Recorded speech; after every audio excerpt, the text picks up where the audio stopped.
Chapter 219, Any Other Way. November 17th, 625.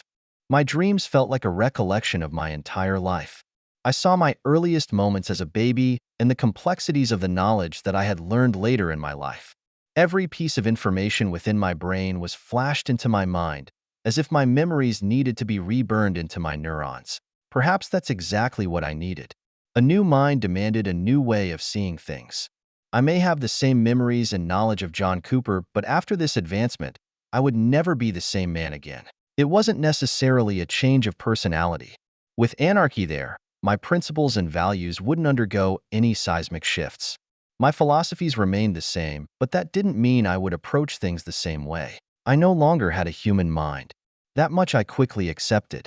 As if I hadn't before, I had officially surpassed the bounds of humanity. A perfect and infallible memory, two sparks that gave me a second miniature mind, speed of thought so fast that reality seemed to slow instead, and an aura so powerful that perhaps only Maxwell in his prime could see through the complexity of my illusions. To impose myself on other minds was simplicity itself. Right now, the only reason I didn't know the limits of my power was because I had yet to use them on anyone. I was eager to get outside and observe like I had when I received my crown and first opened my golden eyes. I knew Authority 7 was a major stepping stone. It was the time to create the second spark, and those major milestones were also opportunities for major temperings. I knew my power would advance. I knew I would restructure and improve my mind palace. I hadn't anticipated that I'd take it this far. I opened my eyes, taking in the images around me so fast that I couldn't keep up with my own mind. I verified what I was seeing dozens of times over in the span of 2 seconds, and only then could I finally accept that not only had I seen correctly, but I had done so in the smallest fraction of a second. It seemed the density of my neural matter skyrocketed. The changes to my mind brought changes to my brain, which brought changes to my neural connections, which brought changes to my senses, strength, acuity, reflexes, and every other voluntary system in my body. It was slow. I turned my head slowly, at normal speed, watching Maxwell slowly enter my vision. Then his mouth moved, and I knew what he was going to say before he even spit it out. Kodash. Thanks. So you dash. Yes. I nodded, knowing exactly what he was talking about. It seemed that my predictive ability skyrocketed along with everything else. Maxwell assuredly knew what kind of power I had attained. He sighed, putting up his hand. I took that as the signal to let him speak full sentences, even though with every syllable that came out of his mouth his full sentence was replayed in my mind, like I had heard it 100 times over before. You will need to learn to slow yourself down and let normal people speak complete sentences. You'll piss people off if you interrupt them or assume their words, even though you'll almost always be on the mark. I know you know, just make sure to actually do it. After I got to Authority 10, I had a hard time listening to every imbecile mumble out their words dozens of times before actually getting their sentence out. I could play the entire conversation out after someone's first 3 words to me and knew the end result after the 4th word left their mouth. Few summoners understand this problem, and now you're one of those few. I sat there, tuned out after Maxwell's first sentence. It felt like I was thinking faster than I could keep up with, but I knew that was just because I had no memory of my mind ever moving so fast. I wasn't used to it, so to speak. I would have to train myself with time. That was difficult because every second felt like a minute. And when a minute went by, I realized that I had thought about the things I needed to do all throughout my life, pondering ongoing enchantment projects, how I would kill that summoner from the 3rd claw, how I'd have to contact Gans and get myself into special operations, but not before I settled things at the treehouse. I needed to get back to the treehouse. Things would only get worse. The time for intelligence was past. Brutality was now the only option. There were no more weapons to develop, no more OPSEC changes to implement, no more improvements to tactics to be made, no more adaptations to my weapons necessary. The Scourge was throwing everything at the treehouse, and there was nothing more I could create to increase their odds of fending them off. Adding my personal firepower to the equation was the only option left. My newfound power meant that I would have a far heavier presence. My 7th star meant that I'd have greater weapons to take advantage of this power. In my mind space, I suddenly looked up, realizing I never broke down the barrier to the 7th star. With a quick thought, I did so, the barrier disintegrating under my power. Then I sent a powerful drone of projection into the dimension, cataloging several new weapons into my armory instantly, measuring their pros and cons, creating new loadouts for different situations. John. Yes? You're not listening to me. No. Oh Lord God, give me the patience to deal with this disrespectful brat. I pondered as he sighed. The new weapons had finally put me into the modern era. Even further, the dimension was looking like an online weapon store of expansive armament. That meant modular weapons, things I could put together, attachments, optics, bells and whistles. I also saw ammunition variants. I was glad to finally take the hurdle into the modern era. I wouldn't be limited by technology anymore. I'd have the best that money could buy in the 21st century. It was just a matter of taking the time to find it. All right, hurry up and take your next advancement formation. I got an orb thrown at me, catching it absent-mindedly and infusing my psyche. The entire thing appeared in my mind. I frowned when I felt pain in my brain, the sheer amount of information overwhelming me for just a moment. Given some seconds, I was able to process what I was seeing, understanding that another dimension had just been added to my advancements. This formation will get you to Authority 8 and pave the path for Authority 9. Since you have a perfect memory and that monstrous fortress in your head now, it shouldn't be too difficult. You saw the fortress. My eyes snapped over to him, Maxwell nodding. I did. You must have seen some things you don't understand. Yes, but I've decided not to ask. I don't know if it's right for you to tell me. If it was through my aura, then you learned some things. The weapons, the tech. It's from Earth, not here. I was distinctive about that. You know I'm not from this world. My words echoed in his mind as well as his ears, causing him to nod. Yes. Well, it's good to know there's at least one person from this rock that knows my secret. I leaned back, not particularly worried about Maxwell knowing. Have any questions for me? Yes. Those weapons. Those microelectronics? What are they? Tech from my world. The weapons are ballistic cannons. They work like my guns, just bigger.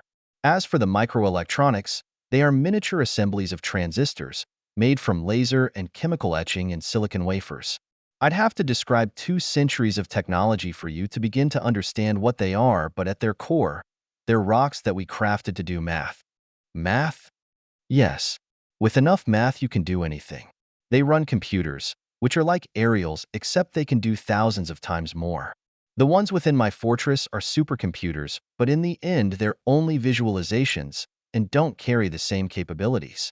I see. He looked at me weird, making me shrug. Don't be surprised that you can't understand computers. Just know that my world is close to 1,000 years ahead of this one in technological development.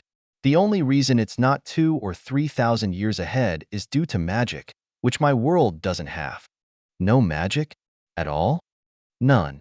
That means no enchanting, no crowns, no spells, no superhuman knights, no uber-smart summoners. Just normal humans using their intelligence to build amazing things. Though most importantly, there wasn't any scourge either.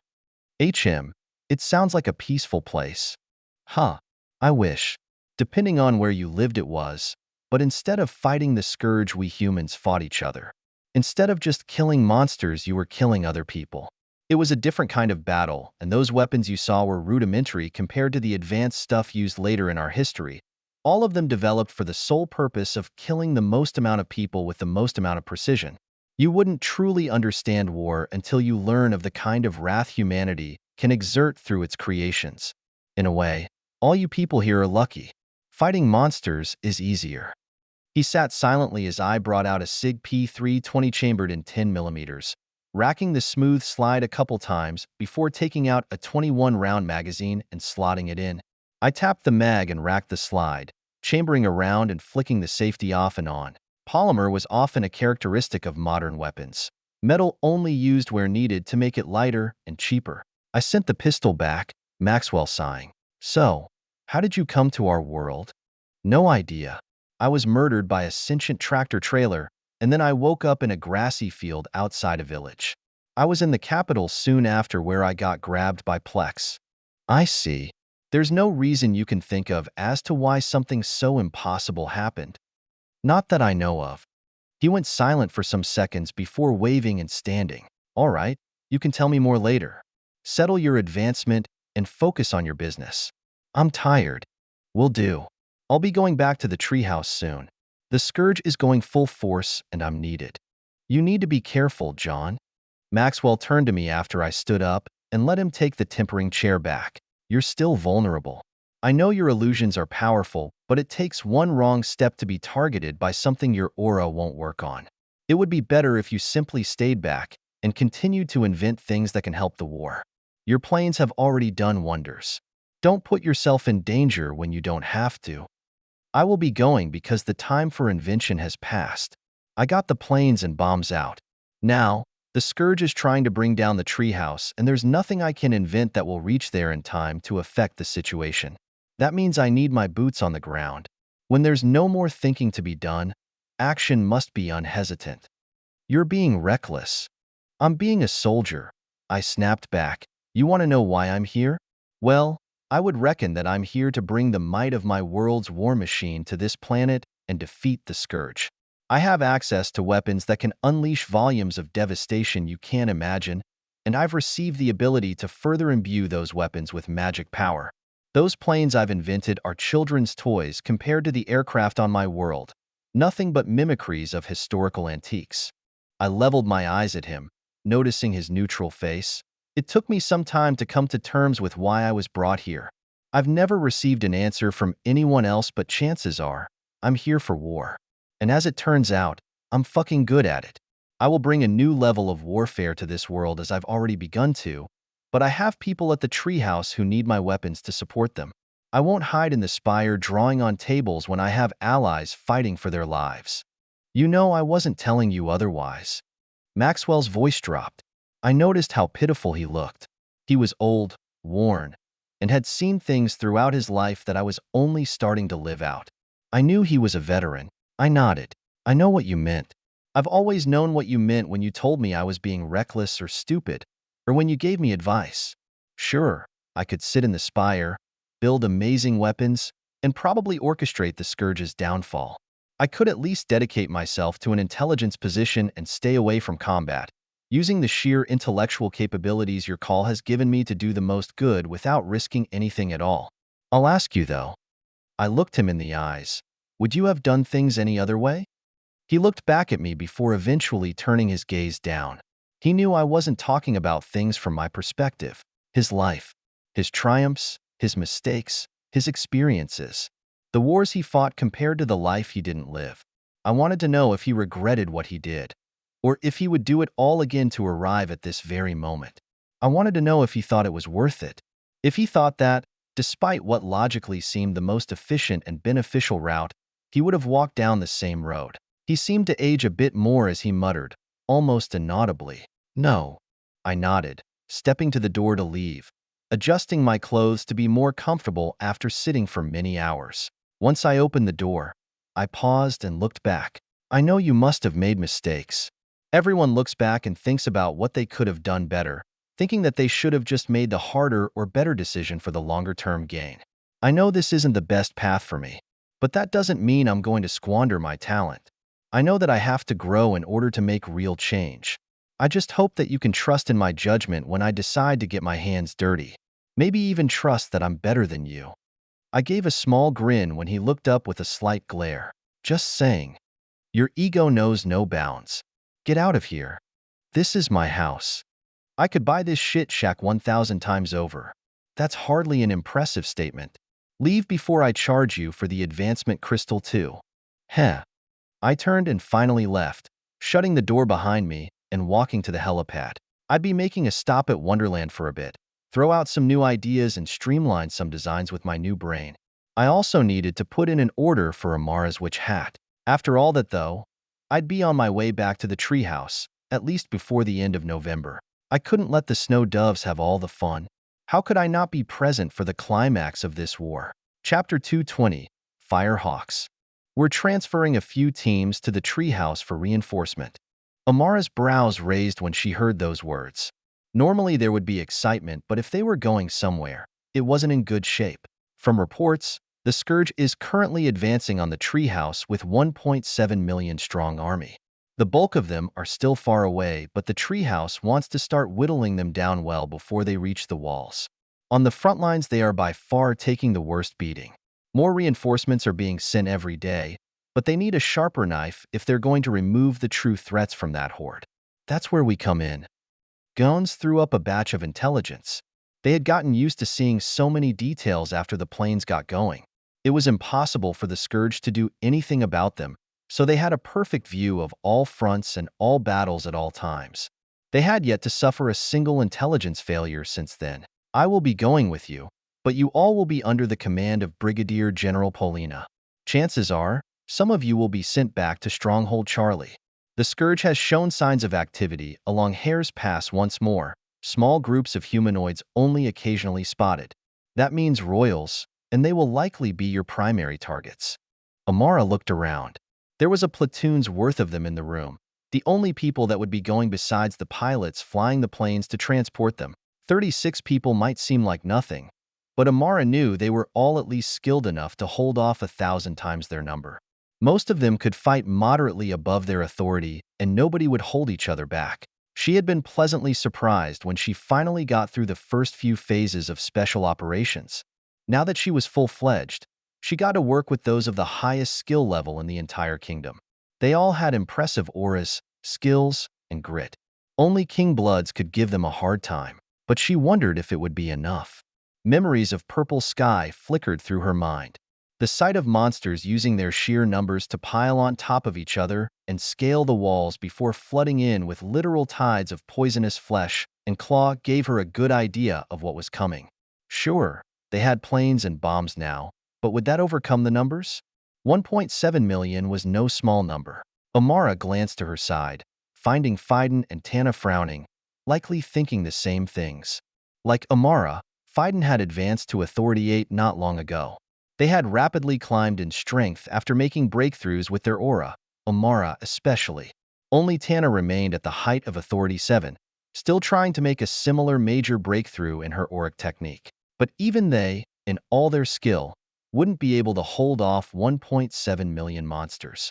It didn't matter if they worked day and night, constantly depleting and regenerating their power. If they didn't have sufficient numbers to meet the Scourge on the same level, they'd collapse all the same. That's when Gaon said it. All right, consider this top secret information that's come down from above. High Command has reasonable concerns that the treehouse may fall. The planes are the only thing that's thrown those concerns into question. Nobody knows which way it can go. We are going there to attempt to provide the edge that we need. Ensure that the main forces don't have to deal with any catastrophic combatants. You will deploy 2 days from now, on December 2nd, taking AC 400. Prepare a full kit. Amara continued thinking before getting dismissed. She walked out with Phaidon and Tana, as well as the 2 others in their squad, Harsha and Jaya. Jaya walked over to Amara's side with a smile. She was a girl only slightly shorter than Amara, with black hair and blue eyes. She was a good warlock like Amara, specializing in healing and alchemy, with a perfect fire and water affinity alongside an enlightened water element. She blended in well with the 3, even though they were often kept to themselves. Harsha still had trouble connecting with them, but Jaya was good at keeping her in the loop outside of battles. Jaya's soft voice was soothing to Amara's ears. Happy to be seeing your man at the treehouse? I'd prefer if we weren't reuniting in a war zone. But yes, it'll be nice to finally give him support. If I have anything to say about it, we'll be running with his platoon. The Snow Doves, right? I've heard things about them. A lot of special operators come from that platoon. I've heard they regularly hunt royals. It's amazing for a summoner to be a part of them. Well, with any luck, he'll be coming here soon. Still, I'm interested in seeing him. You guys regarded him so highly even before he invented the planes. Amara glanced at Jaya before focusing her eyes back forward. Jaya and Harsha were new to their squad. The previous 2 had been transferred for failing to meet their standard. So far, Jaya had been able to keep up, and while Harsha struggled, she didn't hold them back. Amara wasn't sure how to feel about Jaya, though. While she was a nice girl, skilled and easy to get along with, she could also be a bit promiscuous. She had gone between more than a few squads, and there were reasons why. In an attempt to keep her out of trouble and drama, Gans had put her with them and tacked on Harsha. Now they were a four-woman one-man squad. As for why Gans wasn't worried about Phaidon, it was because he had already turned down Jaya several times before. So while Jaya may continue to have affairs beyond their squad, it at least wouldn't cause drama within. They'd remain combat effective and Phaidon would continue to be as stoic as ever. Now though, Jaya would be meeting John. Amara wasn't worried about John, but she still couldn't help but get protective. She had already heard about all the correspondence he received from dozens of other noble ladies trying to take him from her. He didn't need another girl making trouble. Just make sure to prepare plenty of materials. We're going to be in constant heavy combat. You should prepare to get cut off from supply lines for at least a month. Roger. Jaya snapped off a casual salute, Amara half ignoring it. As the squad leader, she was the strongest and needed to make most of the decisions. Managing and making sure Jaya had all her alchemical materials was one of her jobs, as was training. We'll meet up in the morning tomorrow for one last spar. After that, we'll prioritize recovery before we leave. Harsha, make sure you have a new mace for the spar. Your current one is fractured.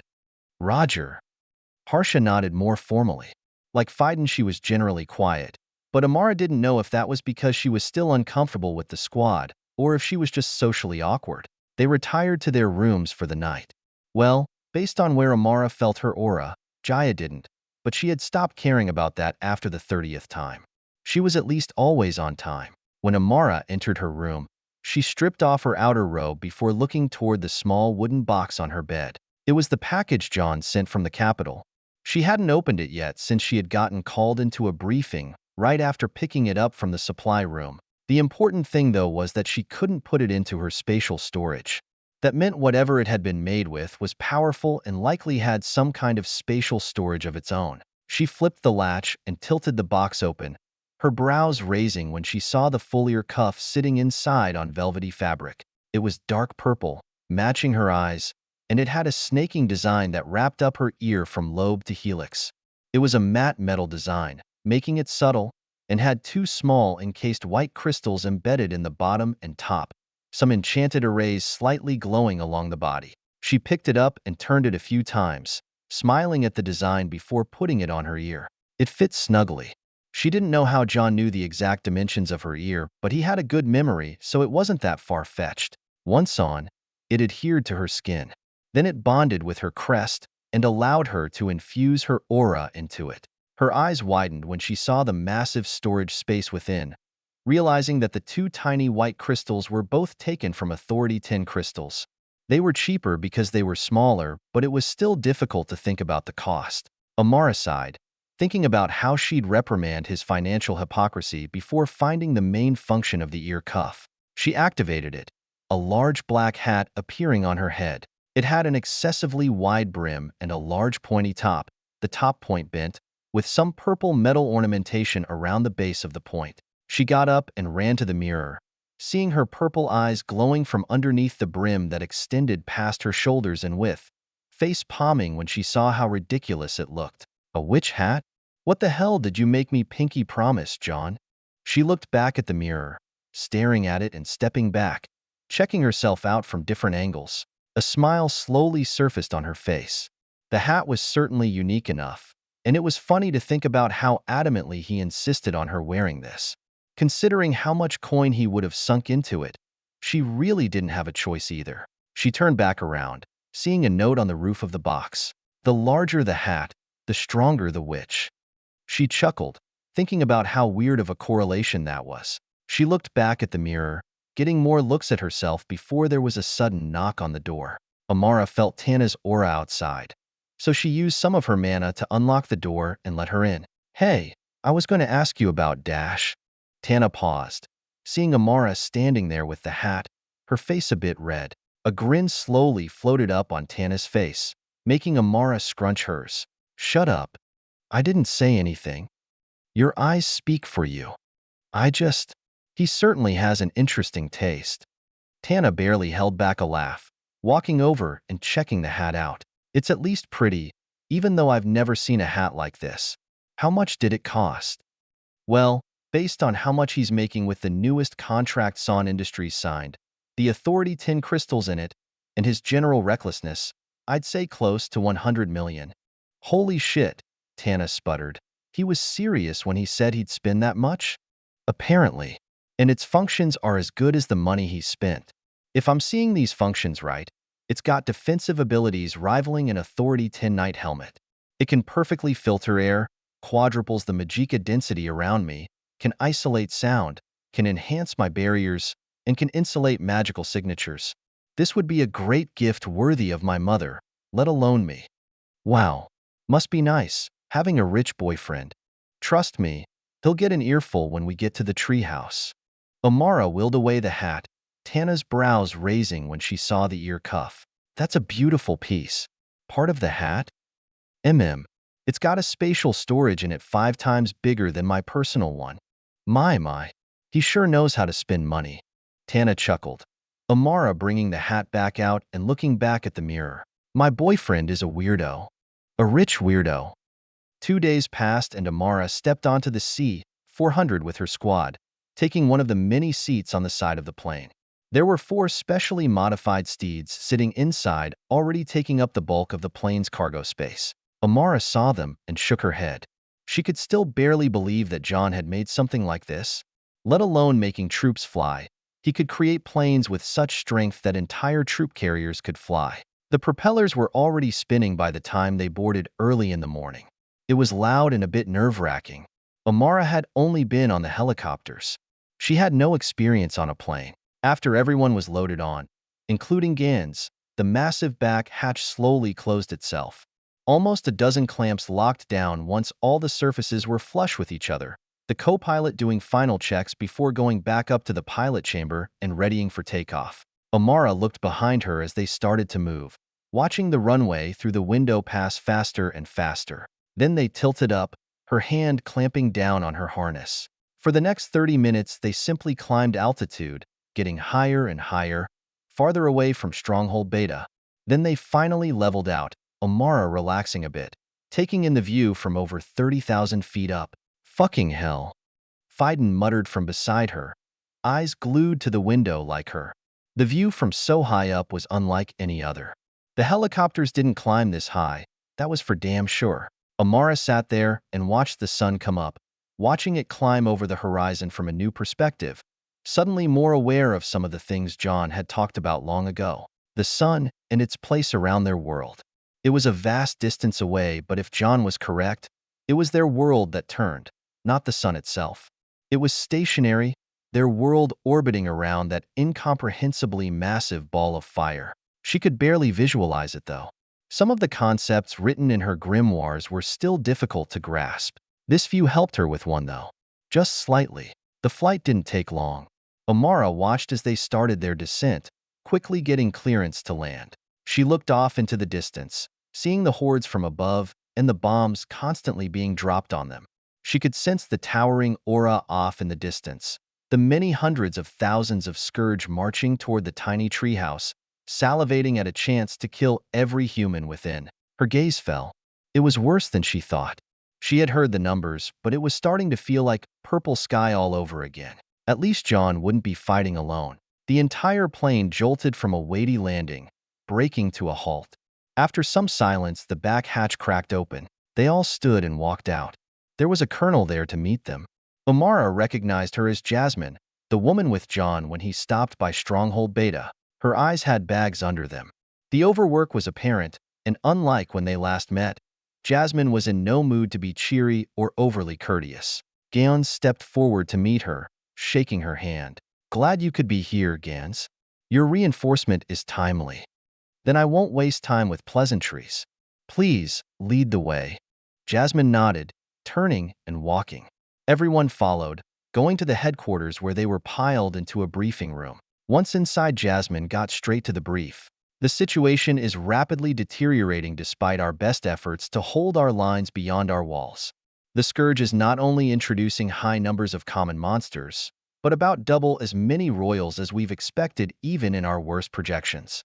There is more power variance to them, appearing with power levels as low as Authority 5, but those show up by the battalion and they utilize actual tactics that are thwarting our positions. Nevertheless, We need you all to handle the most extreme threats. Jasmine brought up images of their maps, filled with more details than they knew to make sense of. She pointed to the eastern areas. Most of the high authority threats are coming down the eastern flank along with smaller batches of monsters. Currently, we have 4 special companies handling those threats.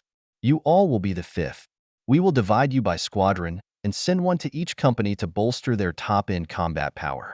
I understand that there are 6 squads of you, so the 2 extra squads will take up positions in this northern area to prevent any major collapses in key bulwarks. I have your assignments here. First Squadron. Jasmine started listing off where each squad would go. Amara's heart beat a bit faster, hoping that she'd get them placed with the Snow Doves. John should have been notified, and there was no way Jasmine or her superior Polly wouldn't place them accordingly. 5th Squadron, you are assigned to Charlie Company, composed of the Snow Doves and Pathfinders. The Snow Doves are out, so you will leave this room and report to the Pathfinder Platoon Commander Pollux at their barracks first. Copy. Amara nodded, keeping her face neutral even though she wanted to smile in relief. Having friends in the right places really helped. After giving the last assignment, Jasmine looked back up. Each of your squadrons will be under the command of your assigned company's highest commanding officer. I understand that you all are special operations, but we have new ways of doing things here, new threats to keep track of not native to where you've come from. For your own sakes, listen to your orders.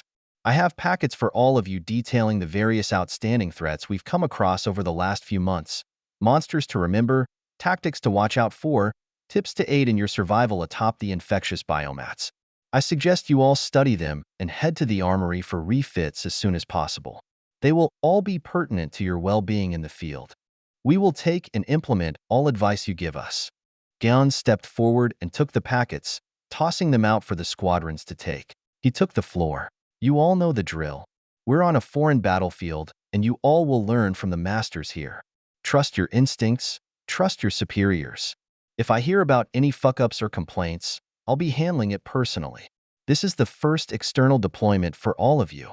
Get used to it, because this will not be the last time you come to bolster entire strongholds with your skill. Am I understood? Yes, sir. They all stood and snapped off salutes, seeing how dead serious Gans was being. Considering an entire base was at stake, they could understand why. The war was changing right in front of them, and he didn't want his soldiers making stupid mistakes just because they got cocky. Thankfully, they had all seen how lethal things could get. They had all seen other special operators like them get killed, and it didn't take a mistake to lose your life in an instant. Guns nodded. Good.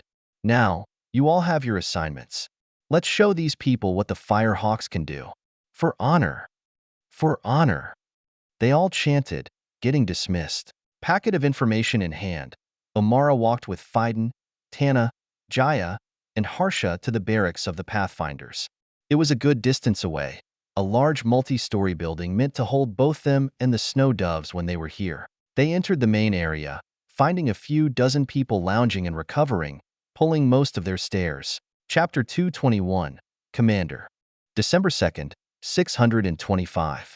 Eric's eyes widened when he looked up, seeing the 3 drop-dead gorgeous women walk in. They all wore the same uniform, one he had only seen once before. They should be a powerful group of soldiers based on their aura. He wasn't sure why they were here, though. Not that he cared much.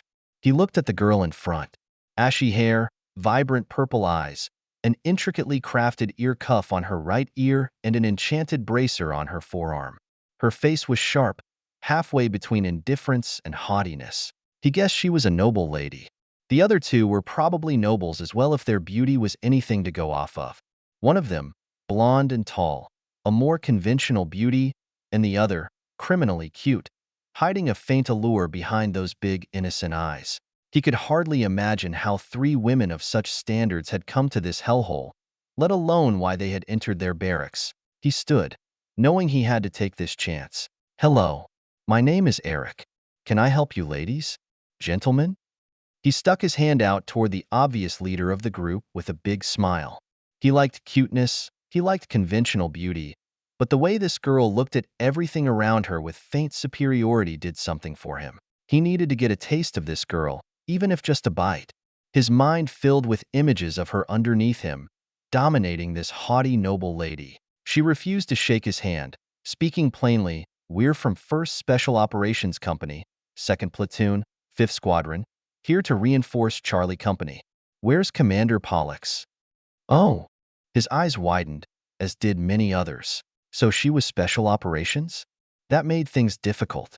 Still, he would try what he could. He refused to believe that she could resist him. He had fucked girls who loved to play hard to get, and a bit of confidence wouldn't deter him. He continued to smile, looking into those stunning purple eyes. "I believe he's going to receive the snow doves. Do you know when they'll be back?" "Shouldn't be long from now. Shall I give you a tour around the place while we wait?" "No, thank you. We'll wait outside." They turned, Eric jumping forward. "I'll accompany you then." She didn't respond, simply glancing at him before staring forward. Perhaps he should go after her friend first? Eric walked by the cute one as they left the barracks, standing outside as the distant thumps of bombs exploding filled the air. He went up to the smaller girl, putting out his hand. "I'm Eric." "Hi, I'm Jaya." She shook his hand, making him smile wider. "It's a pleasure to meet you, Jaya. I must say, you don't look like Special Operations." "Hey, what's that supposed to mean?" she questioned, accusingly, a small smile still on her face. Eric shrugged. "I just think such difficult and dirty work doesn't suit such a cute lady like yourself. But I suppose that just speaks to your sheer skill." "Oh, is that right?" She smiled at him before glancing back forward. Not a good sign. Eric picked it back up. "You're a warlock, right?" I'm not supposed to say." "Really? I get that keeping secrets is valuable, but is knowing such a basic thing that important?" "It can be. You never know, and we don't take chances. It's just protocol." "I see. I suppose I'll apologize then. How about a drink later, for all of you?" He threw out the bait, Jaya smiling again. "Perhaps? We're about to be very busy people. I'm sure we can find a short time. Since you guys will be working with us, I'd like to make sure you feel as at home as you can be in such an unforgiving place." The sentiment is appreciated. A lackluster response, Eric thought.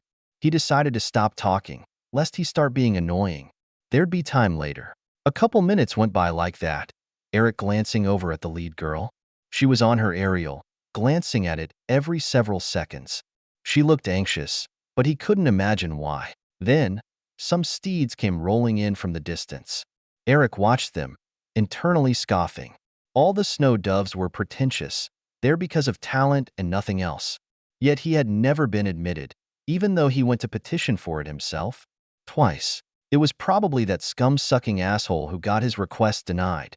That guy was cozy with all the right people, probably fucking that old general lady for favors. Now he was supposed to be filthy rich after inventing the planes. That's probably why the brigadier liked him. Classic summoners, using underhanded means to accomplish anything remotely remarkable. And there he was, rolling in on the top of the steed. They came to a halt in front of the barracks, John smiling wide as he jumped down, stepping forward. Eric glanced over when he saw the other girl move as well. She was smiling, and he suddenly had a sinking feeling when they walked toward each other. Then, John grabbed her waist and pulled her in, the two kissing without so much as a hello. His eyes widened, and his gaze turned red. How the fuck did that shit-stained summoner know her? Since when was he in a relationship with her? He glared at him with hate in his eyes. He needed to do something. This summoner had to be rid of. He refused to continue to watch John Cooper get everything he shouldn't have. Money, influence, power, the girl. He glanced between him and the girl as they separated, making his silent vows. He would take her. If it was the last thing he did, he would take her and fuck her senseless. He would show John Cooper who was superior. That's when he saw John looking at him. Those golden eyes looking into his own, cold and unfeeling. "The fuck do you want, you fucking bug?" I stared at Eric. I could sense the sheer hate in his eyes, the way he looked at Amara with hedonism, the conviction in his gaze. I stepped past Amara, walking right up to Eric and looking down on him from mere inches away. I didn't care that he was an Authority 7 knight.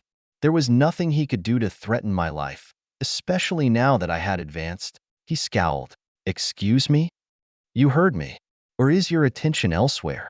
Here, let me help you. I brought out the P320 chambered in 10 millimeters, pressing the metal up against the soft flesh of his neck, imbuing it with so much psycha that it stung his nerves. I let him sense the sheer power behind it. Let him sense how easily it could kill him. He looked down, his body stiffening. I could finally feel a tinge of fear from him, but all it did was fuel his rage. Good. Listen to me close, Eric. You're going to keep your disgusting gaze to yourself. Look at my girlfriend like that again, and I'll find a good place to bury you. I've already got ideas, and if you want to stay alive, you'll refrain from giving me excuses. I pressed into the pistol a bit harder, my voice becoming inaudible, yet still entering his mind as if I were whispering, I know you're jealous. A revolting piece of shit like you could never get a woman that gorgeous. The closest you could get is a high-class whore. So I suggest you go and find one around base somewhere before you get any ideas. Fucking pig. I flicked away my pistol, Eric standing stock still as I went back to Amara. He eventually turned and walked back into the barracks, and only when he disappeared did I hear Amara. She was frowning. Bad history? He's just an idiot. Feel free to blind him if he looks at you wrong. If I do anything, I just end up blowing his brains out. All right. So you advanced, huh? I did. So nice of you to notice. We smiled at each other and linked arms before I turned to the others. Pollux, Nanan, these are our reinforcements. Special operators from Stronghold Beta. These three are my friends from the Magisterium, and I don't know these two, but I thank you for being here.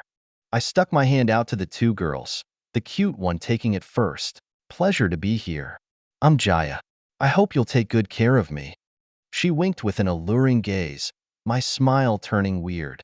Was she flirting, or just that friendly? Can it, Jaya? Omara snapped. Before I kick you to another squad. Jaya flailed her arms. I'm just kidding. Not my fault your boyfriend is a hunk of muscle. I mean, what summoner looks like that? Anyway. I shook my head and tried to defuse, shaking the other girl's hand. John. Harsha. Thanks for the support, Harsha. We need all the fucking help we can get. Things are getting extreme out there. Guys, this is Nanan, Brigadier of the Snow Doves, and Pollux, Commander of the Pathfinders. Pleasure to meet you all. The two parties met and shook hands, all of us forming a circle. Nanan smiled. We'll get you all set up on the 3rd floor. We have a few spare rooms. Next mission should be coming tonight. We'll probably leave a couple hours past midnight to set up for the morning. It'll be cold, so pack heavy.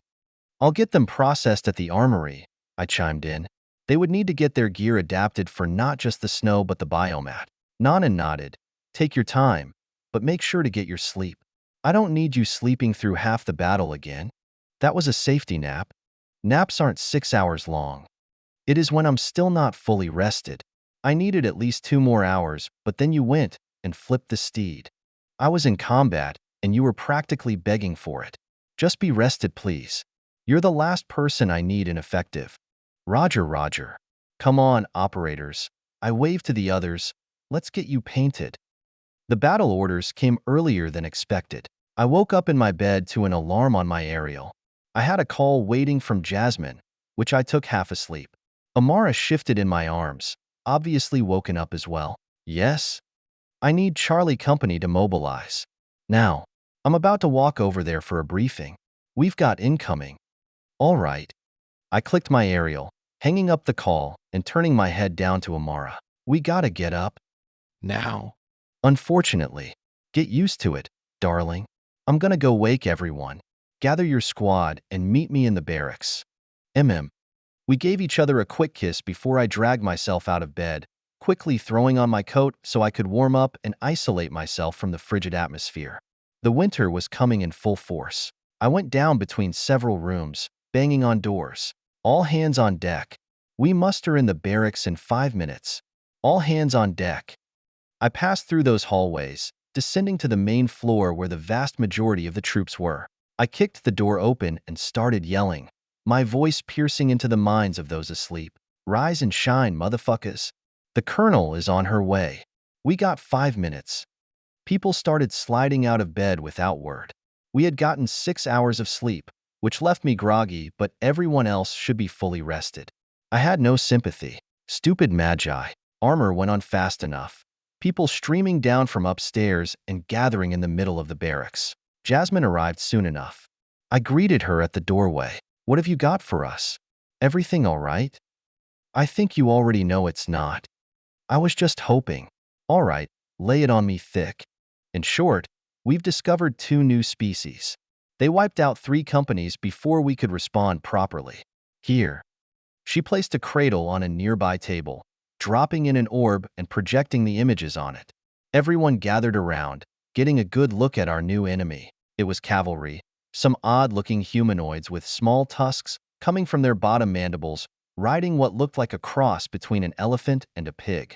They were brutish, more mass than agility, with heavily armored fronts. They were shown plowing through battle lines and trampling across our troops, causing more than enough chaos for the rest of the scourge to pierce through and overwhelm their prey. Proper cavalry. I stared at their image, taking in their distinguishing features and going into my 7th star to find a weapon to counteract them, quickly finding a perfect candidate. If only I could figure out how to mount it to a steed. We've called them hog riders. No shit. They show up in numbers between 100 and 300. The riders and their mounts sit between Authority 6 and 8, and they have natural armor that can resist spellfire from up to Authority 9 warlocks long enough to charge into the lines, especially when they have numbers. They're difficult to take down, and even if you kill their riders, the mounts will continue the charge alongside all the others. I nodded and asked, any behavioral quirks? Weaknesses? Well, they're softer from behind, but you'd have to flank them. Thankfully, they're also slow to turn or maneuver anywhere but straight. Major terrain obstacles slow them down, but those are hard to create on the fly with the biomat-resisting magic, according to recent reports. Besides that, the riders are stupid, and their mounts eat people. That's all we have for now. Good enough. I formulated some tactics, thinking about how we'd handle these riders both on the move and with fortified lines. Jasmine continued. These things move fast and in larger groups until they're ordered to split off and engage our active forces. We have 2 helicopters for you all. For now, we want Charlie Company to be a rapid response force to handle these hog riders as they divide across the field. We already have 2 targets for you now. The faster you get out there, the better. Copy that.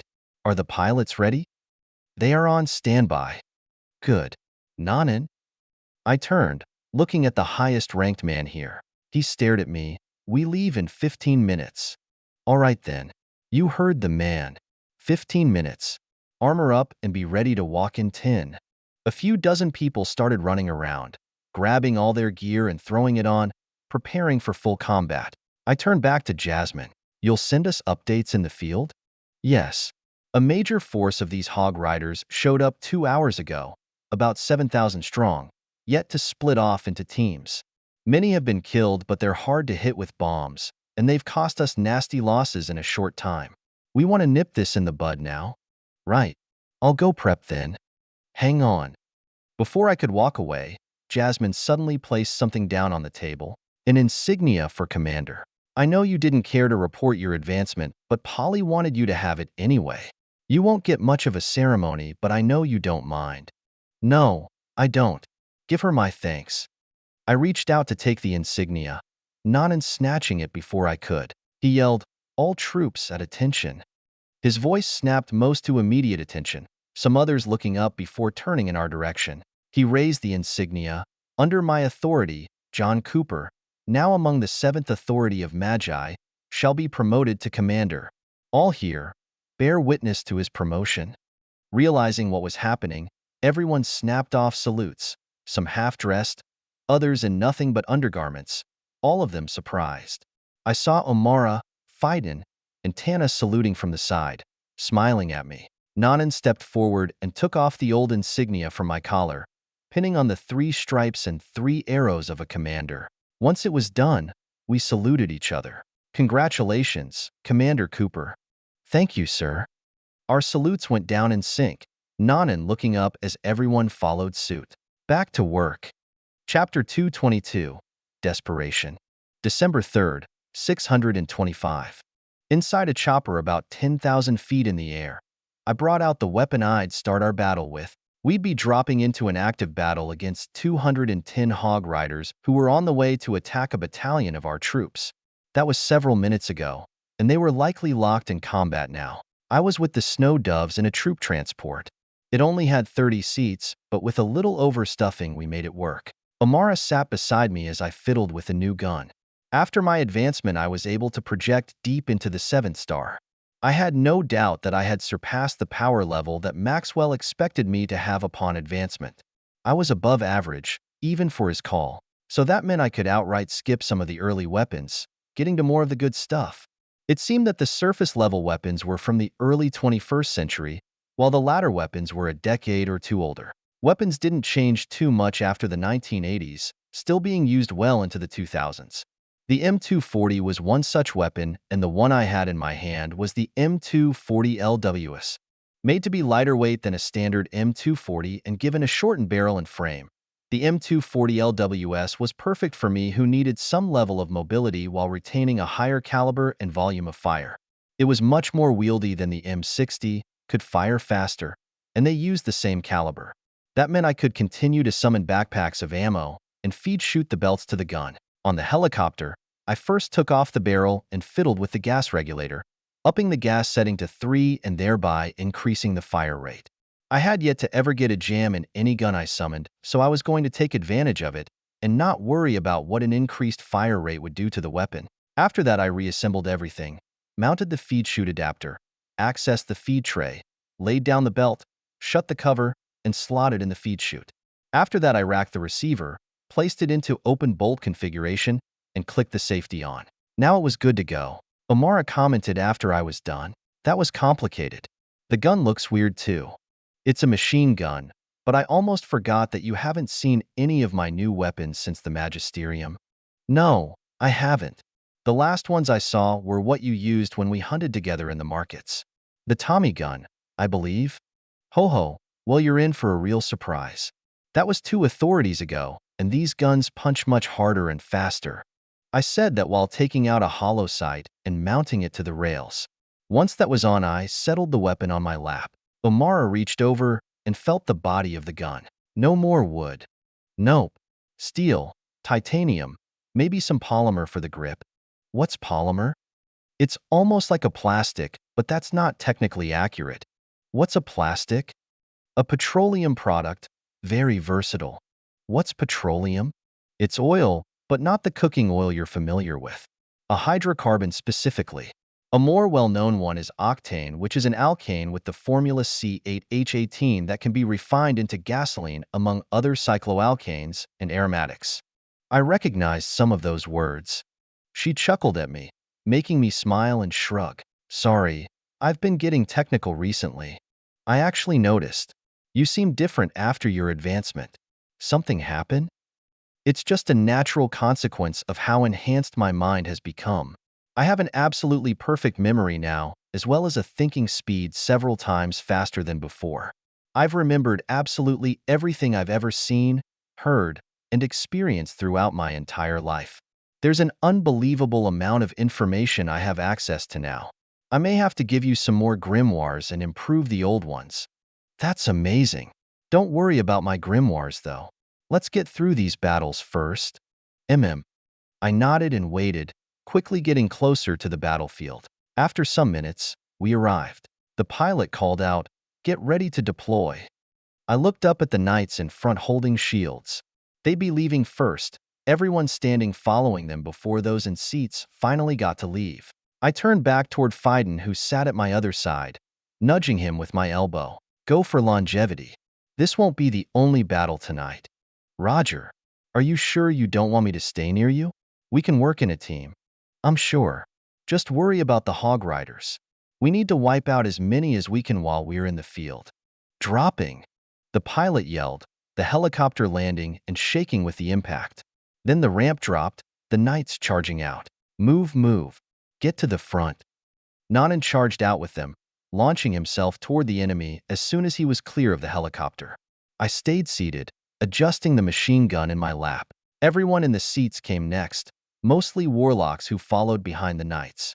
Me and Amara's squad were last. I turned back toward the pilot. Keep her close. This won't take long. Roger. I got a thumbs up, turning and running out. A few seconds after my boots hit the ground, the helicopter went back up. Amara turned back to face me. I nodded to her. I'll be watching. So will I. I'll see if you're ready to join special operations. She smiled at me cheekily. Honey, you have no idea. I returned the grin and let my aura out. Then, I disappeared. Amara's eyes narrowed when she saw her boyfriend vanish from her eyes. The rest of her squad was staring, scrutinizing the area as he faded from view.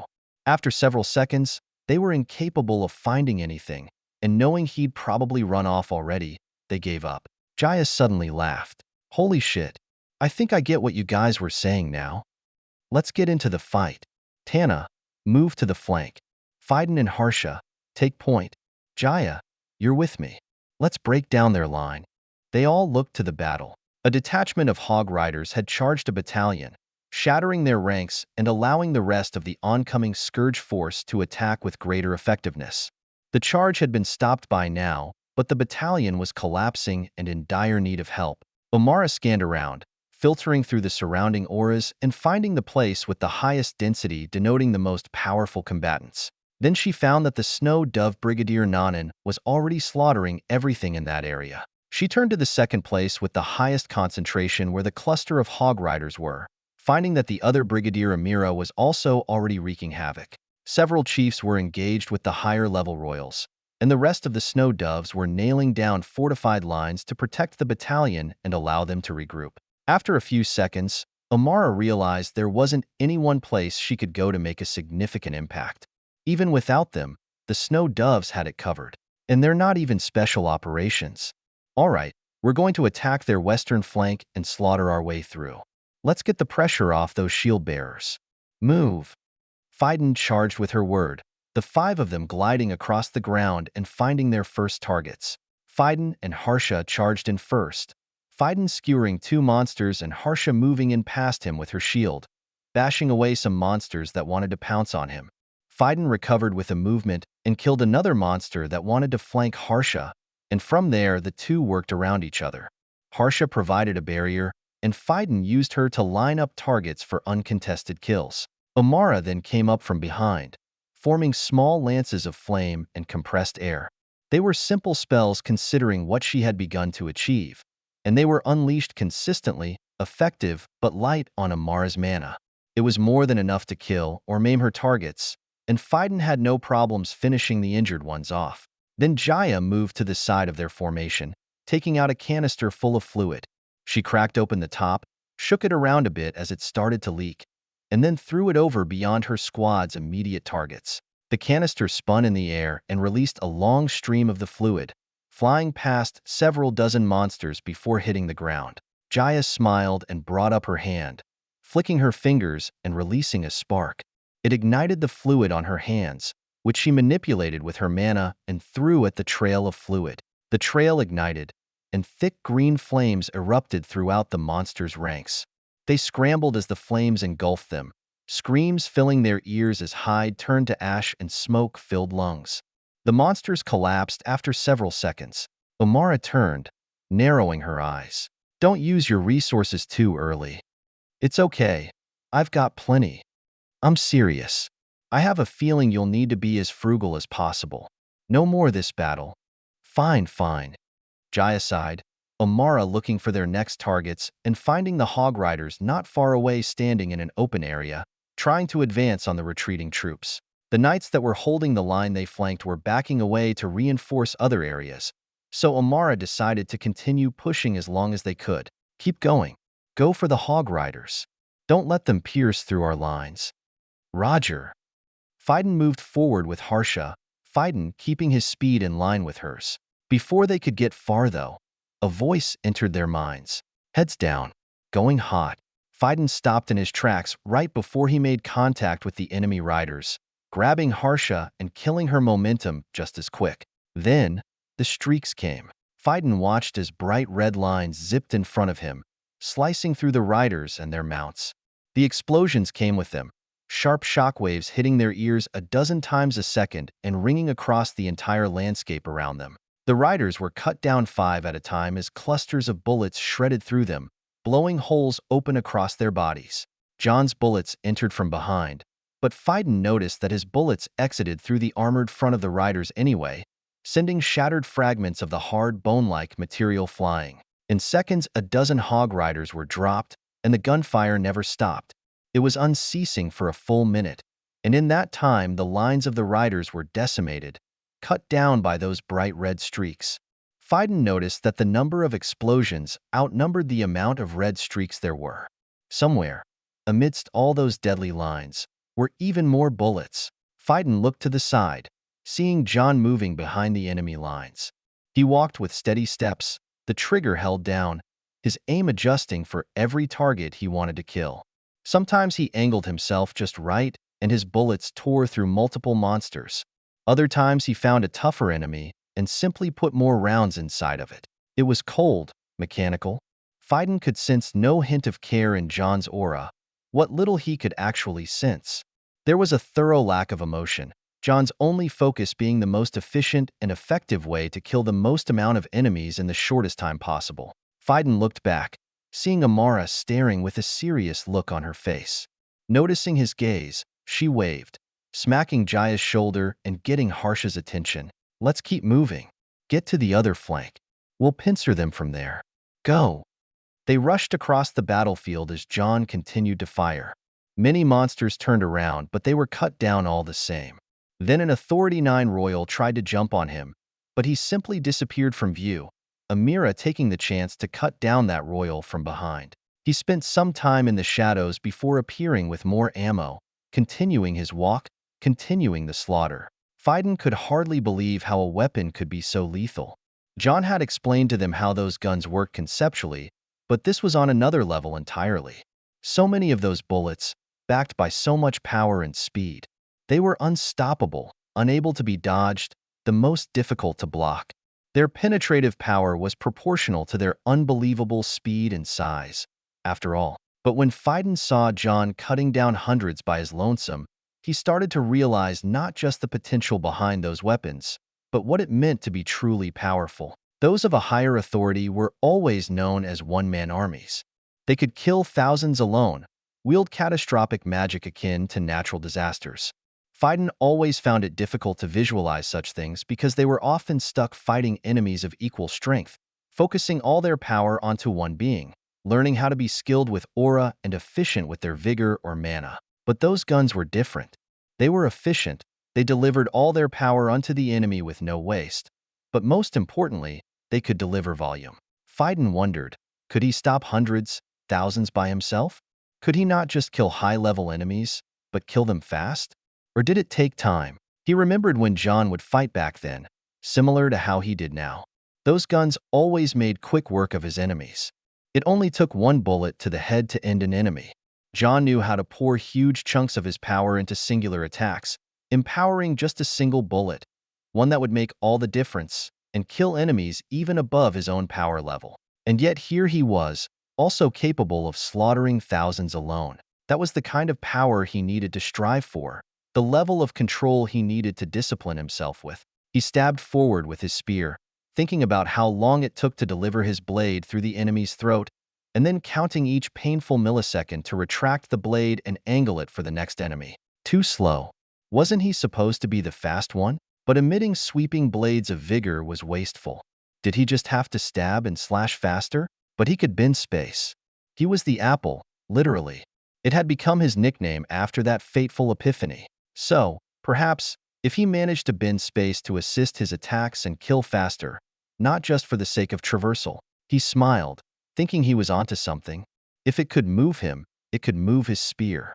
He just needed to refine his control over his aura. He had never used it recklessly after almost killing himself with it. There was an abysmally steep learning curve, and he was still ascending it. He continued to fight, manipulating his aura to try and find that path. That's when Amara's voice came from behind, though. Where the hell is Tana? Phidon glanced around, thinking that he hadn't seen the girl since they exited the helicopter. He ended up glancing at John again, and that's when he saw Tana there as well, following behind John as his barrel spit fire and reddened in the night. He pointed, "She's with John." Omara looked to where he pointed, seeing the girl and squinting her eyes to see a bit better. The strobing flashes from John's gun made it easier to pick them out, but she couldn't see what exactly Tana was doing. She eventually shook her head. Never mind, just keep fighting. Fieden didn't question much and simply focused on refining himself. In the distance, Tana watched John run out of ammo. The next second he went invisible, completely vanishing from Tana's senses. "No, you're not actually gone," she muttered. She knew this was a trick of the mind. John wasn't gone. He wasn't somehow removing his influence from the world. His body still affected the wind, affected the ground, reflected light. Nothing about him or his place on the ground was affected. It was her own mind. His psyche and aura were so abstract that her mind was incapable of making him out. Even if she did somehow realize his presence, picking him out would require her to decipher his influence on his surroundings, which seemed to be outright impossible. She'd have to overcome the complexity of his mind, and that was only something another summoner could do. In short, her mind was convincing itself that he wasn't there simply because she couldn't comprehend him. "What are you looking for?" He appeared next to her, hoisting a fresh pack of ammo. She looked at him. It was no wonder he so easily vanished and reappeared. His powers went so deep that he was effectively reaching into her mind and removing himself from her senses. So long as he was capable of it, nobody would be able to stop him from coming and going like a ghost. At that point, his only weakness would be wide-area attacks that would simply obliterate the ground he was standing on and kill him anyway, visible or not. She responded even as he started firing again, walking with him, knowing her words would reach him just fine. There are two ways to vanish from the world: tricks of the mind and removing your effect on the world. I don't have your powers for the former, and the latter seems impossible. I'm a little desperate, so I want to ask you about what path I should take." He didn't comment, even though she was half expecting him to say that she shouldn't be so desperate. He may have before, but ever since they arrived, he seemed to be a bit colder, even to Amara. Maybe it was just the battle, but she had a feeling it was the advancement. Something changed in that mind of his. There are three ways to remove your influence on the world. The first is by removing yourself physically, which is impossible. The second is by letting the world pass through you as if you weren't there, which isn't possible as far as I know even with existing magitech. The third is by bending the world around you. You must keep in mind that invisibility comes in different forms. You must not produce sound and must not interfere with sound. You must not absorb or radiate light, must not radiate heat, must not touch the air, must not crush the ground under your feet. It seems impossible, and under normal circumstances I'd say it is. But perhaps you'd be able to find a way to do it. But how do you bend light around you? She asked as he stopped firing, the last hog rider dead. The rest of the snow doves were cleaning up with the excising help of 5th Squadron. John kept his gun out but focused on her, the battle over in his mind. Gravity is the only way to do that. Fieden bends space with gravity to increase his speed. But you can refract light in different ways to achieve a similar effect as glass or water does. But that is only one sense. You don't know how to dampen sound, how to eliminate your effect on physical substances like the ground or air, how to trick the mind like I do. "No, I don't," she readily agreed, feeling a sharp pang in her chest. "Compared to you guys, I've been pulling myself different ways. I've managed to learn how to slip through air with minimal resistance, but it's not great. I've done some mental trickery like you, but it's not great. I've tried making myself invisible, but I've almost entirely failed, using mental trickery as a crutch since it was the only thing I learned to do properly. But none of it's great. I'm ahead for now, but I won't be able to keep up like this." John didn't respond, a silent agreement, Tana figured. Then he spoke. "Yeah, you won't." She felt her emotions well up in her eyes. Brutally honest. She knew she needed it, wanted it, but hearing it still hurt. She pushed down those tears and swallowed before speaking again, lest she choke on her words. "Do you have any advice?" He was silent for a little while, the battle ending around them, the snow doves cleaning up as the helicopters came back down to pick them up. When the calls to muster came, he finally spoke. "You're gonna have to do something big. I don't know how deep you are in your auric development, but changing course is gonna be fucking hard. You've always been a hard worker, but I don't think that's something hard work is able to fix. So, Bare-bones logic would dictate that if something's not working for you, and you can't change it, you need to get rid of it. Tana looked up at him, not particularly thinking about his words, just nodding and waiting for the actual advice. But when he simply looked back at her, it clicked in her head. That was the advice. Get rid of my aura? Don't ask me how I know, but I'm telling you now that it's possible. I don't know if it's possible while still maintaining your vigor or powers, but it is. And theoretically, in a world where everyone has aura, where it's become an extension of their beings, someone without aura would have a massive advantage. Sure, a developed aura can be a potent weapon and a tool of prediction in battle. But if you can't reach that height, then it only becomes a weakness, especially in front of someone better. So get rid of it. How? She asked, knowing the answer. John chuckled, starting to walk back to the helicopter. She followed. I don't fucking know. Otherwise, that probably would have been the first thing I would have done. Well, if that doesn't work, what should I do? Figure out how to specialize yourself, quickly, and take it to an extreme. Otherwise, I'm not sure, Tana. I've got a friend who knows how to become invisible. I can probably call in a favor and have him teach you, as well as an idiot can. But that's about the extent of how much I can help. Say the word and I'll get you on a plane back to the capital to meet him. But until then, you'll need to get creative. Right. Thank you. Of course. I'm only sorry I can't help more. He turned his head and gave her a smile. She returned it as they boarded the helicopter. Soon enough, they were on their way to the next battlefield. Another battalion was getting hammered, this one worse than the one they just saved. Tana sat down and pondered the whole way, desperation filling her mind. Chapter 223. You don't have it. December 8th, 625. Every day brought more battles. More companies and battalions to save. More hog riders to topple. More royals to kill. More scourge to exterminate. It only got worse by the day. We're dropping hot. Already. I pulled my bolt into open when the calls came, feeling an impending sense of danger. We were in our helicopter transport and dropping altitude fast. I suddenly got up, rushing to the helicopter's back hatch and tapping the switch to open it, punching in an override and banging it with my fist. The hatch flew open 300 feet above the ground as I turned back. Knights, drop now. Chiefs first. Nanan commanded, the chiefs rushing out and jumping out even as the helicopter continued to lower. Nanan went after them, Amira staying behind. Air warlocks drop.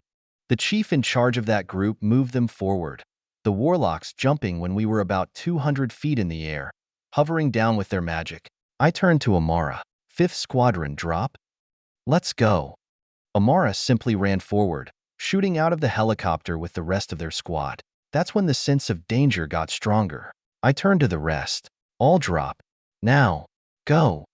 I started grabbing and throwing people out. That's when I saw a large scyther shoot out from beneath the biomat below with my aura. It went for the rotor, slicing the entire assembly into two and sending the helicopter spiraling. Jump out. I was already on my way out, my body flying through the hatch, chest to the sky. On the way down, I looked up, eyeing the scyther falling with the helicopter and raising my M2 40 LWS. I squeezed the trigger and let off a round, the bullet tearing through its body and killing it outright. Then I activated my boots and flipped, orienting myself and letting off its air magic, slowing my descent. I landed cleanly on my feet, hearing the helicopter crash behind me. Even as that happened, I did an assessment, finding that most of our troops had made it out. Some were buried in the helicopter, though. Thankfully, it had retained its shape. The defensive enchantments and the relatively low altitude meant that they were all alive. A bit battered, but alive. I spoke, my voice entering both hearts and minds. Squad 3, defend the helicopter. Get our men out. Everyone else, form the line. Get those troops safe. Right after I said that, I saw the entire side of the helicopter get sliced into pieces and blown off. Amira emerged, the rest of the troops behind her. I looked away, never mind helicopter, calling for transport. I kneeled down and brought up my aerial. The sense of danger was still there, which meant it wasn't the scyther making me anxious. Envoy to Motherbird, come in. Polly's voice was a comfort. I read you, Envoy. Our helicopter has been rendered inoperable. I will retrieve the mana engine assembly, but we need transport if you want us to remain capable of rapid response. Over. Copy. Stand by. There was silence for a while as I jumped over to the helicopter and found the mana engine housing. I quickly broke it open and ripped out the assembly, retrieving the crystals and the cradle they were in, stashing it. When I jumped off, Motherbird came back. Negative, Envoy. We have no available transport at this time. Shifting the snow doves off of rapid response. Your new objective is to secure the remainder of 8th Battalion and head west to reinforce 3rd Battalion's forward supply post. Is the Pathfinder's helicopter still operational? Affirmative. Send them back when your battle is over. I will task them with bringing the steeds. Until then, you are to remain at the supply post. All copy, Motherbird. Additional request. I want recon northwest of our position. I've got a bad feeling. There was another moment of silence. There are no aircraft in the area at this time, Envoy. Last aerial sweep was 14 hours ago and clear of any uninformed threats. I advised Dash. The line suddenly cut out. I looked down at my aerial, finding all the channels dead.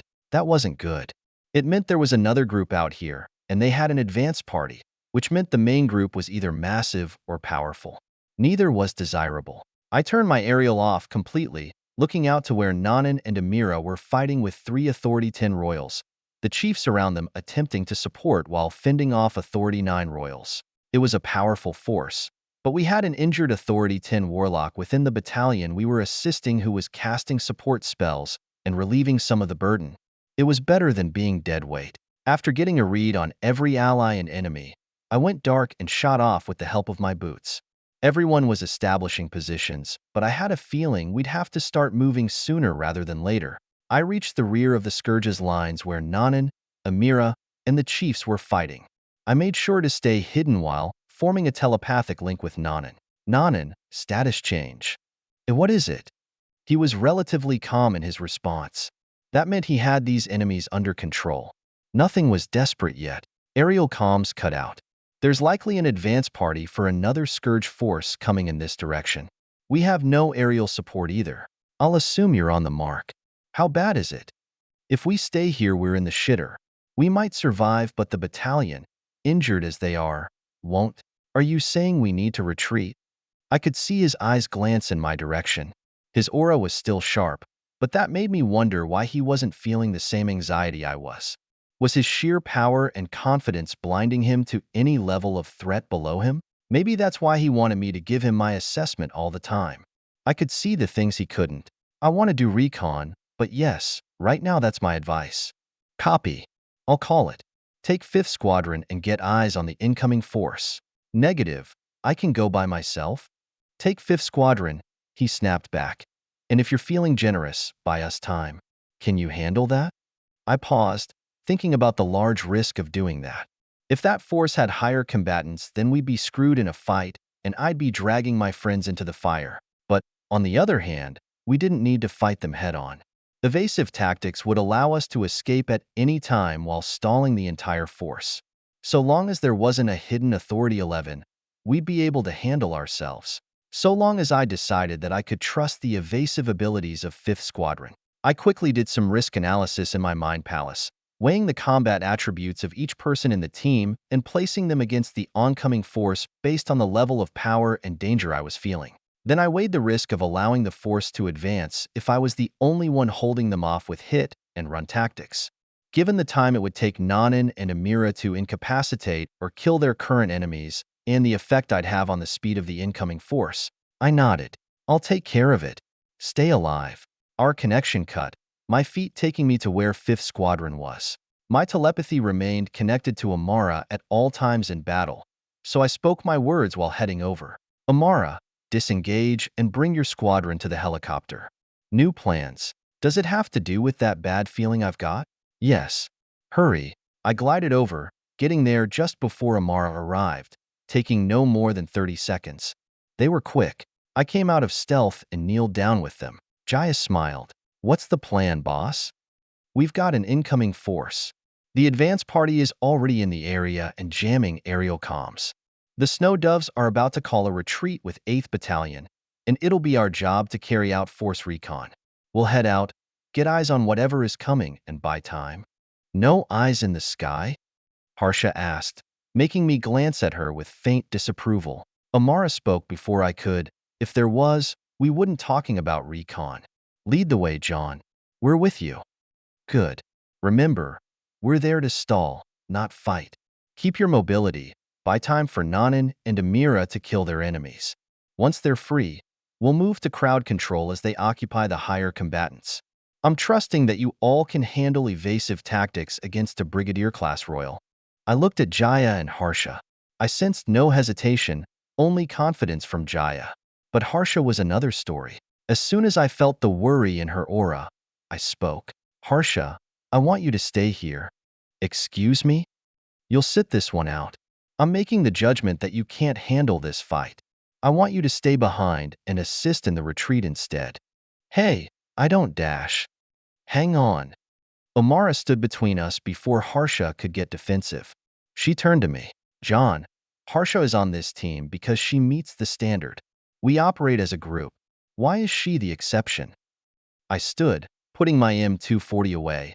I've judged that her attributes aren't suited toward the evasion required to survive focused attacks from an Authority 10. I don't have the time to explain more. I'll go ahead and get eyes on our enemy. Take 10 minutes to discuss what you need to. You know what will be demanded of you all, and you have my opinion. I activated my stealth and disappeared, using my boots to make haste in the direction of the incoming force. I trusted Amara, and she trusted me. But I was putting her in a difficult situation. She was the squad leader, and it was her job to handle Harsha. I wouldn't overstep, but I would give my opinion.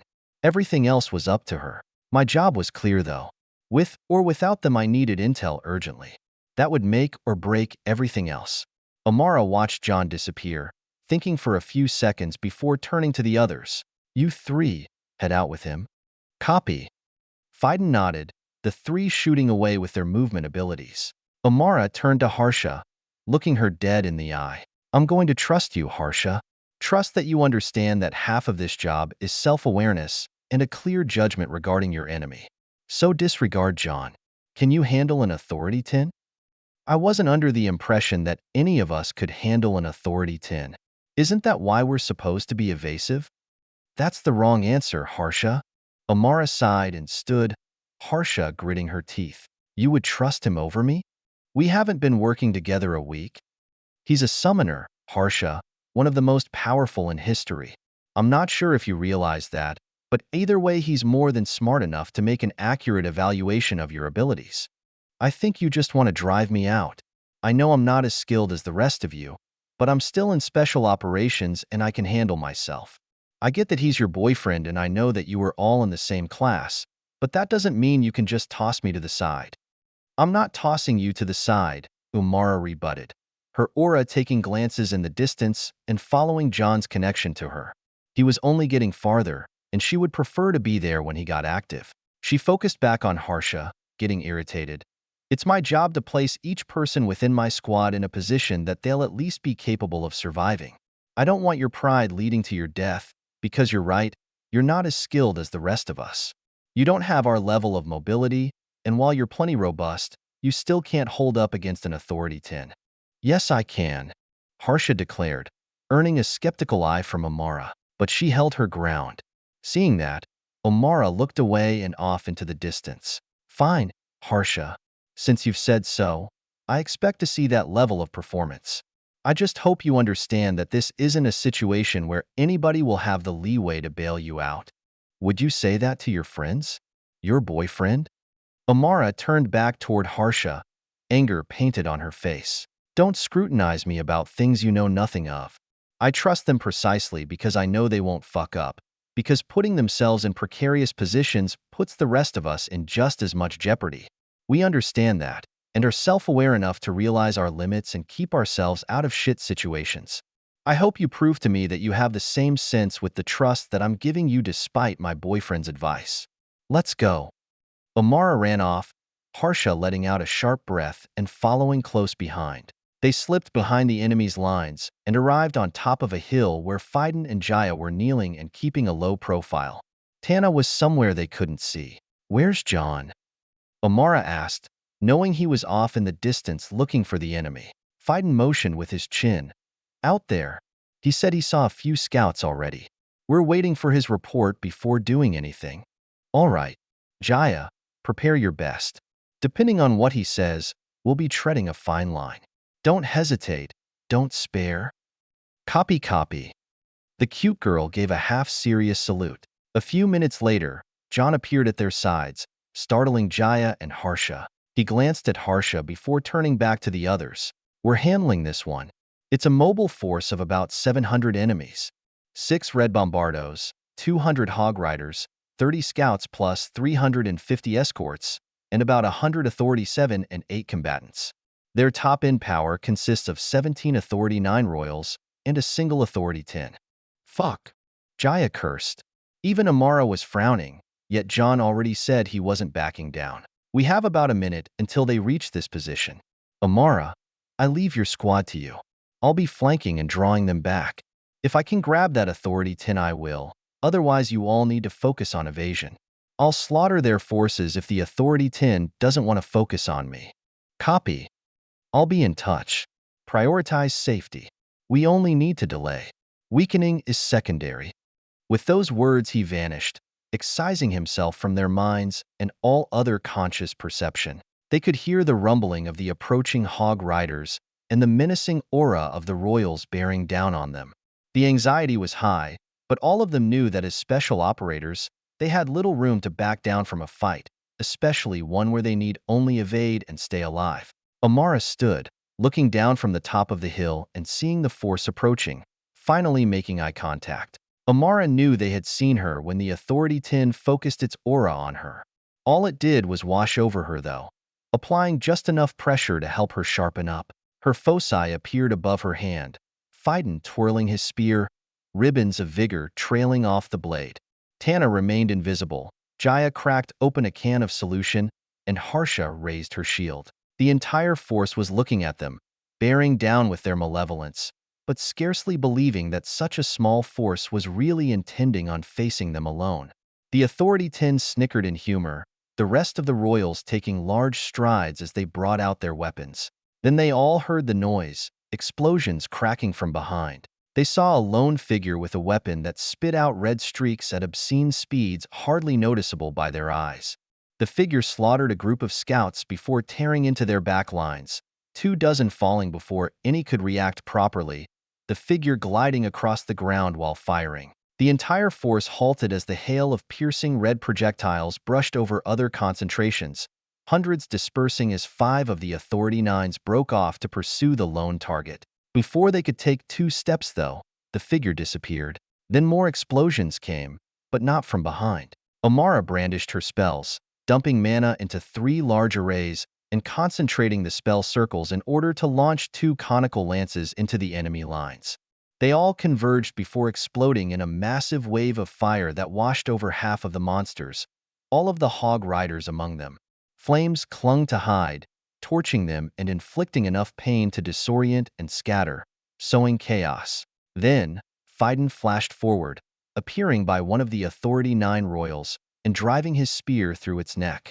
Then his blade flickered, his arms snapping to the side as space shifted, his blade decapitating another royal of the same strength right next to his first kill. 2 of 17 down. Phaidon zipped away, veins popping out of his forehead as his arms throbbed, barely held together under the sheer strain of what he pulled off. Yet he smiled even as he grit his teeth, keeping his eyes on the Authority 10, not sparing any energy on making sure he could escape at any given moment. It was a grotesque thing, standing on 2 legs like a normal bipedal, but sporting 3 arms like a mutated freak. It looked like it took some blood from the Anarchy bloodline, but deviated halfway. Half its face looked melted. It had 2 eyes, one in its normal socket, another on the side of its head, and its entire body was covered in wrinkly skin. It spun around, looking between John and the distance, who began to evade the royals, and the group in front of it. One was far and a weak summoner. The other was closer and not strong enough to resist. It seemed to make a decision as Phaidon tensed, looking at the girl holding a shield, the most fearful, the slowest, with half-decent armor and weapons that might afford her lifespan a few more fractions of a second. With a step, it suddenly brought out a hammer, winding it back, its eyes locked on Harsha. Its target was obvious, but it needn't play games with prey that couldn't resist. It spoke through cracked and jagged lips, its voice like sandpaper. I will melt your brain and drink it from your eye sockets. Harsha had no time to respond when the royal swung its massive hammer with scarcely believable speed. The momentum carried its body across the gap between them in but a second. Its foot planted right before it collided with Harsha, the girl having reeled and retreated in anticipation. Just before the break in momentum, the royal twisted its body and then used the planted limb to transfer the energy and deliver the strike. Harsha watched the hammer come down on top of her shield. She angled it and her body to deflect, the hammer's reach forbidding a full dodge. Then the hammer came down, carrying such force that it dug into the shield and sent a shockwave through Harsha's body that outright broke her arm and shoulder. Then it cleaved into the metal like a blade and broke off the bottom half of the shield, barely missing Harsha's forearm. Then the hammer impacted the ground, the magical power behind it dispersing the force across the land and cratering it for 24 meters. The royal took a step forward and swung its arm once more, the hammer coming out of the ground and right back up like it weighed no more than a few pounds. Harsha barely brought down what remained of her shield on instinct, using vigor to move her arm despite the brakes, the hammer slamming into it and sending her flying into the distance. Harsha, get out of there. Amara's scream echoed across the hillside as Harsha flew. Then, the spell before her completed. A two-stage lance manifested from the cluster of spell circles. The first stage flickered into a dense ball of fire, which exploded and launched the second stage at speeds surpassing sound. The second stage then impacted upon the royal after it raised its arms to defend. The tip of the lance disintegrated on the royal's forearm, taking off several layers of hide with it, allowing the body of the lance to drive in an orb of swirling space. The orb managed to shred through the flesh and hit bone. It was then halted in its tracks, the rest of the lance formed of dark fire collapsing onto the orb and shattering its integrity. The result was an explosion of space, the laws of physics rapidly reforming reality, but not before the royal's forearm was warped into particles. Fucking freak. Amara cursed. All that, and it took off one arm below the elbow. That was one of the best spells she could produce, the pinnacle of her armor-piercing arsenal. The royal was sufficiently pissed now, though. It turned to her with bloodshot eyes, lunging at her with a scream. While it flew, though, Phaidon appeared beside it. Thinking he was going to attack, the royal planted and swung its hammer with its two remaining arms. Phaidon simply zipped away, though, not so much as stabbing with his spear. Then he appeared again, behind it, making the royal swing around to hit nothing but air. He continued to harass the royal with his close presence. He didn't attack, but he was always within reach, vulnerable, far weaker than the royal. They both knew it, but the royal couldn't kill him if it couldn't move fast enough. Yet after only half a minute, Phaidon zipped away and started panting, his legs trembling slightly. Tana appeared by Harsha, who trembled as the pain of her shattered arm overwhelmed her. Her adrenaline was the only thing allowing her to walk. Tana spoke coldly, "You need to retreat. Take another hit like that, and we won't be able to retrieve a corpse." "I'm fine. I'll go back in. Just give me a few seconds." "No, you're out of this fight." Tana grabbed her armor, preventing her from trudging back to the fight, ripping her right back to where she was and looking into her eyes. Harsha grit her teeth under that gaze. It held no pity or anger, just disgust. Tana's disdain was palpable, her aura doing nothing to hide it. She wanted her to see it, wanted her to know how little she wanted her there. "You don't have it, Harsha, and I won't let you distract them and put their lives at risk. Remove yourself, or I'll cripple you here and drag you back." Tana let go with a small shove, Harsha stumbling back as shooting pains went through her chest. She felt a few broken ribs, and yet her anger was starting to overwhelm even that. Harsha seethed, the sword in her hand shaking. "I hate you. Ever since I arrived, you always looked down on me." "Yeah, I did. You take on more than you can handle out of pride, all despite knowing exactly where your limits lay. That's dangerous to my team. So remove yourself before I do it for you." Tana motioned toward the rest of the troops retreating in the distance with her chin. Harsha's breathing heaved, overwhelming rage washing through her mind, emotions clawing their way up to the surface and threatening to burst out as tears. She saw those cold eyes, holding not an ounce of sympathy. Tana was even more prideful than she was, holding contempt for anyone she considered lesser than her, whether they were stronger or not. Harsha turned, only her legs unharmed, the only reason she continued to be mobile as the adrenaline faded. "Fuck you." There was no response as she trudged away and popped a recovery pill into her mouth. Tana turned back to the fight, seeing John continuing to tear through dozens at a time. The Royals attempted to attack him, but he was always able to evade. None of them were able to see through his trickery disguised as invisibility. Not even her. She shot back down to where her squad was harassing and evading the Authority 10. In her mind, her loathing for Harsha grew stronger. She couldn't allow herself to get that weak. The issue was that she was closer to Harsha's weakness than she was to her squad's strength. But unlike Harsha, she would die before becoming a burden to her squad.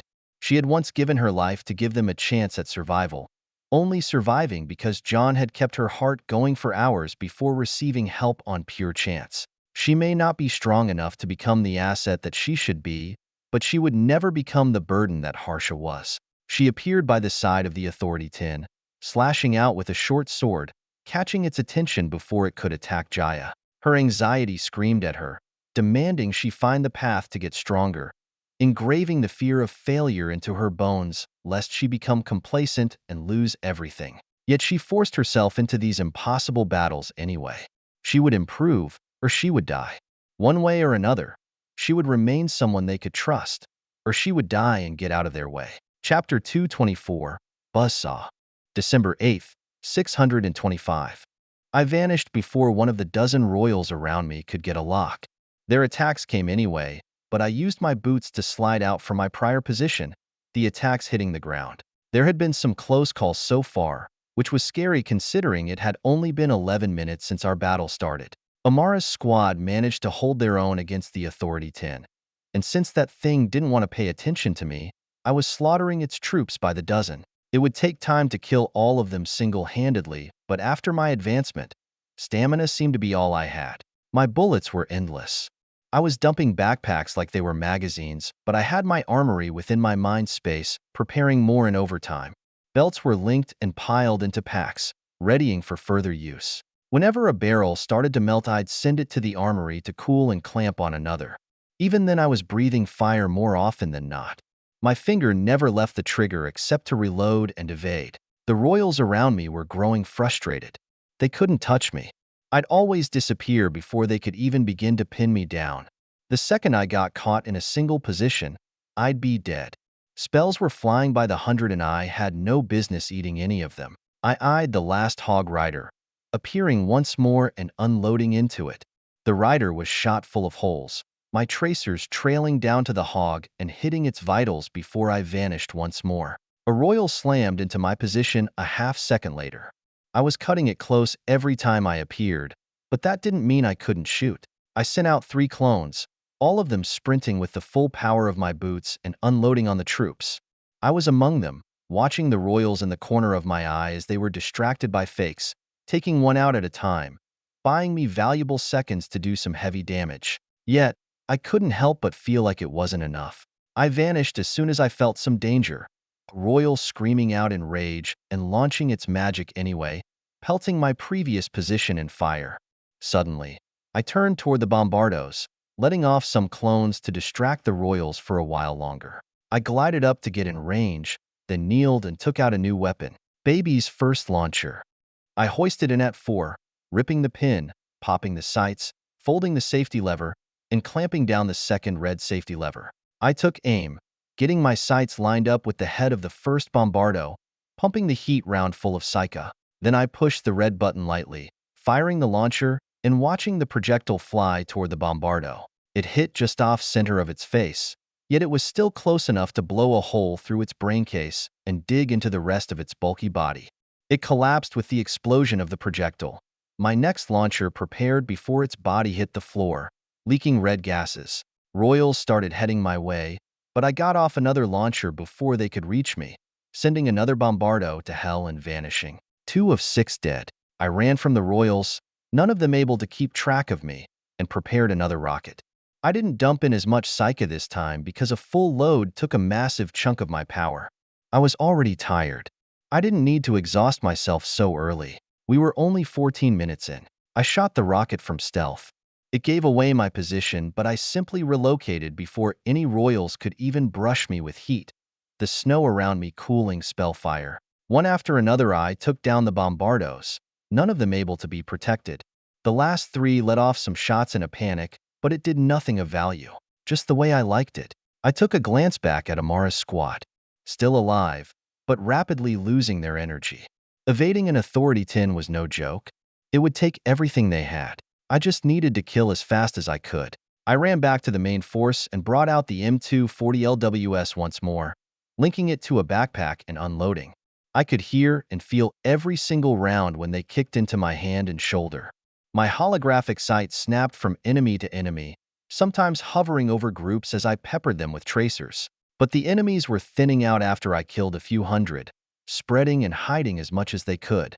I was an untouchable enemy slaughtering them dozen by dozen, and none of them knew what to do.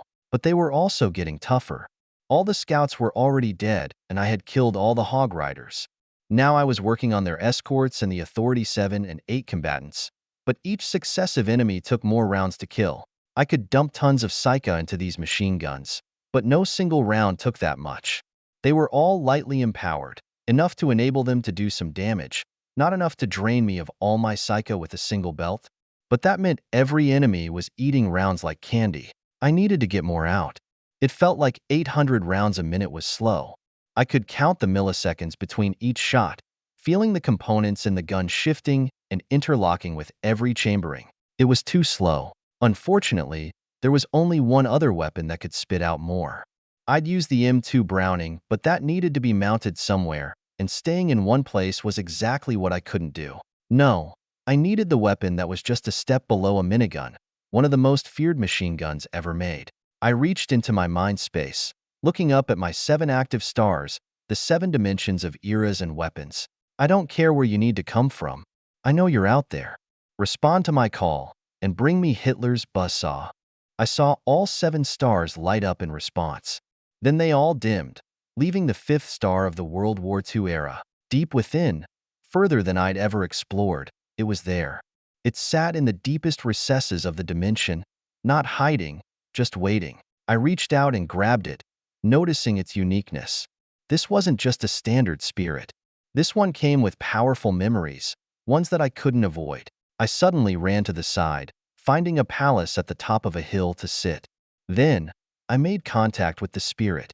My vision blanked, the memories rushing through my mind, and yet I managed to retain my sense of self. I viewed them like a spectator, my spark set to run my stealth as I went through this out-of-body experience. I found myself dropped in a frozen hellscape, sitting with other troops behind buildings or snow cover. I was mounted behind my machine gun, the MG42, a long belt of rounds draped over the arm of my partner next to me. I looked down and saw the markings on his uniform, as well as those on the gear of troops nearby. There were several swastikas, a couple subtle insignias denoting the Waffen SS, and further, I caught a glimpse of something these memories intuitively recognized. The icon of this unit. It wasn't the only unit, but this particular one I was among was special. The 3rd SS Panzer Division. Totenkopf. My vision flashed, and suddenly I was in heated battle. We were surrounded, fighting back the Soviets as they attempted to wipe us out with their encirclement.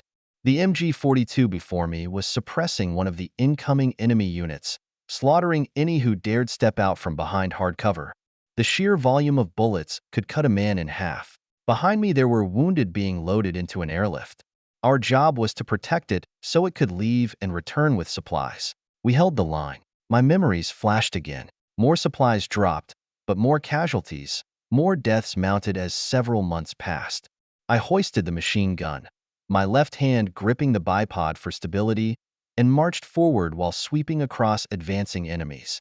It was difficult to see well with the snow and the trees providing cover, but I knew that I didn't need to see the enemy to kill them. It only took a moment, just to step away from cover to fill a man with lead. Trees could be whittled down, even cut with enough bullets. It only took one of many bullets to injure and incapacitate a man. Trees only kept you safe for as long as you cowered behind it, or as long as it took for you to become stupid enough to step beyond it into fire. Why anyone would advance into my field of fire, I didn't know. But it was not my job to question. It was my job to kill those who presented themselves to me. I would have no mercy for my enemies. Mercy was a privilege for those already dead. In a way, to kill them was to grant them that mercy. After many months, we found our opportunity to break through the encirclement. Many tens of thousands fell in the process. I didn't know how many dozens I killed, how many hundreds I wounded, but it was only done with cold malice, that much I knew. The encirclement was broken. The bone-chilling cold long seeped into my bones. It forged the discipline necessary not just to survive, but to operate at the level demanded of me. We were elites. We were the living weapons that the anvil of this war had forged. Every enemy another swing of the hammer to temper our skill and spirit. We marched out of the Soviet Union and left for France. More enemies to kill, more bullets to fire. No amount of enemies could stand in the way of the MG42. It was a killing machine, not as efficient as many others, but capable of delivering brutality unlike them all. There were few weapons greater. My vision flashed again, and suddenly I found myself back on the biomat. I could see the scourge in the distance. I looked down and found the MG42 in my hands. There were some faint stains of blood on the frame, scuffed metal and blemishes riddling the body and stock. It certainly wasn't as refined as the M240 LWS I had been using, but I could feel the malice coming from it. This thing had killed, had murdered. It had been to many battlefields, had done things that couldn't be uttered. It was death made metal, and there was nothing more comforting as I stared down the hordes before me. My armory already had an Alice frame and stacked belts of 7.92 by 57mm Mauser ready. The pack was heavy, bulky, but necessary for the volume I needed to put out. I glided down towards some clustering monsters. I hadn't fired for nearly a minute since the memories took hold. The Royals had gone back to harassing Amara's squad. I stepped up to the rear of the monster lines, releasing my stealth and hoisting the machine gun with one hand grabbing a leg of the bipod at its front. I didn't even bring it up to my shoulder. I didn't need to. I knew exactly where I was aiming. My enemies didn't have cover. As a consequence of their biomat tainting the surface of this planet, I would teach them why bringing down the barriers between us was worse for them than for me. Nowhere to run, nowhere to hide. My voice carried into the minds of every monster and humanoid on the battlefield, their eyes all turning to me. I felt no fear under their disgusting gazes. Those appalling forms instilled only revulsion. That which did not belong in this world should be eradicated from it. I brought back the trigger, feeling the frame kick back into my arms at a rate that threatened to vibrate out of my control. I tightened my grip, feeling the weapon breathe malevolence and sweep across the faces of my enemies. My power, sitting 2 authorities above what this weapon should handle, threatened to overload the spirit. Yet it gave no protest. The malice radiating off of it only grew with every second, with every enemy that we sawed in half. A breeze brought the dense stench of acrid blood to my nose, and the weapon seemed to drink it in. The weapon fired faster, so fast that even the Royals that turned to attack me were repelled. A mere few seconds of concentrated fire was enough to make them reel in pain, bullets often embedding themselves into flesh and muscle, not killing them outright, but threatening to should they continue to pursue recklessly. I vanished before a spell could bombard my position, shifting my angle of fire and using my boots to carry me beyond the range of those Royals. My fire almost never stopped. I was so engrossed in killing what was before me that I barely noticed the barrel start to spit flame after a full minute of sustained fire. I continued despite the supposed damage I was doing to the gun, heat radiating toward my hand, threatening to scorch my gloves. Dozen by dozen I slaughtered the escort forces and any remaining Authority 7 or 8 combatants. Amara's squad held, but they were tiring faster. 18 minutes. I gripped the bipod harder, willing the weapon to cycle faster. It responded with even greater volume, more fire from the barrel and raging malice. It responded to the hate that I held for the scourge and what it had done to those I knew. It responded to the hate I held for those who refused to fight for what they needed to.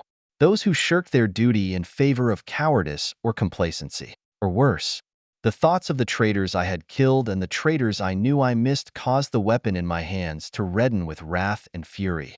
The barrel glowed brightly out of sheer heat, and for some time I worried it would melt. But I demanded that this spirit meet my expectations. For attempting to punch above its weight class, I was demanding performance that no other weapon could give. It breathed red-hot hatred, as if each bullet were venting it instead of adding to it. Steam rose from the frame as falling snow boiled away. Minute by minute passed. Enemy by enemy fell. The royals chased me with desperation as I reduced their force to ruin, but there was nothing they could do before. And there was nothing they could do now, not even with all 15 of them. And finally, I killed all but those royals. They screamed in hate when I reappeared a distance away from them. Then, I turned toward the authority tin chasing my friends. It too moved with bursting fury, attempting to kill those that refused to allow it a single hit, hateful at the one that slaughtered its forces, even more hateful at those that were unable to kill me. My aura reached out, crashing into its mind. I had to admit that it was far more powerful than my aura, but that didn't mean I couldn't easily divert its attention. It turned to me with a snarl, earning my friends some reprieve. I stared it down and willed my disdain to reach it. The thing screamed at me in defiance. Power is wasted on something as filthy as you. You can't even kill those you deem weaker. What a fucking disappointment. I will rip out your spine. Empty words. 5th Squadron, retreat. Omara, Phaidon, Tana, and Jaya all shot away. The authority tin turned to give chase, but a sharp stab with my aura to its brain was enough to get its attention back. Hey, you worthless insect. Are you a freak of the anarchy bloodline? Do not speak his great name lest I rip off your jaw. Please, I stared down anarchy once. I'll do it again, and I'll laugh at its retarded form as it mindlessly swings those primitive weapons. If you survive today, I want you to deliver a message. I lowered the barrel of the MG42, the heat dissipating in the cold atmosphere as my aura made me flicker away. My words were seared into its mind. Tell that thing that I'm waiting for it to come try and kill me again. Tell it to send its minions. Tell it to send its traitorous agents within humanity. Tell it that John Cooper is getting impatient. If I'm not killed soon, then I'll keep building weapons that will annihilate every last one of you revolting heathens. It sneered back at me. Huh, your tiny human brain cannot fathom the might we withhold. No, I know exactly how strong the scourge is. I'm telling you that the weapons I will build are not something that you could possibly conceive of. What I've built thus far is only the beginning, far from the end. I will arm every soldier with machines of war that will eradicate you by the million. I vanished before a royal could try and get to me. The scourge will learn to fear me, for I will bring unto you a kind of war that will garner you sympathy from those capable of it. One day, I will roll across your territories on treads of steel, level your cities, exterminate your filthy spawn, and crush the necks of your kings under my boot. You should pray that I die before then.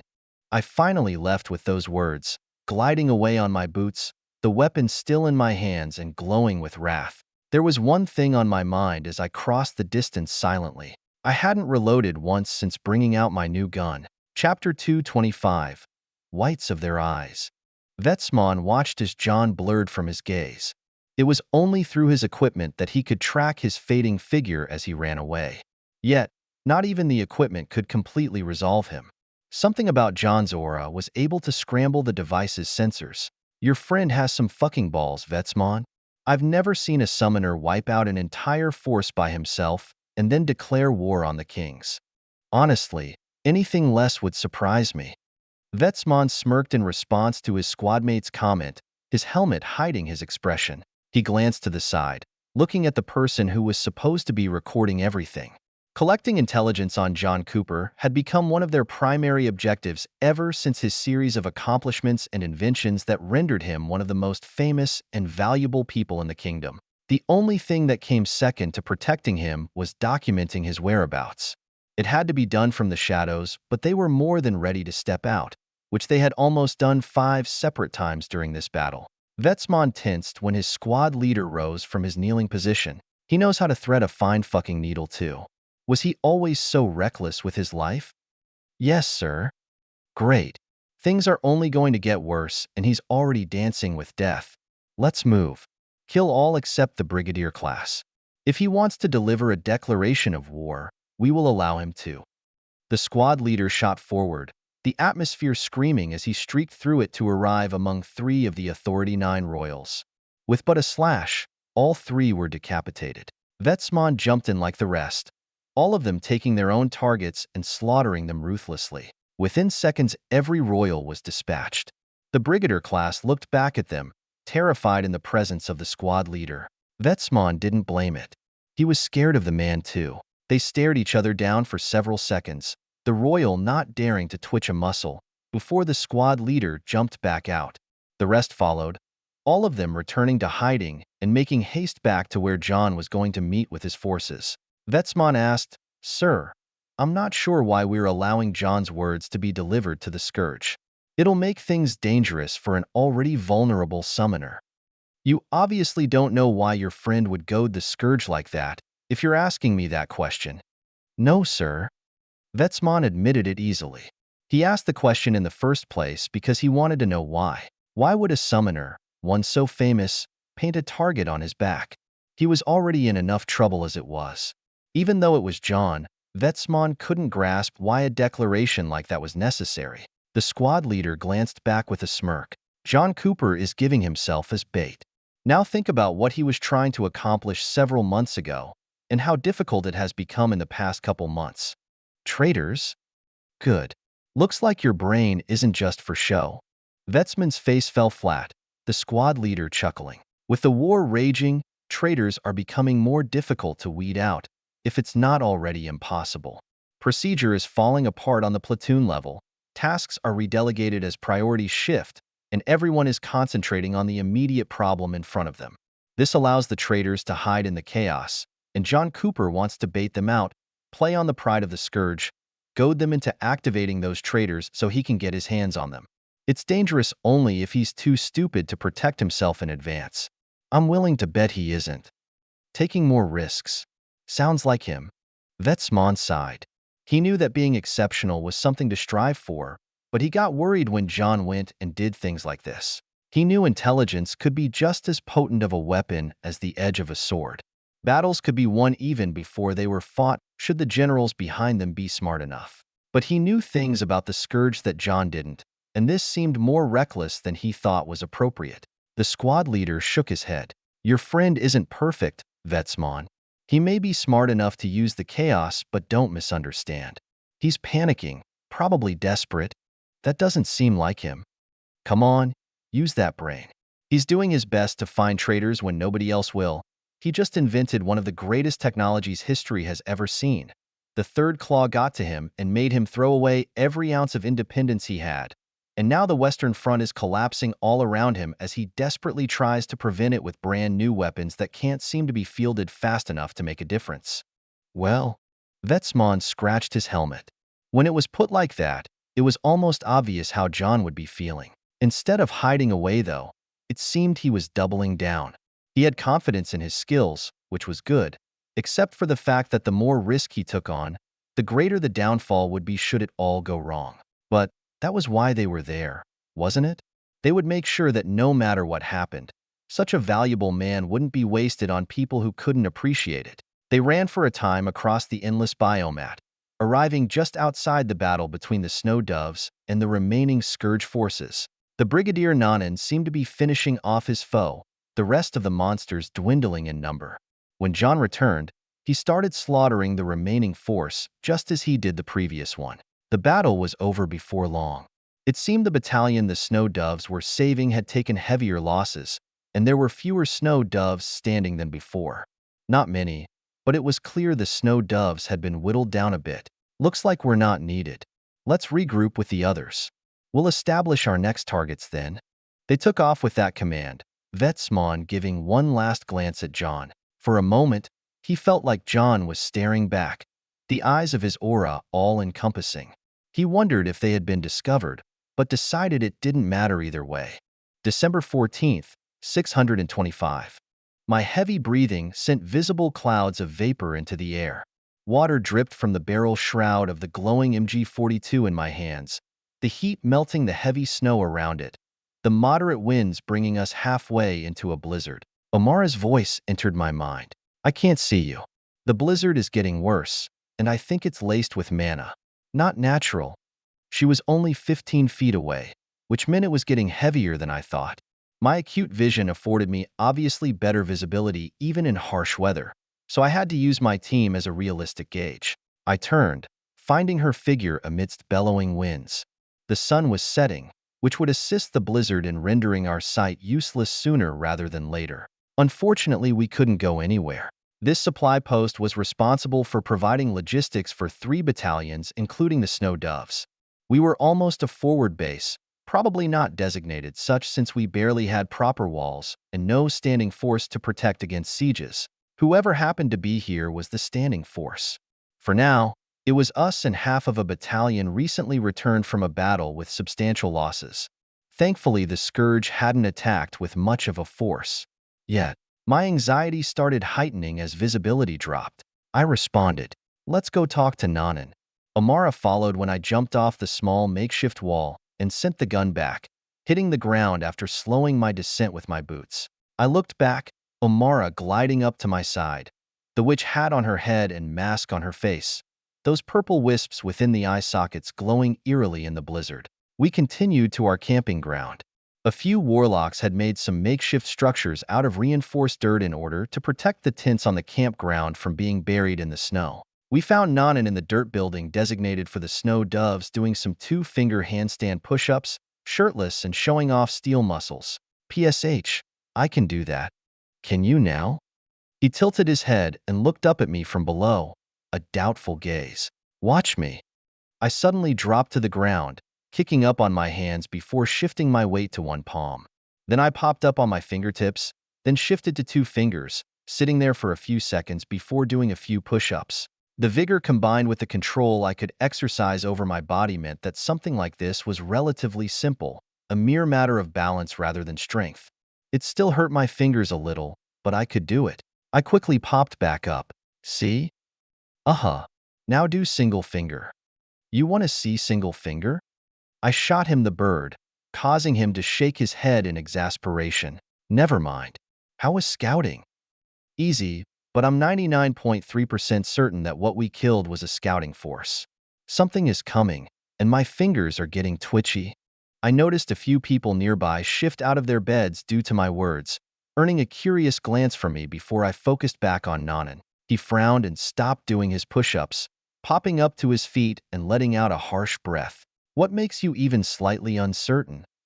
The blizzard, and the fact that I only picked off 2 scouts. So it's definitely an incoming force. Well, you never know. Could just be a fluke. No, it's an incoming force without doubt.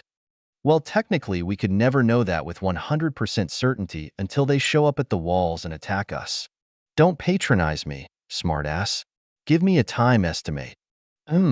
With this weather, between 64 and 73 minutes.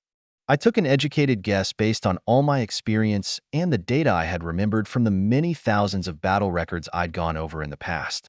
Nanan wiped a bit of sweat off his abs. I need you to run recon. Take 5th Squadron with you. Copy. Send the details and I'll mobilize. We'll meet you wherever you send us. Copy. I turned to Amara and squeezed her shoulder. Go ahead and grab the others. I'll gather supplies. We separated, a few minutes passing before we met up again with the rest of the squad. I looked at Harsha, long recovered but much quieter than before. I knew she felt alienated from the group, but she still had a job to do.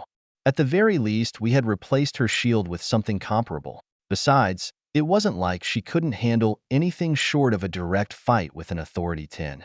She was just out of her element at the time, and Amara had a few conversations with her about that. Once everyone was gathered, I went through equipment checks. We didn't want to get caught out in a blizzard unprepared, regardless of how superhuman everyone was. After all was said and done, I prepared one last thing, a nice little convenience for the trip. Everyone stand around. I motioned for the squad to stand around me. Then I accessed my mind palace. Within the command and control center, I went and tagged everyone's aura and relative location, proceeding to establish a telepathic link with all of them. I hardly even had to consciously think about handling 5 connections with how powerful my mind had become, especially when I could just delegate it to my spark. After that, I utilized my visualization and illusory abilities to generate an illusion above everyone's heads. Amara and her squad glanced between each other when they saw the tags that appeared above their heads. It both labeled them and gave their location, no matter where they moved. This will help each person keep track of one another in the blizzard. Amara waved her hand through my name tag. Seeing her fingers phase through, "How the hell are you doing that? If I can make someone not see things, then I can also make them see things. It's really easy when the mind you're trying to trick isn't fighting you. Now, let's get going. We're taking a steed, 'cause fuck if I'm trudging through a foot of snow." We left with that, rolling out of the base as soon as we could. I drove, simply following wherever my aura pointed. It didn't take long to get within range of several powerful signatures.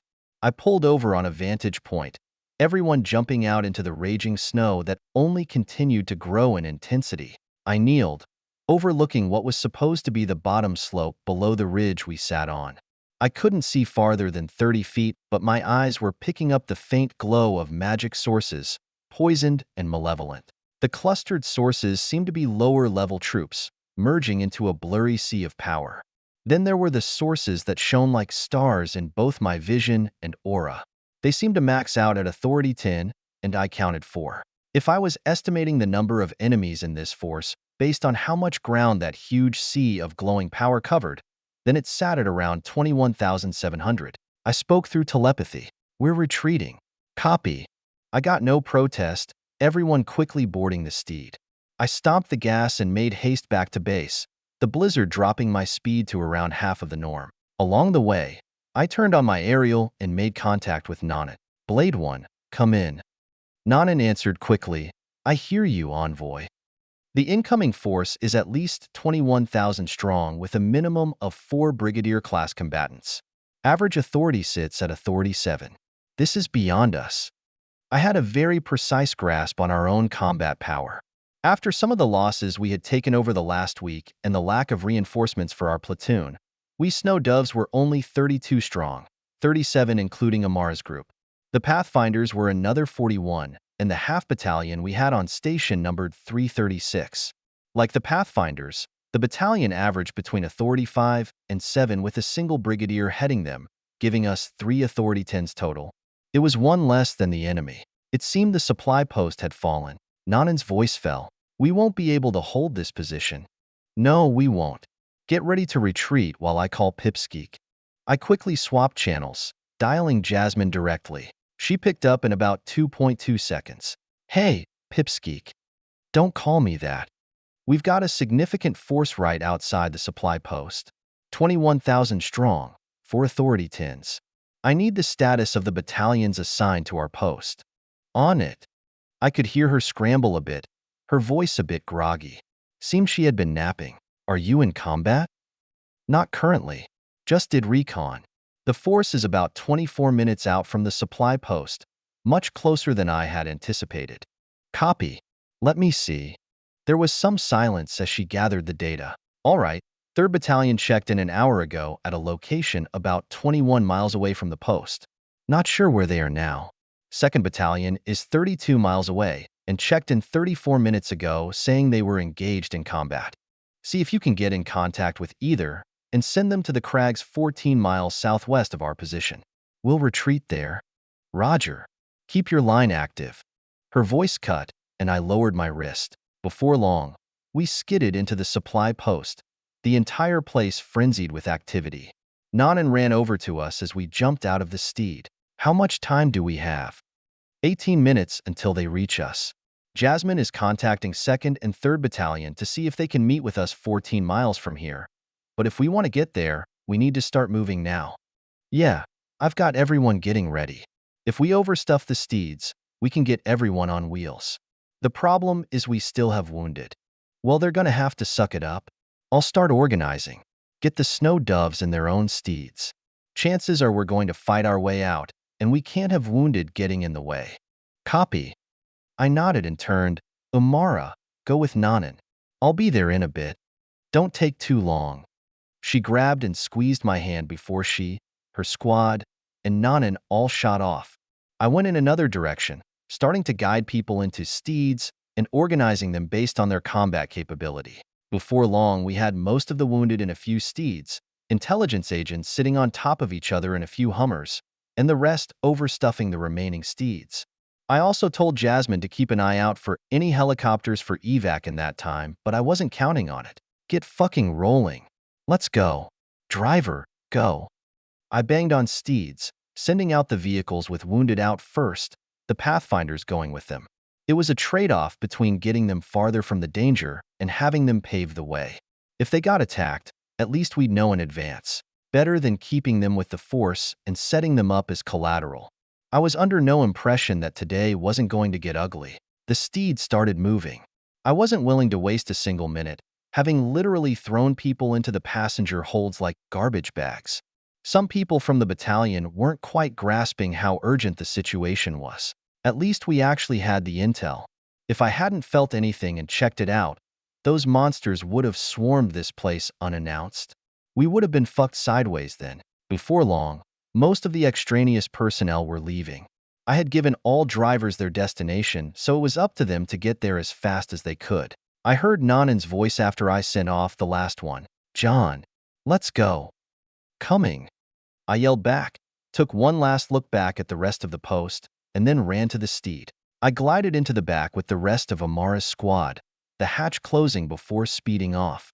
Most of the combatants were already off, the snow doves leaving last. It had taken almost 14 minutes to get everyone out.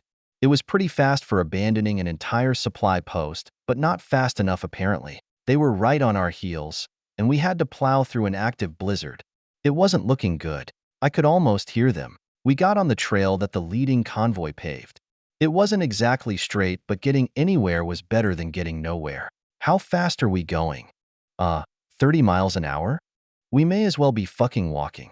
I don't know how long they'll spend searching the post before continuing to pursue us, but I wouldn't count on them being stupid for long. They'll be catching up to us given around 5 minutes at the most. So we fight. Amara chimed, making me nod. We fight, I sighed. I should have just retired and continued working in the spire. This is bullshit. Nanan snickered. Yeah, are you sure you're smart? You know, I would usually say I am, but ironically enough, I've got my helicopter sitting in an airfield collecting dust instead of helping us out here when we need it most. Nanan chuckled a bit, then went silent when we all turned our heads to look toward the back of the steed.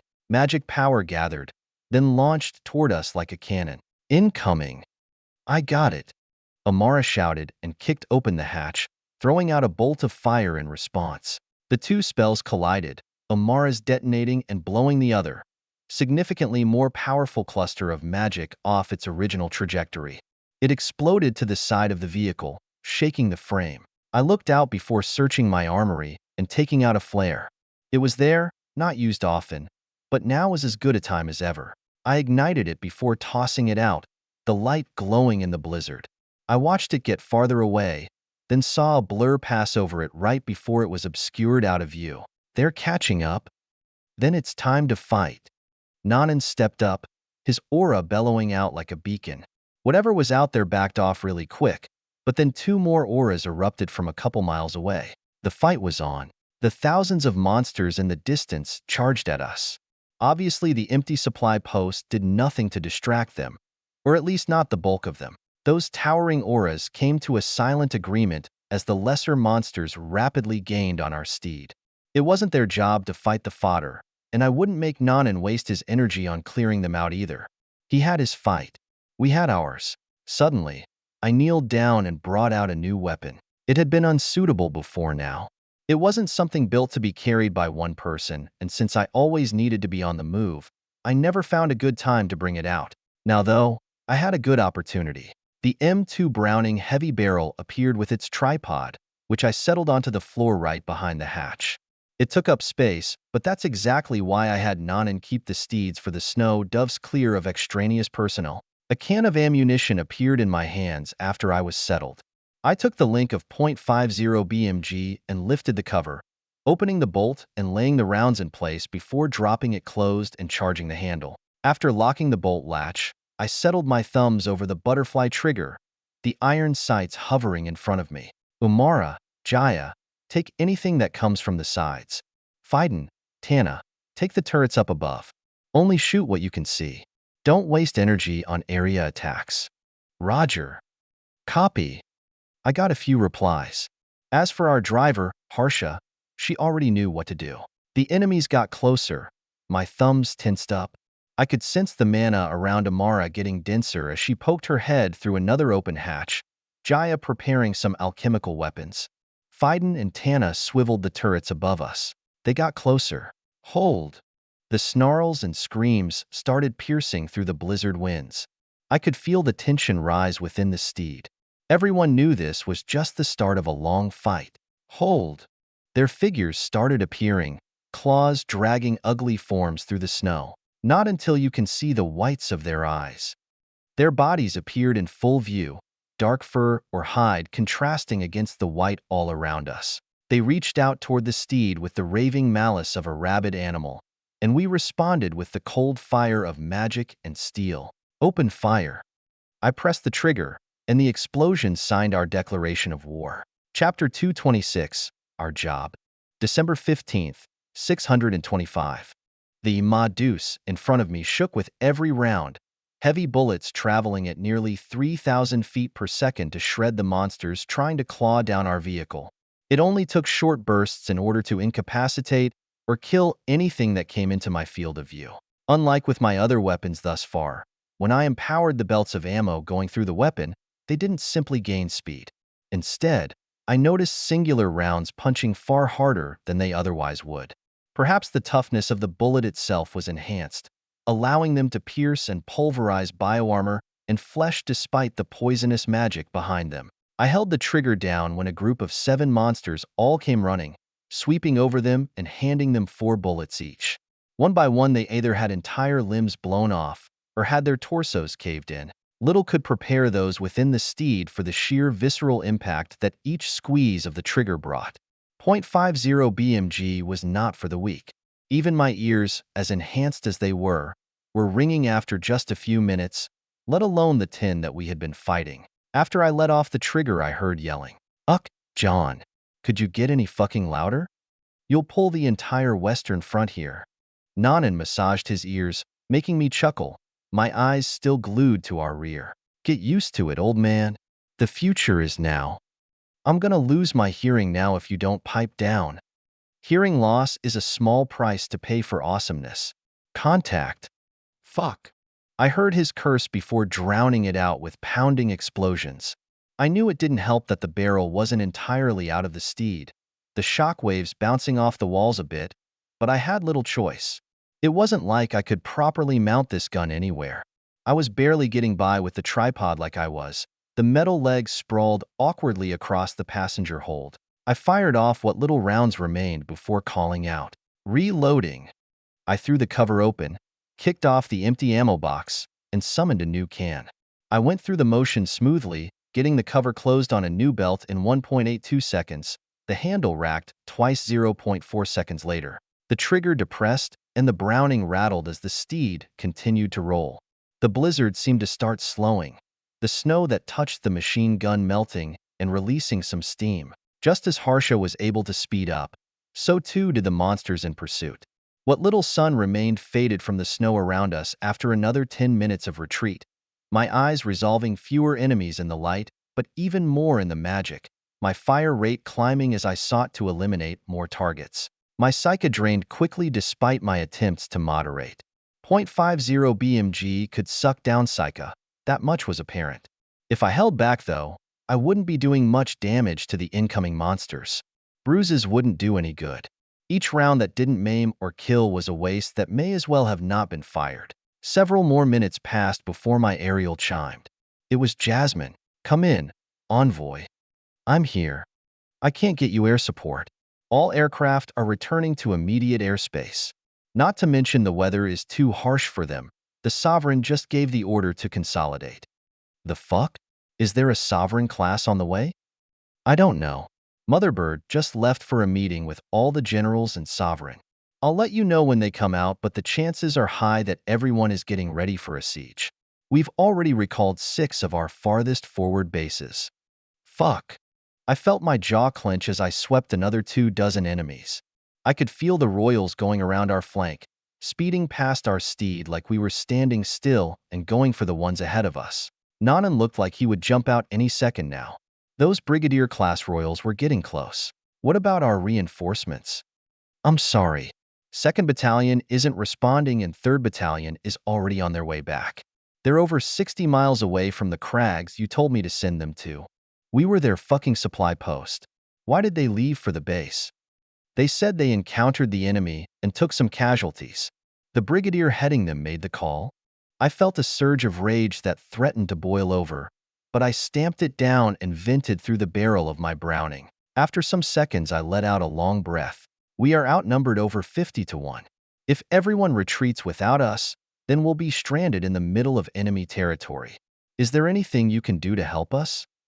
There was silence over the line for several seconds. I'm sorry, John. There's nothing. Until the blizzard clears, I can't get planes or helicopters out, and there aren't any forward bases nearby. I could hear her get emotional, but with the dire news, I felt nothing other than calm wash over me. We were alone. I clicked my aerial. All right, we'll figure it out. I ended communications with those words, looking back toward Nanan. His eyes met mine. We're not getting any help. Our only reinforcements have abandoned us. Shit. He closed his eyes. To the side, Amara dipped down and looked at me. We're outnumbered 50-1, and they have nothing to give us but their condolences? Pretty much. We'll be surrounded before long. We'll have to cut dead weight. Yeah. Then after that, we'll be outnumbered 200-1. Yup. I gave her a small smile. Is that enough of a challenge for you special operators? She grinned. It'll certainly look good on our growing list of accolades. You guys are crazy. Nanan shook his head, staring out of the back hatch with a grim look. I smacked his leg from where I sat behind the Browning. Hey, prioritize survival. We can evade this force entirely, and you're more important than that entire battalion. Don't do anything fucking heroic, and leave over 300 people to die? Those 300 people mean nothing before the power you possess.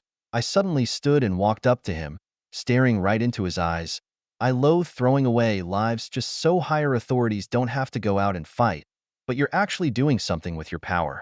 We will fight as long as we can, but make no mistake, it's our job to come out of this, not die with dead weight. I don't care what you need to tell yourself as long as you do your job and live to continue doing it later. That's how we get the most value out of ourselves. You're talking like an intelligence agent again. It's a numbers game, Nanan. I looked back out at the incoming hordes. We're the outliers worth far more than our authority, and you're an unacceptable loss.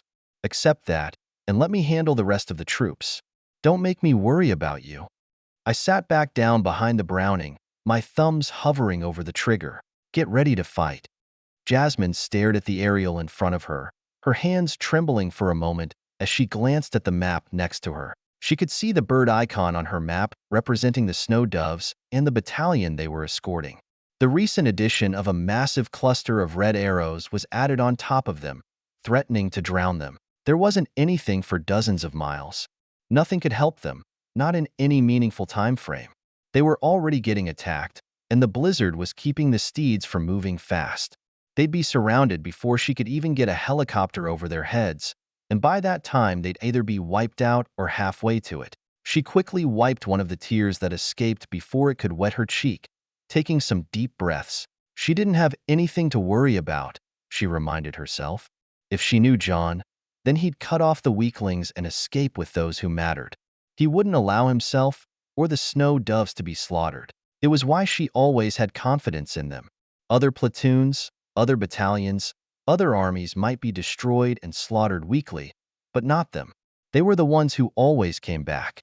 They had lived too long, fought too long, had surpassed too many tribulations to die like this, but they still needed support. They needed to get back home. Something was happening, and Jasmine would be a fool not to see it in advance. She wouldn't let them fend for themselves after barely escaping with their lives. But she couldn't do anything until Polly left that room. They had been in there for 20 minutes, which meant decisions were being made about the war as a whole. The fact that she wasn't allowed to sit in on it meant that they were running numbers and calculations that would decide the fate of over 200,000 soldiers, a fate that likely spelled death for the majority. She glanced at the battalion that had decided to return to the treehouse instead of returning to the supply post. They hadn't done it out of malice.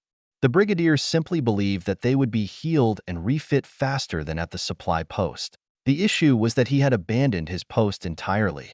If he hadn't, the snow doves wouldn't be outnumbered at the highest authority on top of every other damnable disadvantage. They would have a far higher chance of coming out with the majority of their combat power intact. Instead, there was an unacceptably high chance that they wouldn't be making it out at all. John could be ruthless, but Nanan wouldn't abandon everyone simply because they could predict the outcome. That meant it would be him pitted against two brigadier-class royals, placing him in extreme danger. She decided that this 3rd Battalion would be the first to face whatever abomination the sovereign had called everyone into a meeting to discuss. They had already committed an offense worthy of being stripped of rank. Of course, nobody would actually strip a brigadier's rank over something like that, but they had also never been placed in this situation before, let alone one where such a decision actually resulted in the worst possible outcome instead of merely being symbolically wrong. If they came out alive, she'd let them bitch and complain to her about what it was like to be dreadfully outnumbered all they wanted. There was a sudden sound at the door. She looked up and saw Polly walking into the office. Jasmine carefully asked, "How was it?" Polly sighed, sat down at her desk, and wiped her face, remaining silent for several seconds. Then she lifted her head and zoned in. It looked like the next few weeks were going to be rough. The Sovereign has confirmed that the enemy Sovereign class is making its advance. Apparently the blizzard is its doing. It's covering the advance of its armies. It's working because we can't see anything, and the magic within the snow is scrambling our sensors. We're lucky that communications are still able to get through. Still, we can assume that over 1 million monsters are about to lay siege to this place, based on our sovereign's words. I understand. I have a report regarding the snow doves. Something happened? Jasmine nodded. They encountered a high average force of over 20,000 and are retreating from the supply post. 3rd Battalion abandoned the post earlier, so the snow doves are outnumbered by about 50 to 1, with the enemy having 1 brigadier class more. Polly frowned and looked at the map, seeing the obviously dire situation. She sighed again, massaged her temples, and glanced at the map one more time before giving the order. We've brought back most of our aircraft, so get 3 helicopters in the air over their position.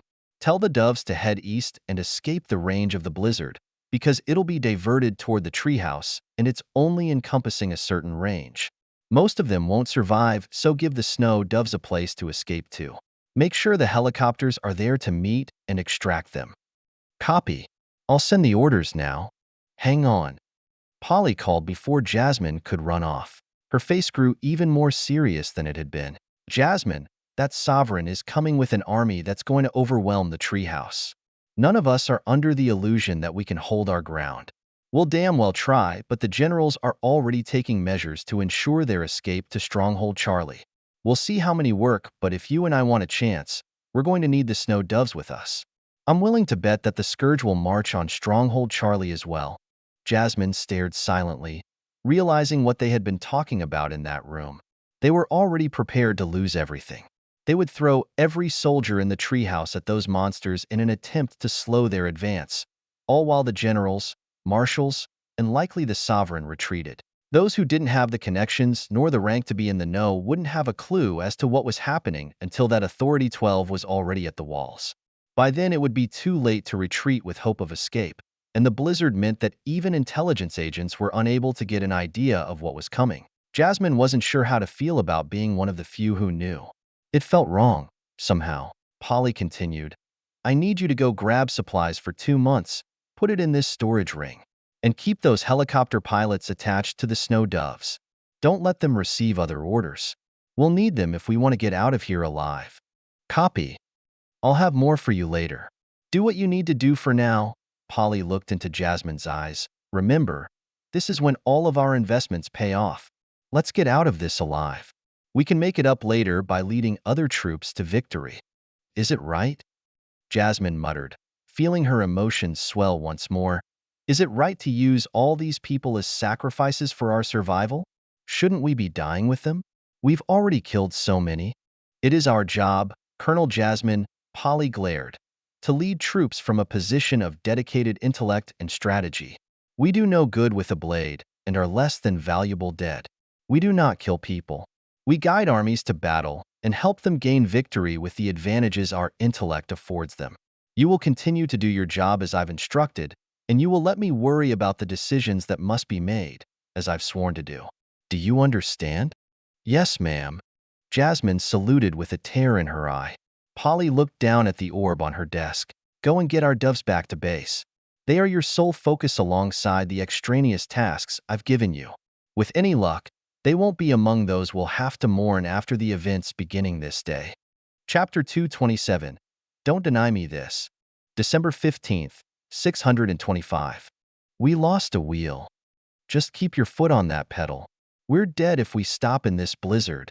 I pushed the trigger once my words finished, pelting our rear with another several hundred rounds as Harsha focused on making sure we didn't get drowned in the sea of monsters around us. I could sense them absolutely everywhere. Behind us, flanking us, and in front of us. Only the blizzard kept them all from knowing exactly where we were.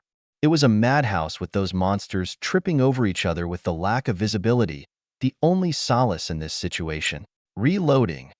My call-out came right when the last bullet in the belt ran through the Browning. With practiced motions, I threw open the cover, kicked off the empty ammo can, slammed down another, ran the belt in place, and threw the cover down. The handle was racked twice within 1.96 seconds of running empty, yet it felt like 1.95 seconds too long. Monsters gained ground every millisecond, and the only reason it didn't feel like the Browning was firing too slowly was because every round packed a .50 cal punch. The snow is clearing. We heard Harsha's call, even though we could all see it. I reloaded as the blizzard started to fade. Jasmine had already passed me Polly's words, so I knew we were crossing the furthest range of that Sovereign-class snowstorm. Her orders were also what gave us our new rendezvous point. The threshold was rather sharp. 1 minute we were still blind. The next we saw the entire landscape open up to our eyes. I raised myself and looked out of a hatch so get a grasp on the situation. The biomat all around us had a layer of snow on it, not as thick as that within the blizzard, which meant the steed could move faster. But then we saw all the thousands of monsters around us, all charging toward the steeds and hummers ahead of us. There were several fewer than when we left, which, based on my estimations, meant there were at least 3 platoons worth dead, dropping our numbers to around 260. Considering we had some steeds filled with mostly wounded, which were at the front and safe, our combat effective numbers were around 200 at best. Based on my counts thus far, we had only killed around 1,300 monsters. It wasn't quick because of the blizzard. We could only kill what was in front of us. Still, there were at least another 20,000 monsters, and we were now effectively outnumbered 100 to 1. Now, that wouldn't be so bad if it weren't for the fact that the average authority of the soldiers outside the Snow Doves and Amara's squadron sat around authority 6, while the enemy averaged an entire authority higher. We were outclassed and outnumbered in every way. Not that I didn't already know that. It just meant that 100 to 1 odds were actually looking at this situation nicely. And now we would have to make our stand. There's a steed stopped in front. They're doves. Get to them. I called out and let out a harsh breath, looking down at the Browning. Looks like your time is up. We did well. I sent it back to the dimension before climbing up to the roof of the steed. I looked to our front and saw the halted steed, all but 3 of its wheels destroyed and the Snow Doves within getting surrounded. I frowned. If we stopped then there was no way we could get rolling again. The issue was that we wouldn't be rolling for much longer anyway with the way the monsters were starting to converge on us, and our doves were the only people capable of putting up a meaningful fight. When the odds were stacked against us so heavily, we needed every valuable asset. They were worth it. I ducked down. Get to them and disembark. We fight on foot the rest of the way. Harsha responded, her eyes glued to the monsters beyond her windshield. If we stop, we're dead. That's for me to decide. Stop at their position. That's a fucking order. Harsha grit her teeth and changed course, going for the doves. The only reason fighting on foot wasn't hopeless was because the rendezvous was only 3 miles away. The risks of not securing more doves was greater than crossing that distance. I didn't need Harsha to understand that. I just needed her to listen. I climbed to the roof of the steed, looking around us before tilting my head up. In this dark night, the moon was our only source of light. It was full and cast a soft glow on everything around us. I could see clear as day anyway, but the moon would be the guiding light for the rest of my troops. Then I sat down. We had about 53 seconds before arriving within the vicinity of the steed, and there was something I had to do. I took out my MG42, its barrel warm in anticipation. I could feel the burning hatred within it. This was the first weapon that I had felt such strong emotion from. Others were determined to perform as they were built. Others were capable of forming an intelligible connection with me that increased accuracy. But this weapon connected with me because we both felt hatred. It was the most potent conduit for my wrath against the scourge of this planet. It was weaponized malice, and I was the only one who could bring it to bear. I had put it through battles well above its tolerance, and it hurt. Not because I was pushed past its limits, but because it couldn't meet my demand for more. Thus far, it was my most effective weapon against the masses of monsters we fought, but it raged against its limits because its entire being was driven by the desire to kill more. There was only one thing I could do to raise its ability to my standard. It was something I hadn't considered for any other weapon because I always knew there was another waiting for me at a later authority that would surpass the performance of anything I could find before. But not only had I gone back to find this weapon, it was only just short of meeting the standard 2 authorities above it. I decided that now was a good time to carry out my first marriage, when the odds were so skewed against us that even escape carried far more risk than I was normally willing to take on. I needed a weapon that would turn the tide and give us higher chances even in the most terrible circumstances. Now and in the future, so I call. With my soul I bear. Before God as my witness. A single line of scripture flashed to life and wrapped itself in orbit around me and the weapon. It displayed my words in a language I did not understand and carried power beyond what I provided. Upon my life, I declare my intention to utilize this spirit as my weapon, to carry out war, to kill those that seek to kill me, to kill those who I desire to kill. Without prejudice or restraint, I demand this of this spirit. The scripture inscribed itself into reality, and I paused, waiting for the response I knew would come. More scripture wrote itself, but it came not from me. The Spirit declared, through my tongue, its desire to be used as a weapon, to kill those that seek to kill man, to kill the targets of man's hatred and wrath, to be used with prejudice and without restraint. This, to demand of man. More scripture appeared, and these desires of the Spirit conflicted with my intentions. I pondered, knowing that they would need to be resolved to continue the marriage. The problem was that the desires would demand that I only utilize this spirit after fulfilling those conditions, which meant what, or who, I could kill with it would be limited. To kill those that sought to kill me. There was no conflict there, and the targets of that condition automatically encompassed all of the scourge. But it did not encompass all people. To kill the targets of man's hatred and wrath was an interesting condition because I did not hate everybody, nor did I want to bring down wrath upon everyone. So that meant I could only kill those that sought to kill me or those that I hated. If they did not seek to kill me and I didn't hate them, then I couldn't utilize this weapon against them. This was a problem because I could think of several people that hadn't sought to kill me and that I hadn't hated that I had still killed. But since those who had earned my wrath were also included, I supposed it would have to be good enough.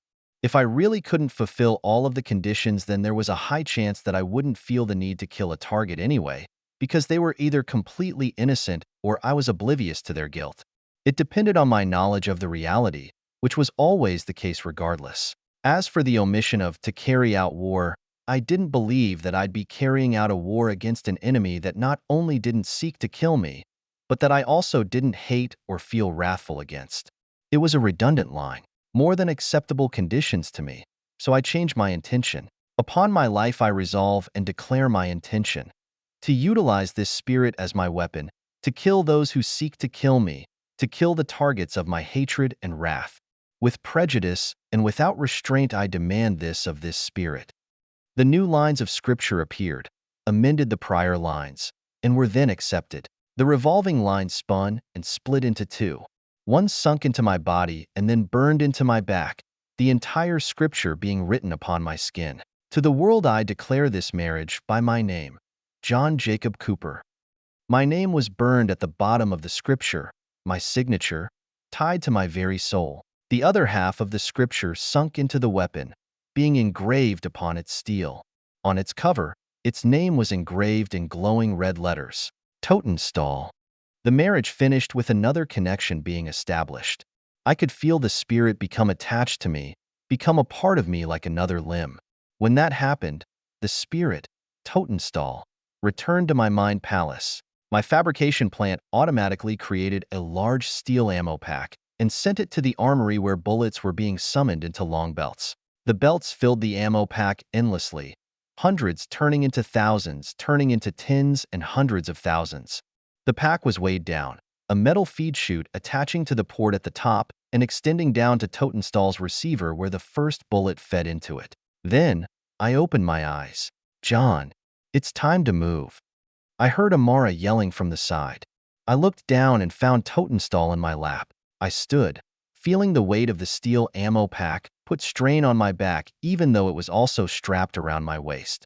Even with vigor my core had to activate to keep me upright. The feed chute rested over my shoulder, following my arm to the receiver where it was mounted. I reached and ripped the cocking handle for the first and last time, grabbing the bipod toward the front and hefting it around. We had just reached the killed steed, everyone dismounting to clear out the scourge surrounding our doves. I thought for 2 seconds, getting a grasp upon the entire situation, feeling Totenstahl in my hands, the barrel already glowing with wrath, merely waiting for my trigger pull to dispense it upon all the monsters around us. Amara launched a bolt of fire behind me, killing a monster that had jumped on top of our steed and lunged for me. In turn, I raised Totenstahl and aimed at the monsters flooding in around us. The trigger depressed, and my weapon spit fire. It cycled faster than before, surpassing 1,200 rounds per minute, climbing to 1,400 and only increasing as more monsters came. I yelled, "Go and secure them. We need to fucking move." "Roger. I'll hold them." I swept Totenstahl across all that came our way from atop the steed. It didn't matter how powerful or large they were all slaughtered as if I were sawing trees. There was ease on my psyche despite the killing power increasing significantly. I killed 100 immediate enemies in seconds, and even more as my killing radius grew. Soon enough, there were no incoming enemies for 100 yards. Concentrated fire eliminated any that dared come in our direction, the blizzard obscuring my view of anything beyond. The monsters around our rescued doves were also cleared, and I was called. "John." "What?" "This needs your attention." I frowned and looked back, Amara waving me over as all those who were able stepped up to hold the rest of the enemies off. I noticed her companion spirit, the large, snowy blue six-legged wolf that had fresh blood dripping from its teeth, munching on nearby scourge corpses. I lowered Totenstahl, disregarded the dog, and ran to where Nanan stood with a wounded knight.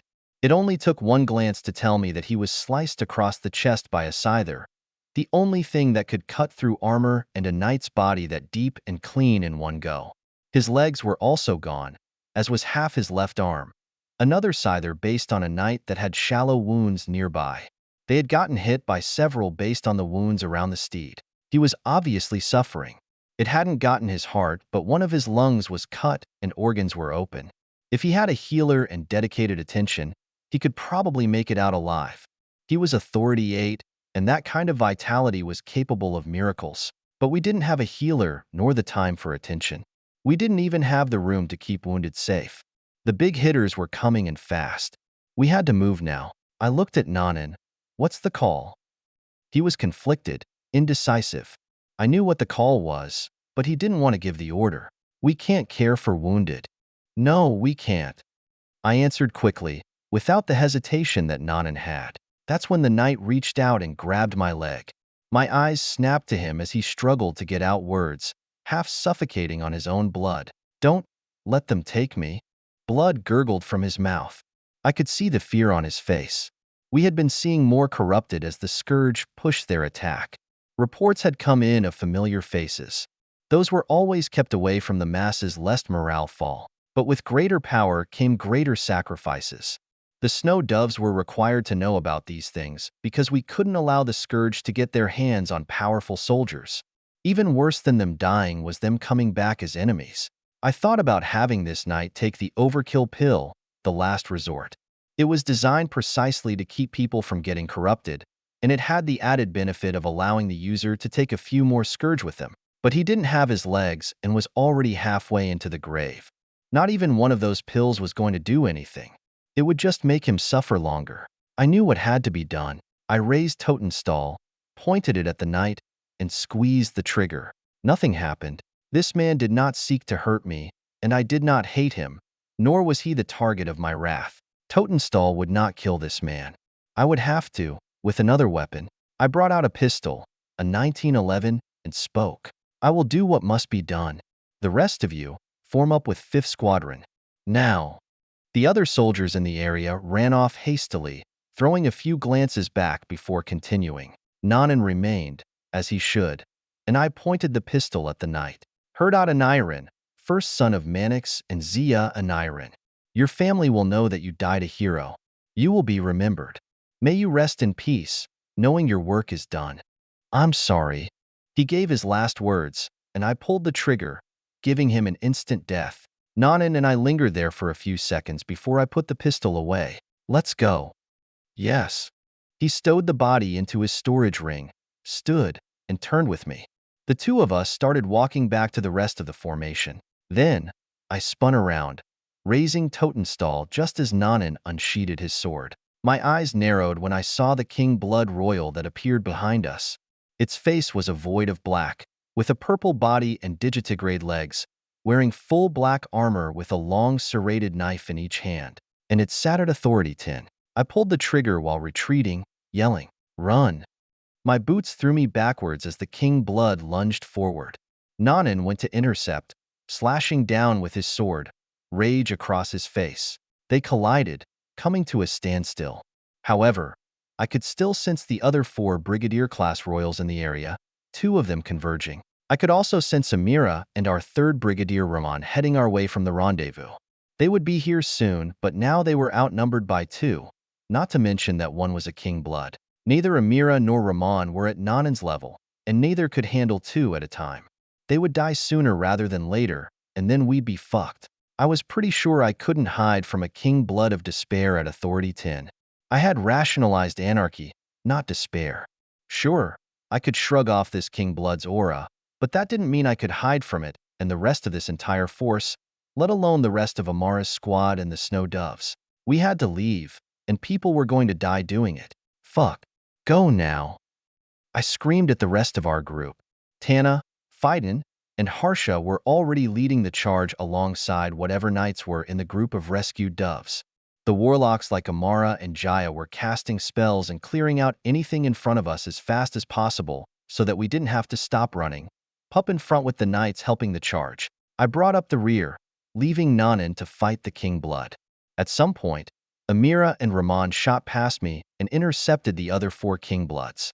I watched them instantly fall on the back foot, taking injuries within just a few exchanges. I turned around after some time, facing forward, my boots carrying me as fast as a car across the snow with active magic. I kept up with the rest, Totenstall constantly firing into the hordes around us, keeping our flanks clear. The rendezvous came into sight, the top of a hill that dropped off into a cliff, the rock face 500 feet tall, and in the distance, I could see the helicopters coming. They would be here in a couple minutes. Just a couple of eternal minutes. Go. Get to the rest. We need to hold the line. Everyone picked up the pace once the Pathfinders came into sight, helping what little remained of the battalion hold off all the monsters around them. We slaughtered our way there, my eyes occasionally glancing between the helicopters and the group at the edge of the cliff. There were destroyed steeds along our way. All of their occupants dead, some devoured. I had a bad feeling. Faster! I moved up and started aiming forward, clearing monsters with the others, not even looking back, solely moving forward. Like a spear, we slashed through the hundreds of monsters in our way, most powerful enough to take a few spells from Amara before going down, delaying our advance lest they collide with us and injure someone. They did anyway. The troops we rescued running into powerful royals and being brought to a standstill. They couldn't follow, we continued, and they were lost forever. My bad feeling grew as we desperately fought to keep from getting drowned. My eyes drawn to the Pathfinders fighting for their lives at the rendezvous, surrounded from all sides but behind. Then, I caught it. I looked between each person, seeing Pollux casting ice spells to create barriers that stalled monsters and gave his troops time to kill or protect wounded. Then I saw the last person I wanted to gaze upon. I saw Eric, and when he looked in our direction, seeing us barreling toward them, his eyes went bloodshot, then solid blood red. He snarled, then smiled, and raised his blade. And he swung it toward Pollux, shattering the man's barrier and decapitating him in one motion. No. Totenstall's fire rate increased as Eric released a blade of black vigor into the backs of several shield bearers, dropping the battle lines. Phaidon, get over there now. I saw him vanish as soon as he heard the order in his mind, appearing amidst the other troops almost instantly. He quickly found Eric, but he went to retreat into the hordes all around them after letting the monsters in. Kill him. Without Pollux, the other troops and Pathfinders started falling. The thousands of monsters once scattered and dispersed by the blizzard were all converging on one point, the only point with humans. Phaidon pursued Eric, using his power of instantaneous movement to dodge all the nearby royals and attack Eric. Whatever demonic power Eric had gained allowed him to barely evade. It boosted him well into Authority 8, and after just a few seconds other royals converged, 3 Authority 9s pursuing Phaidon. Phaidon pushed in anyway, releasing an attack that took off Eric's arm. I got hopeful, but then Eric threw something out, a small orb that rapidly brightened. Phaidon jumped out, the orb exploding with the power of space, tears in reality shooting out like particles of radiation before rapidly being repaired. And Eric ran away, further than our reach. Fuck. It took us another couple minutes to arrive, all while the Pathfinders were decimated and eaten. Not even Phaidon able to save them as tides of monsters jumped on them, dozens to each person, completely overwhelming each troop. We had to fight through hundreds even when we arrived, slaughtering all the nearby monsters, bringing up new battle lines and securing the lives of that which remained. There was only one, and he was a chief from the Snow Doves, injured, but still standing. I looked around. I saw remnants of Pollux's head and half of Amari's body. I saw Gabriel, Brisa, Winston, some of the few Pathfinder veterans left after so many reinforcements and deaths. They were all dead. The Pathfinders were dead. No, not all of them. There was one left. I turned after reaching the cliffside, shoring up our lines with the other doves we rescued that still remained, and unloading on the monsters in front of us. Some of the doves were cut down in an attempt to hold Authority 9s back, Omara launching spatial spells to kill those our doves fell to. Even Pup taking on some to give us time to muster attacks that could injure or kill such powerful creatures. I looked off into the distance. I didn't see Eric. I couldn't find him, not with my attention pulled so many different ways. He was hiding, like the scum-sucking rat he was. He knew I would kill him. He knew I would string him up by his intestines. He knew that he had to stab Pollux in the back before we could get there to have a chance of escaping. It was I who should have seen it sooner. I continued to monitor Nanan, Amira, and Rahman in the distance. Their battles were extreme. Amira was bringing out everything she had, and Rahman was trying to match her and failing. He would fall first. The helicopters weren't here yet, but as I glanced around in search of any hint of Eric, I saw a glow. It wasn't the wrathful shine of Totenstall's bright red barrel, nor the moon above us. It was the glow of white armor.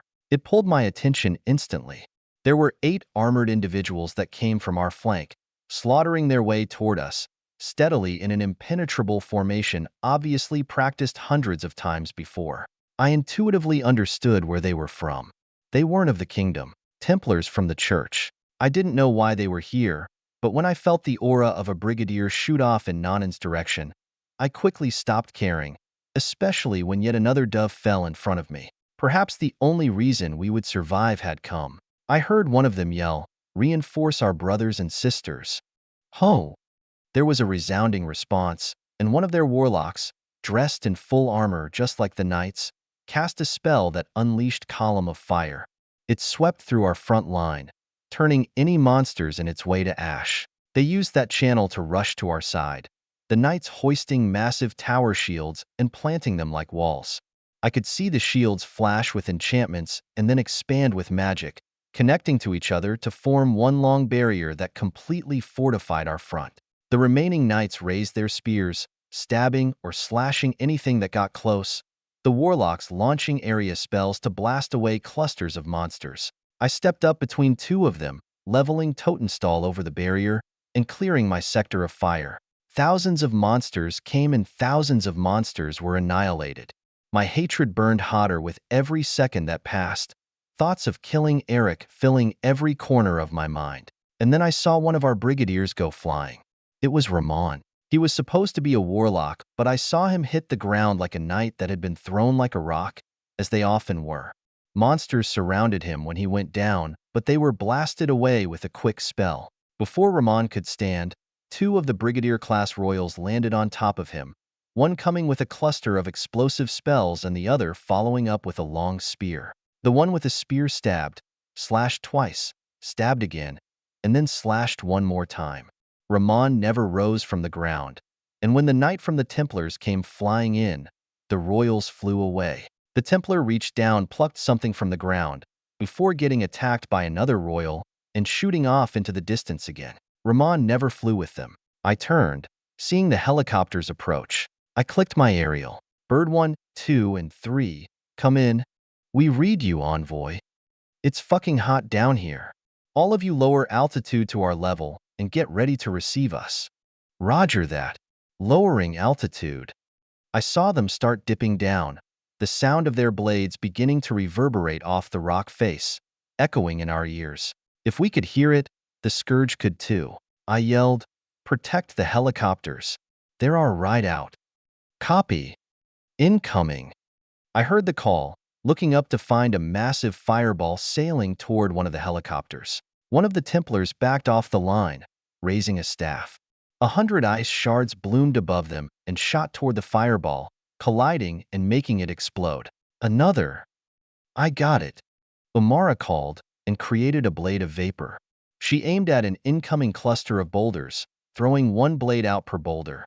They hit the boulders and pierced into them before blasting them to chunks that fell on top of us. I just continued firing. Brigadier. Another call, and I looked up to see one of the Brigadier-class royals soaring through the air.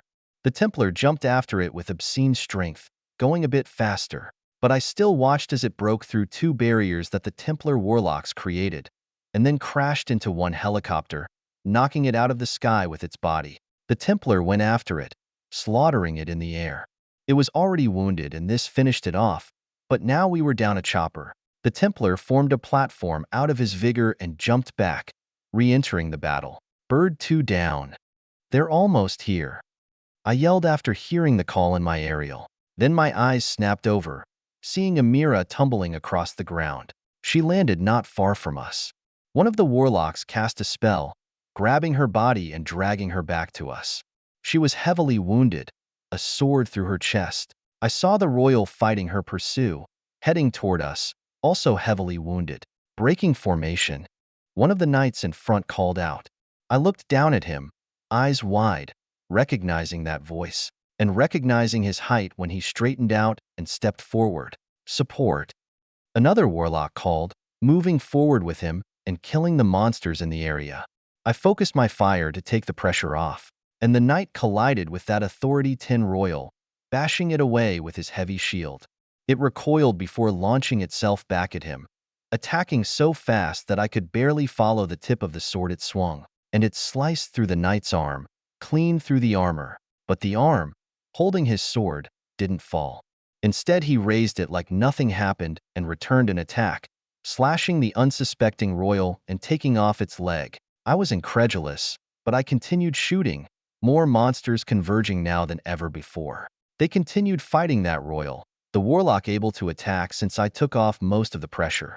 They gave it wound after wound, worsening existing injuries and knocking it to the floor. Without any fanfare, they eventually chopped off its head, collected the body, and retreated back to the line.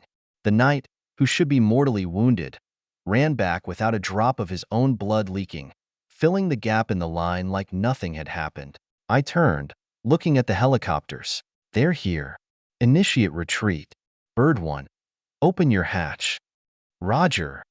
A summoner within the helicopter opened the back hatch, the pilot backing up to the edge of the cliff. Snow doves. Board now with Amira. Roger. Scyther.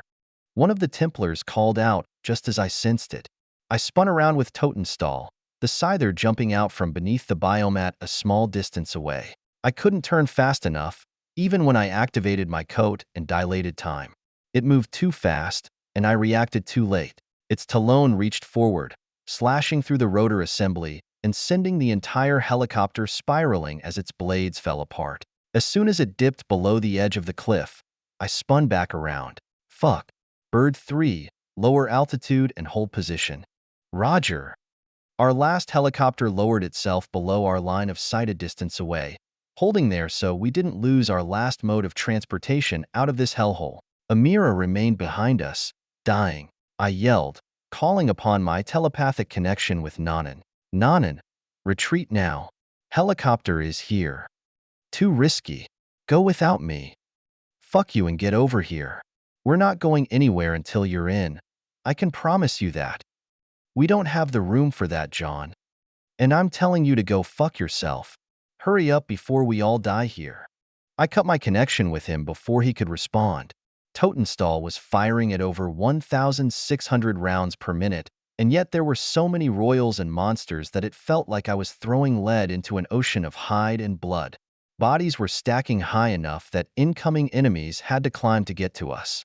Sometimes I wasn't sure if I was shooting a live monster or just a falling corpse. One of the Templars turned to me. Go ahead and board. We'll hold the line. We're not going fucking anywhere before our brigadier is back. They aren't going to be able to separate from that king blood. Our brigadier is killing the others, but until he's done, yours won't be going anywhere. We'll have to hold until then. No fucking shit, Sherlock. Just focus on the fucking fight. I turned away and continued firing, the Templar looking at me for a second longer before doing the same. Over the next several seconds, our fields of fire interlocked and the monsters started to cascade. Some fell off the edge of the cliff, trying to hit and pile over our flanks, the warlocks using explosive spells to push them over if they got that conveniently close. The knights in front held strong, nothing able to shake their line. I was genuinely impressed with the hits they took and shrugged off. Spells that would topple other knights and shatter shields just brushed over them. They were an unbreakable bulwark, and because of that I was able to focus purely on dishing out as much hate as I could. Thousands more fell over the next several minutes. One by one I could sense the auras of the Brigadier-class royals in the distance wink out, killed by that Templar, the freakish son of a bitch. There were flashing blades of vigor that split the sky, blinding elemental colors shooting across the land and creating new trenches, mere remnants from their battles. It was power I couldn't yet hope to fight against or match. Yet, then finally, all that was left was the Templar, Nanan, and that king blood. All three auras converged, and then I felt the two humans start to retreat. I made the call. Blade 3, come up. Everyone, get ready to board. The helicopter rose, hatch open, and reached the edge of the cliff. The remaining snow doves dragged Amira in. Then Amara sent back her squad. Then some of the Templar warlocks boarded and raised large barriers to protect against spellfire and the incoming bodies of monsters and potential scythers. The knights, Amara, and I all remained, holding a smaller line, as Nanan and the Templar retreated. They arrived quickly. Get on. I turned and jumped in, grabbing a handle on the wall before whipping back around and continuing to fire over the shoulders of the boarding knights. They all filed in as quick as they could, barriers raised, everything protecting the helicopter from all the royals that tried to down it. Amara stood by my side, barrier raised, spells being slung over my shoulder while Pup vanished back into her shadow, wounded. I saw Nanan and the Templar running over. They landed where we left, Nanan jumping in. He grabbed my hand, and I yanked him over. He was heavily wounded, heaving for air, barely standing. The Templar seemed to be the same, but I couldn't see anything past the thick, bloody armor. The Templar turned back to the king blood before jumping in, lunging at it, taking one of its hits before gathering his power. The king blood blocked. But the attack that the Templar released blew it off the floor and away from the helicopter anyway. As it went flying, mortally wounded, the Templar jumped on. I yelled, "Go! Go! Go!" The pilot went full throttle, speeding away from the edge of the cliff. But I kept my eyes open, watching the king blood as it recovered and looked at us. It raised its blade, pointing at us, and I saw unholy power converge into a single point. I saw its void black face fade to gray, its purple skin fading, cracking open to reveal dry blood. It was dumping its very life into another attack, making me grit my teeth. I didn't know why they were trying so hard to kill us, but now I was enraged. I fired at it, never taking my finger off the trigger, pelting it with rounds that did nothing more than flatten against its body and armor. But then I felt someone take a step. I looked back and saw Amira take the sword out of her chest. Blood pooled out of her mouth, but she barely reacted to it. Her pupils were dilated, her skin flushed red, and when I stopped firing, I could hear her heart pounding at dangerous speeds. Her vigor circulated, taking on a red hue as she stepped forward. The overkill pill. I wasn't sure if I could quantify how much rage I felt, seeing her walk, already dead. I reached down and grabbed her armor before she could step to the hatch. Did I fucking tell you to take that? I didn't say that you could kill yourself. You're supposed to follow my orders and stay alive. How many doves do we have to lose? She grabbed my forearm and then shoved me against the wall. I hit it harder than she expected. Her strength was unlike anything I had ever experienced. She looked at me with a neutral expression. She had always been stoic. You've done more to keep me and my unit alive than anybody else I've ever called my superior. You're someone I want to keep alive. Don't deny me this. She ripped my hand off her armor before letting go and turning around. Then she jumped out of the hatch, the force of her jump jerking the helicopter downward. We recovered enough to see her sailing toward the king blood, red vigor gathering around her body placed between us and that gathering attack. The king blood turned to ash, and the attack released. I flinched when I heard the scream, Amira's vigor exploding when it collided with the attack, reality being torn to shreds. Darkness and light flickered, my eyes closing when I saw that I was blinded, the harrowing sounds threatening to rupture eardrums as it tore apart reality. My vision came back right as the screaming stopped several seconds later. I looked up, finding the entire side of the cliff gone. All the monsters and their corpses vanished from existence. Nothing but a massive hole in the world. The hatch started closing at the pilot's behest, eliminating my view of the devastation. I looked down when it went dark, finding a pendant in my hand, Amira's parting gift. It was jade encased in gold. I fell to my knees, Totenstall clattering to my side. I shakily reached and opened the pendant, finding a picture of Amira and her husband on one side, her parents on the other. I shut it before I could cry, the images already seared into my brain. My heart pounded as I bent over, my hand curling around the pendant. My chest hurt too much to speak, to scream. What would I say to their families? How would I explain this? How much more could I have done? Where did I go wrong? What would I have done if Amara, Fiden, or Tana was placed in that situation? Why couldn't I prevent all of this from happening? Why wasn't it ever enough? Chapter 228. Names of the Fallen. December 15th, 625. Things were silent for a long while inside the helicopter. I eventually made it to one of the seats, my adrenaline fading and the pain in my head turning my vision blurry. My hands shook as I took out a cigar. After a few tries, I cut one end messily. Amara had to use the lighter and help me. A few puffs of that smoke helped with the pain slightly, dulling it enough for me to function properly. I had drained just almost every drop of psyker I had. I was actively regenerating it, but the process hurt my brain. Wamra held my hand, but so many things were going through my mind that I almost didn't register the sensation of her fingers slipping into mine. A healer from the Templars with us was tending to the wounded. There were few.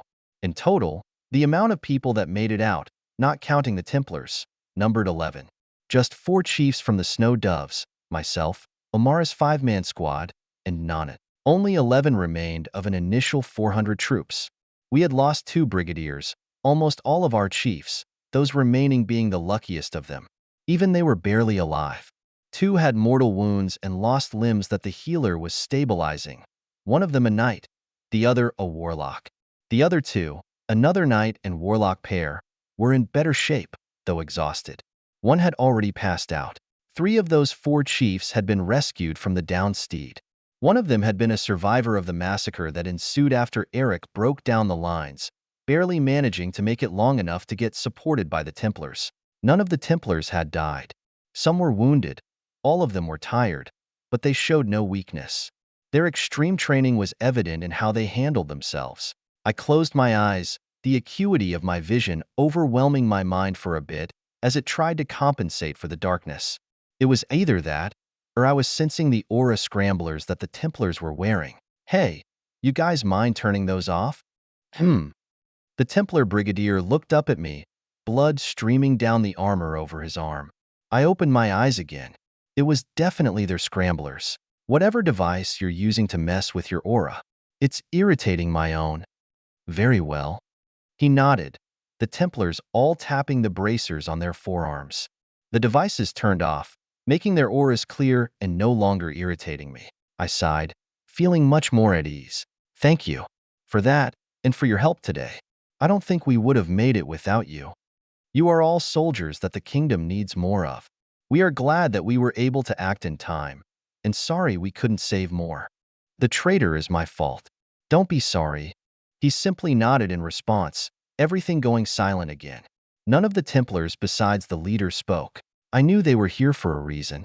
I knew that the odds pointed to them being here to protect me. I was a valuable asset to more than just the kingdom. There were a lot of people interested in keeping me alive, but I wouldn't question them. I didn't feel like it. It felt like I already knew all there was to know. But I still looked up again, at the largest person within the helicopter. After the devices went off, I was now 100% sure. Tana seemed sure too. She was anxious. I sighed, fancy seeing you here, Vetsmon. It would have been nicer to meet again under better circumstances, but it's still good to see you. He looked up at me, staring at me before looking back at his leader, who nodded. Vetsmon turned back and took off his helmet. I saw brown skin and short ragged hair. He looked battered. Compared to the last time we saw each other, he looked like a real man now. There was a bit more experience in his eyes. A real knight who had been through his own battles and tribulations.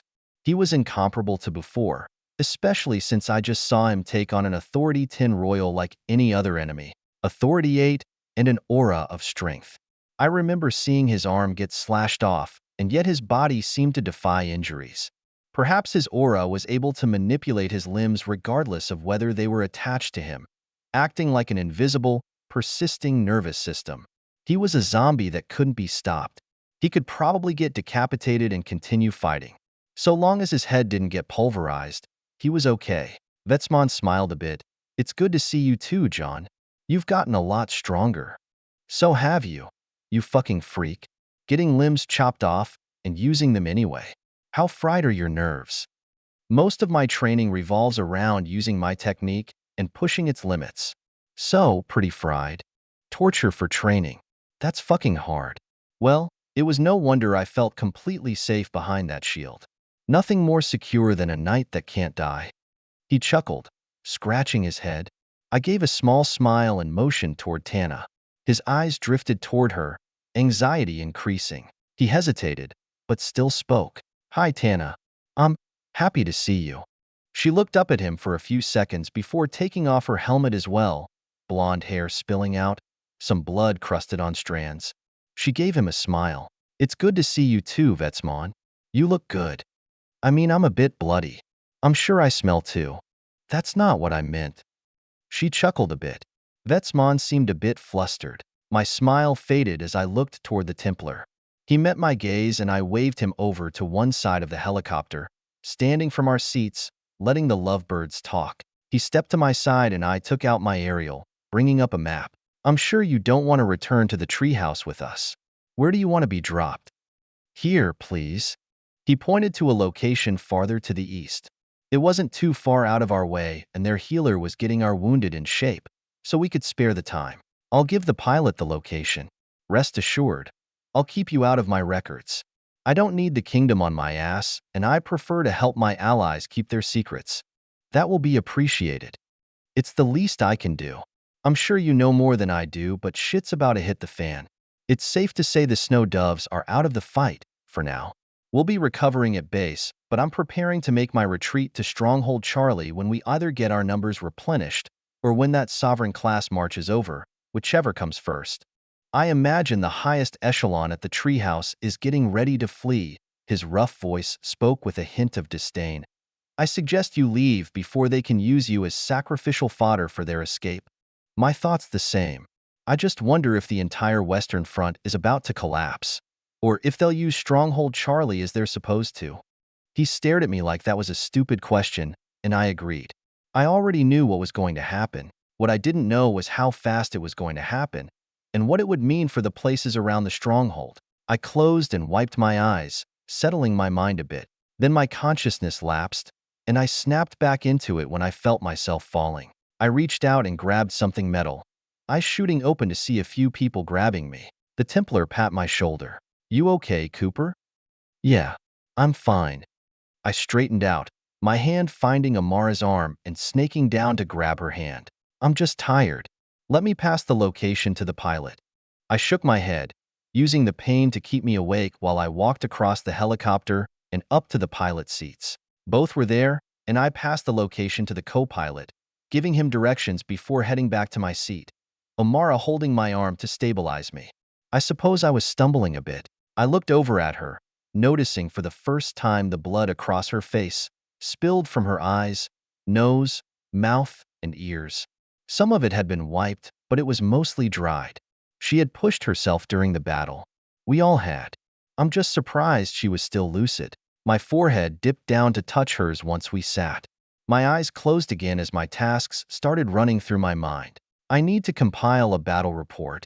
We'll need to submit a casualty list. She nodded absent-mindedly. She was about as out of it as I was. We need to do refits, go to the garage and report equipment and vehicle losses. I still need to talk to Polly and go over strategy reports so we know what to do later.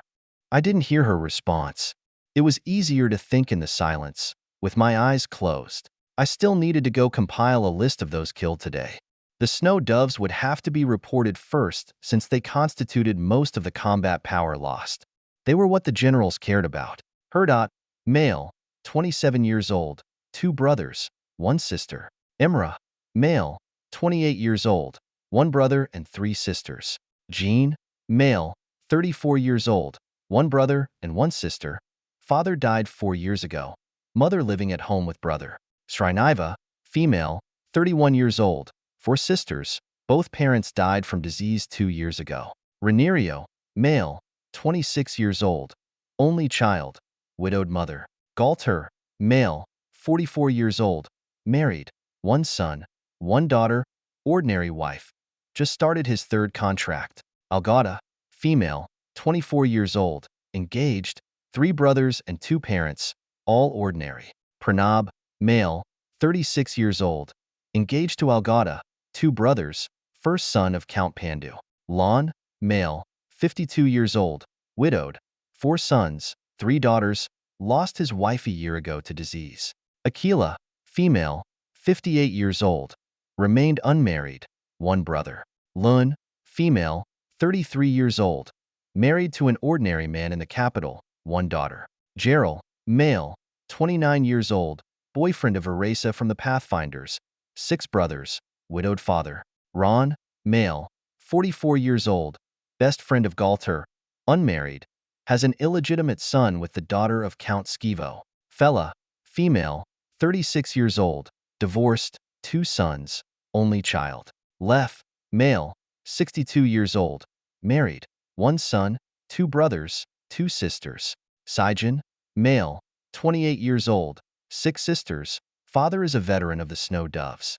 Daika, male, 39 years old, for brothers, mother was killed in action 3 years ago.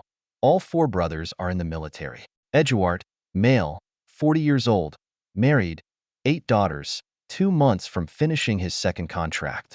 Moise, female, 42 years old, widowed, 1 daughter, husband killed in action 10 years ago. Ranga, female, 31 years old, 1 sister, for brothers, 2nd daughter of Marquis Danda. Roll, female, 39 years old, only child, daughter of Count Jalmer. Nzinga, female, 23 years old, one brother, ordinary parents. Rama, female, 58 years old, married, one son, bestowed the title of Viscount 8 years ago. Bugsy, female, 30 years old, engaged 6 months ago to a summoner working in the spire. Robin, female, 27 years old, two brothers, recently advanced to Authority 9. Amira, female, 39 years old, married, no children, designated successor of the Semel Marquis. Every profile went through my head in the order of death, followed by every detail I had learned about their lives from what I had been told or what I had overheard. I could imagine their lives, from beginning to the bloody end, my mind filling in the blanks, imagining the reactions of their families. There would come a time when I'd have to face them.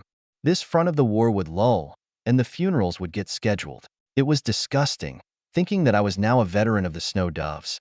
The four that remained were not a part of the original group when I joined. Nanan and I were now the two longest-standing living Snow Doves. It was a source of great shame for both of us. My eyes snapped open when I heard the hatch of the helicopter open. I glanced to the side, seeing the Templars leaving. I stood and followed after Nanan. He shook the hand of the Templar Brigadier. There was another team of Templars waiting nearby, walking over as the helicopter blades through wind and sound over the biomat all around us. After Nanan and the Templar exchanged some words, the Templar walked over to me, extending his hand for a shake. I took it, his voice rising over the chopping sounds of the helicopter. "You're a damn good soldier, Cooper. And I know you're probably too smart to believe me, but none of their deaths are on you.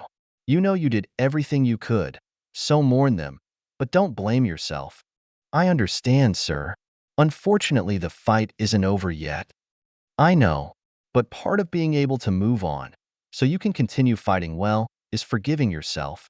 He grabbed my shoulder, pulling me in a bit. "I know men like you. There are men even smarter than you who dedicate their lives to commanding the war.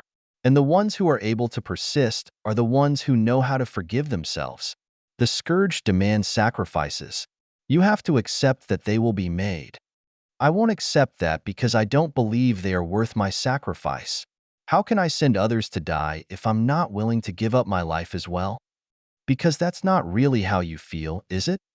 I had no response for that, and it made him laugh. He smacked my shoulder, his expression still hidden behind his helmet. "We'll be nearby, but we're fighting our own war too. Don't ever assume our help, unless you want to ditch the kingdom and become one of us. Not right now. Stay safe. You as well." We gave goodbyes, and I turned to look at Vetsmon and Tana. They were off to the side having their own conversation. It hadn't stopped since it started earlier, even though they had lapses of silence. After getting called, Vetsmon wrapped it up, the two of them hugging for longer than normal before separating. Vetsmon put his helmet back on, looked at me, waved, and ran off. I waved back and turned to walk back into the helicopter. The wounded were still within, given recovery pills by the healer that maintained their health. I looked between the four remaining Snow Doves, all chiefs, the only ones that could endure being drowned by monsters after Eric had broken down the lines. Even then, they just barely lasted long enough to get saved by us. There were plenty of Authority 8 and 9 royals that had swarmed the area. Thankfully, Phaidon and Amara were capable of killing that level of combatant, alongside the doves that we had rescued from the first down steed. But before the Templars could get to us, doves had been killed right in front of me. They were drowned by monsters even as I held down Totenstall's trigger and eviscerated them with bullets. Some royals were just too strong. Authority 9s weren't easily brought down. They were tenacious, and I didn't have the sheer power to take them out with anything less than entire belts of ammunition. I was lacking power. My only strong suit was the ability to slaughter those at my level by the hundred and kill only a few above my level with singular bursts of massive power. I could hold off thousands on my own, as I did, allowing those with sheer strength like Amara and Phaidon to do their best work. But it wasn't enough. After some time, everyone was loaded back into the helicopter, and we flew back off toward the treehouse. The ride was mostly silent. I had only spoken to inform the pilots that it was in their best interests to keep the Templars a secret. They agreed with me easily. Everyone knew that I could keep watch over them, making sure they didn't do things they shouldn't. The reputation I had built with the counter-espionage division still stood. With that warning given, I went and sat with Amara, who had passed out. I held her, lest her limbs get stiff and she be uncomfortable. I found myself dozing off more, though. I tried staying awake, but the cigar was only putting me under after dulling some of the pain. I needed a lot of sleep, but now wasn't the time. I only woke up twice. Once when I heard sobbing from the surviving doves, and the next when we touched down. The hatch dropped and I stood, picking up Amara and carrying her as we walked out. Jasmine and Polly were both there to meet us. I looked around. There were pillars around the treehouse that had been installed many months ago. They deployed a massive magical barrier that blocked out the blizzard for the entire base. I didn't have to walk out into numbing snowy winds thanks to them. Healers brought the wounded away, including the doves, Harsha, Tana, and Phaidon. Nanan refused to leave, and Amara and Jaya were relatively fine. I was also untouched. The 6 of us walked to Charlie Company's barracks. It remained untouched since we left it. When we walked in, all of us saw all the trunks and beds on the first floor, personal items strewn around everywhere. We stood there, silently, for nearly 5 minutes. They wouldn't be coming back. I heard Jaya cry nearby, falling to her knees where she stood. Nanan remained silent, even when Polly turned to ask me a question. All of them? All but who you saw walk out of that helicopter. I turned to her, and she met my gaze. Eric turned traitor. He's the reason we lost just about everyone. I see. I don't know what's going to be happening in the near future, but unless we get reinforced, we can only operate on the squadron level. She nodded. You'll remain the Snow Doves. There will be nothing that I'll send you out for. You're staying here, and we're preparing to survive what's coming. Unfortunately, there are no troops to spare, certainly none that we can filter through to uphold your standards. There will be no reinforcements, but depending on the situation, you'll simply work with other units. Understood. Silence returned for a bit, Jasmine reaching down to help Jaya off the floor. Polly sighed and turned to me. John, don't worry about anything right now. We have some time, so go rest. You're not hurt? Not a scratch. I had good protection. That's good. I'll call you when I need you. Go recover until then. All right. I nodded and walked off, heading up a floor with Amara still in my arms. I settled us both on the bed. There was nothing other than sleep that could help us right now. There were probably a few minor wounds, perhaps a bone bruise of crack here and there, but our minds were more wounded than anything else. I just needed sleep, so I passed out within seconds of hitting the pillow and covering us both with sheets. Chapter 229, Retreat. December 21st, 625. My eyes snapped open when I heard the alarms. I could feel the grogginess set in as soon as I sat up. Amara groaned beside me. This was the 3rd alarm in 20 hours, and neither of us were happy about it. When the large blanket over us shifted, it let in some cold air from the room, chilling us both. Amara shifted closer to me as I lifted my aerial. I didn't get out of bed unless I got a call. Unfortunately, it came. I saw Jasmine's name inside. Hello? It's Jasmine. You'll need to get up for this one. Fine. Get the others mobile and meet me in the office. Be there in 10. I mumbled and brought out my coat, throwing it on before the cold room could make me shiver. That's when I felt a spike of danger, my grogginess vanishing as adrenaline shot through me. Amara raised a barrier around us right before it hit. An explosion detonated right on top of our barracks.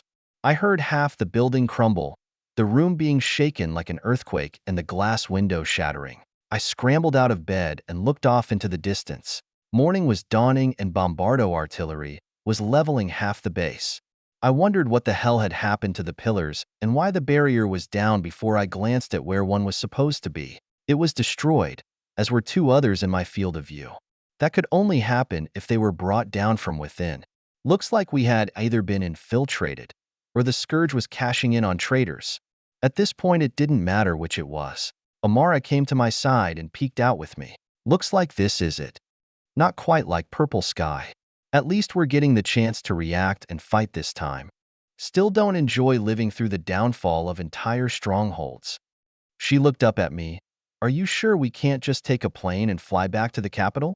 I looked back down at her, the two of us staring at each other with dead, tired eyes for several seconds as I pondered. Sorry, babe. We're too good at our jobs to do that. I promise it'll get better, though. Will it? It will.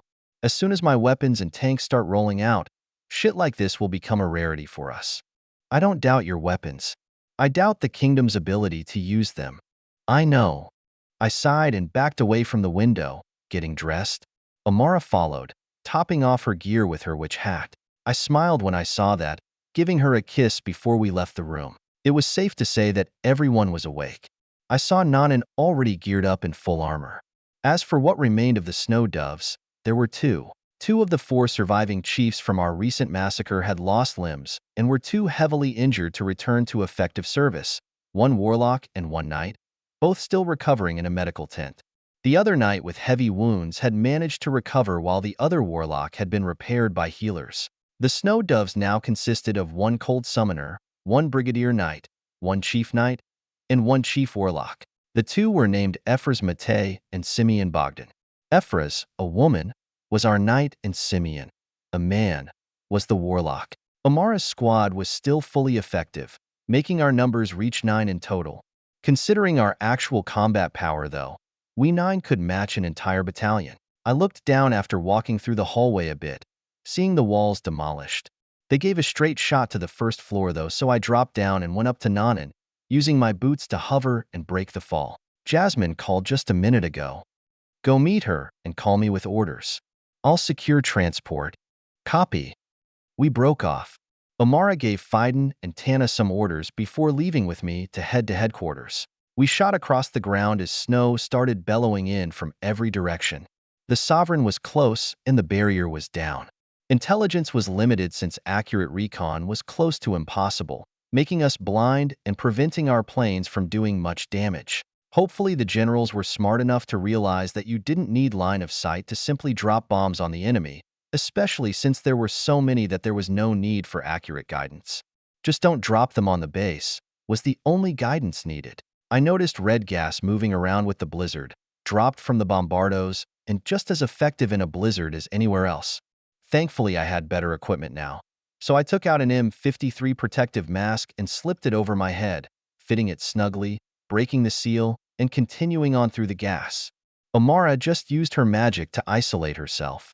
Along the way, I noticed the airfield getting bombarded and troops running to the walls. The siege was starting already, and although I was beginning to get anxious, considering recent situations, I wasn't that concerned. It certainly wasn't to the point that I was ready to drop everything and run right this second. Still, I wondered if we'd even be able to fly out of here. Thankfully, Nanan was going to grab some steeds. We might need them. We got to headquarters, rushing up to the office after pushing past hundreds of summoners that bustled around, panicking. Inside the office, Polly and Jasmine were alone, overlooking a map that I saw thousands of red clusters on. There had to be well over 1 million incoming enemies if that map was right, and they were surrounding us, fast. Polly looked up at me with baggy eyes, speaking only after I shut the door and activated the sound isolation magic for the room. She glanced at Amara, eyes snapping back to me. It's time to leave, John. Is it that hopeless? We've sent bombers into the air, but we can't even confirm if they've hit anything. We don't know any exact numbers beyond what we can estimate from the surface area the incoming army covers. Those numbers point toward 1.1 million, and we have planes in the air showing even more on approach. In the best situation, neither side will come out victorious and we'll just be killing each other. Except the Scourge can send more troops faster than we can. So ultimately we lose anyway. That means we need to leave. Is the Sovereign going to act? He will, but he's a knight. He can't stop the blizzard, so half of our advantages are null. This will be a bloody fight, and I don't want us or you in it when it turns for the worst. She shuffled through various maps, one showing the path back to Stronghold Charlie, another showing Stronghold Charlie and Hare's Pass. It seemed like there were forces moving down to the stronghold, currently traveling past Scythe's Peak, as well as enemy forces that wanted to flood the only trodden route of retreat. We'd be cut off if we didn't leave fast enough, and even then we'd be fighting our way to the stronghold. Wait too long, and we'd have to fight through 100,000 monsters just to retreat, which, while possible, wasn't a risk Polly and Jasmine wanted to take. They'd have to come with us if we couldn't get helicopters up and running. Do you have a pilot? We just called for one, but a lot of aircraft have been knocked out. Traitors have been popping up across the entire base. They took out the pylons, destroyed the rail cars, and started wrecking the planes. Simply destroying the propellers keeps them out into the sky. I'm not sure if there are many aircraft left beyond what we managed to get in the air some hours ago. That's true. Would that be considered a failure on my part? I glanced at Polly, her hands massaging her temples in stress. She was supposed to be in charge of counter-espionage, but it seemed like all that work had been for nothing. Sure, her priorities had shifted after becoming a brigadier general, but I was sure she still blamed herself. Unfortunately, no matter how good we were, without time, the right tools, and more personnel, we couldn't have possibly sifted through 200,000 troops and caught every traitor. I shook my head. What's happening here today was beyond our ability to do anything about. We didn't have enough time for my weapons to cement themselves onto the battlefield, and a single counter-espionage division, not even a year old, isn't enough to handle a base like this. Don't dwell on it. I guess you're right. Still, I was silent in agreement. Both of us wished we could do something about it. Both of us wondered if there was more we could have done. There was, but neither of us had the ability to change this inevitability. This was a strategic failure on the part of the entire kingdom. No amount of my bullets nor Polly's intellect could change it for the better, not in the short amount of time we had to act. I looked back down at the map. Nanan is securing steeds right now. How long until we have to leave? Within the next hour. There are orders I need to give before then, because right now only the generals know about how hopeless this situation is. Intelligence agents are getting an idea, but all they can do is follow orders and handle their battalions. We're withholding a lot from them. This entire base is being put up for slaughter. A massive chunk of the kingdom's military is about to die today. Retreat orders are about to be given, sovereign's orders. But yes, this will be a catastrophic defeat, even worse than Purple Sky. They dumped so much into this place. For some time they thought your planes had managed to turn the tide. They thought we would hold this place. For a time, even I believed it. I thought we had it. I looked up, hearing Polly choke up a bit. She quickly forced it down, but she still sat there in silence to calm down. She let out a breath, hitching a few times, before wiping her face and looking down at the map. All generals are leaving with the first retreat wave, which should be called within the hour. I wouldn't be surprised if it happens earlier though with the way the scourge is moving. Sensors are going off everywhere, so we know they're surrounding us as we speak. So where do you want me? Here, until I finish my last tasks. Then Jasmine and I will leave with you. Any other people I should expect? No, just us two. Give me 10 minutes. We'll be in your hands after that. I'll escort you. Amara, regroup with the others. Make sure Nanan has 2 steeds.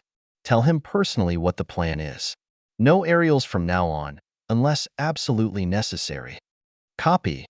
She left the room, Polly organizing a few things with Jasmine before the 3 of us left to go carry out the last rites. I kept my eyes out while walking with them. Polly gave orders to a few dozen people, all of them intelligence agents, and gathered up a few hundred orbs into a spatial storage from the archives. We passed by other generals doing the same things. It seemed like all of them came to mutual agreements to carry out designated tasks before retreating. At some point, though, my anxiety started increasing. I prepared for the worst and took out a weapon. Not Totenstall. We were around cubicles and rooms, so I wanted something a bit more wieldy than a large MG42. I retrieved a 300 Blackout Honey Badger SBR. It was short and packed a punch, perfect for clearing buildings like I was in. Polly stopped and looked at me when the rifle appeared in my hands. What's happening? I know it's obvious, but we aren't safe here. How much more do you need to do? Not much. I just need to hand off these documents to a few people. Hurry then. Polly nodded, going from a walk to a jog while I kept my eye out. We made 2 more stops before ending up on the main floor.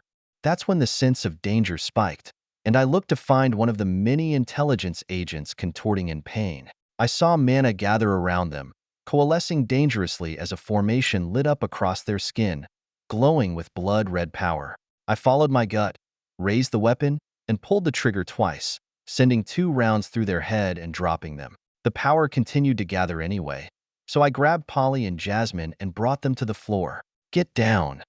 The explosion went off 2 seconds later, debris slamming onto my back, their impacts dampened by my coat. It was hardly a thought in my mind.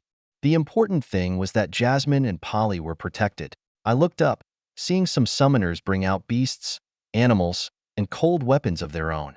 They started going around and attacking all the other intelligence agents, beasts rampaging across cubicles and destroying anything in their path. I rose up to one knee and aimed at a massive lizard that clawed its way over to me, eyes red and hungry. I let off a dozen rounds at it, holes appearing in its head before it disappeared.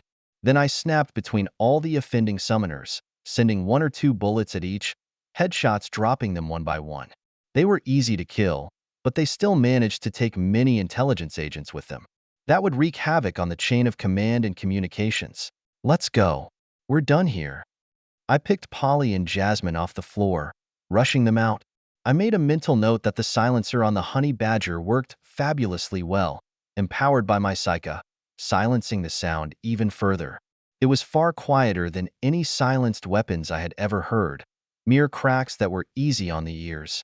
I could even hear the bolts slide. Good to know. The 3 of us rushed out of headquarters. Polly had done her job, and there was nothing more she could do that wouldn't just carry more risk than it was worth. When we left, we found dozens of others doing the same, among them generals.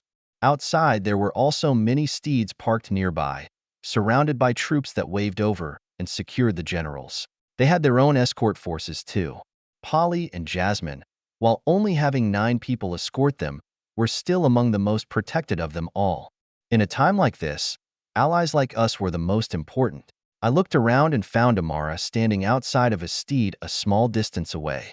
We ran over, the blizzard picking up intensity.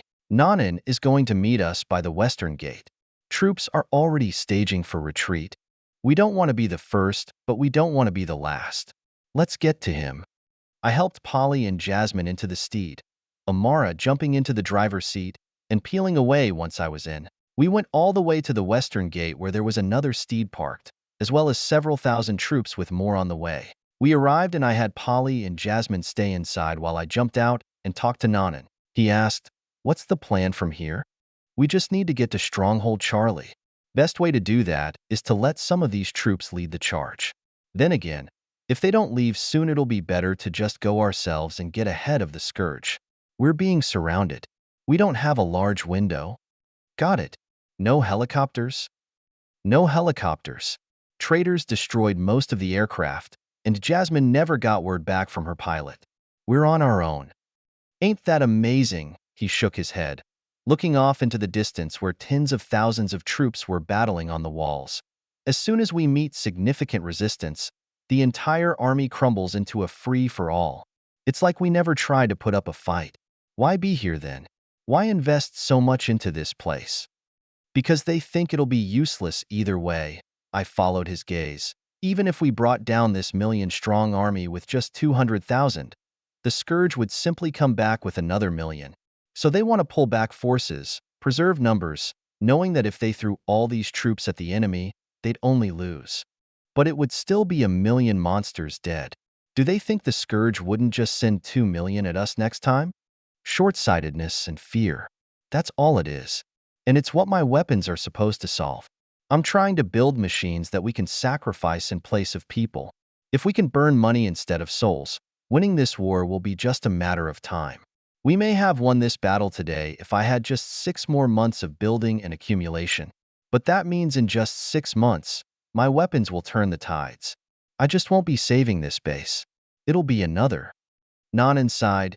"Every last one of those generals is still a fool. They're cowards that run at the first sign of danger. That's what happens when they're all weak. Unfortunately, they're all smart too. But that's why we have to help those like Polly and give you the time to make weapons. I'm still looking forward to that tank thing you told me about." I shrugged. "I don't know if you'd enjoy being stuck inside a metal coffin all the time instead of fighting personally. Why couldn't I go out? It's just a more heavily armored steed, is it not?" "What? No. It's specifically designed to make sure the occupants never have to leave. That's the whole point of the armor. You act like I'm supposed to know these things about something you're currently inventing." I'm just saying.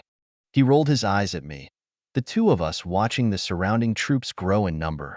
At some point, we saw the first wave go out, consisting of nearly 20,000 troops of all levels and escorting 3 major generals. Nanan muttered, "With this blizzard, we're still going in blind. You think they'll be able to push to the stronghold? No, they'll get caught up by the enemy. We need to make sure we don't join them. How much longer are we waiting? We'll go with the second wave. More troops, more distractions, easier for us to slip through safely." I said that and waited. Troops continued to gather endlessly as the battle raged in front of the walls. I could sense the movement of the auras in the distance, massive pools that blazed across the sky like conflagrations of invisible power. None of it appeared in my vision, but the blizzard could do nothing to dampen its obvious presence.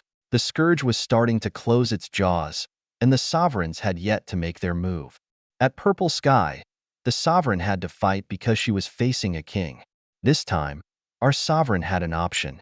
He didn't have to fight if he didn't want to. Since we were retreating anyway, the sovereigns on both sides might just let the millions of little minions do all the bloody work while they sat back and watched. No reason to take risks and dirty their hands.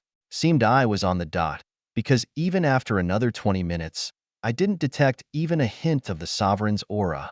He was here, that much was certain, but he was mere deterrent, a nuclear bomb that could only sit unused, lest the enemy use theirs. I understood the concept of MAD. I also understood the concept of having more nukes than your enemy. The kingdom has failed to surpass its enemy with the highest end power, so they're now being forced to battle with their minions, exactly where the scourge thrives. Second wave is going out. Nanan spoke as I stared off toward the walls. There were faint flashes that managed to pierce through the blizzard around us. The snow wasn't obscene, mitigated slightly by our own sovereign's aura, but it was enough to give the scourge a massive advantage. I could sense them flooding toward us. "Let's go. We're rolling," Nanan shouted as the thousands of troops around us started mobilizing. Harsha and Tana drove the two steeds. On the one that Tana drove, I was with Amara and the Snow Dove Knight Ephraim. We were with Polly and Jasmine. In the other that Harsha drove was Phaidon, Jaya, Nanan, and the Snow Dove Warlock Simeon. Another chunk of nearly 30,000 troops went out during the second retreat wave, a minority of them in vehicles, and we kept ourselves toward the middle of the western edge of their formation. It would place the troops between us and the bulk of the incoming scourge. We had enough firepower to hold off anything that came from the other flank. We left the treehouse amidst that formation. I looked beyond the walls as soon as we left their protection, hearing the unholy screams of tens of thousands of scourge monsters flooding toward us from the flanks. Tens of thousands of our troops held them off, enabling the retreat just as the sovereign wanted. We moved slowly in the steed, keeping in line with the marching troops. They were almost all magi, so they moved faster than walking pace, but it still wasn't quick. We weren't speeding anywhere. Some of our escort forces became locked in battle within the first few minutes. The enemy was close, but I couldn't see them with the blizzard obscuring our view. We continued marching anyway, the pace picking up once we started getting beyond the initial heat around the base. Troops moved at a jogging pace, most warlocks loaded in some kind of vehicle, knights composing almost all that were on foot. We picked up speed, crossing a handful of miles like that. More of the outermost forces made contact with the scourge, but they were left behind. The bulk of the force never stopped. The generals weren't here to fight, but escape. Sacrifices would be made to that end. We were on the main road to Stronghold Charlie before long, and at some point, the blizzard faded out. We finally regained our vision, everyone looking back to see the towering localized blizzard that formed a churning wall of snow thousands of feet into the air. I noticed it was faintly tinted red. We rolled across thin biomat, trodden on often enough to break it up and highlight the main path. I turned on my aerial after some time, tuning into the frequencies of the troops ahead of us that left with the first wave.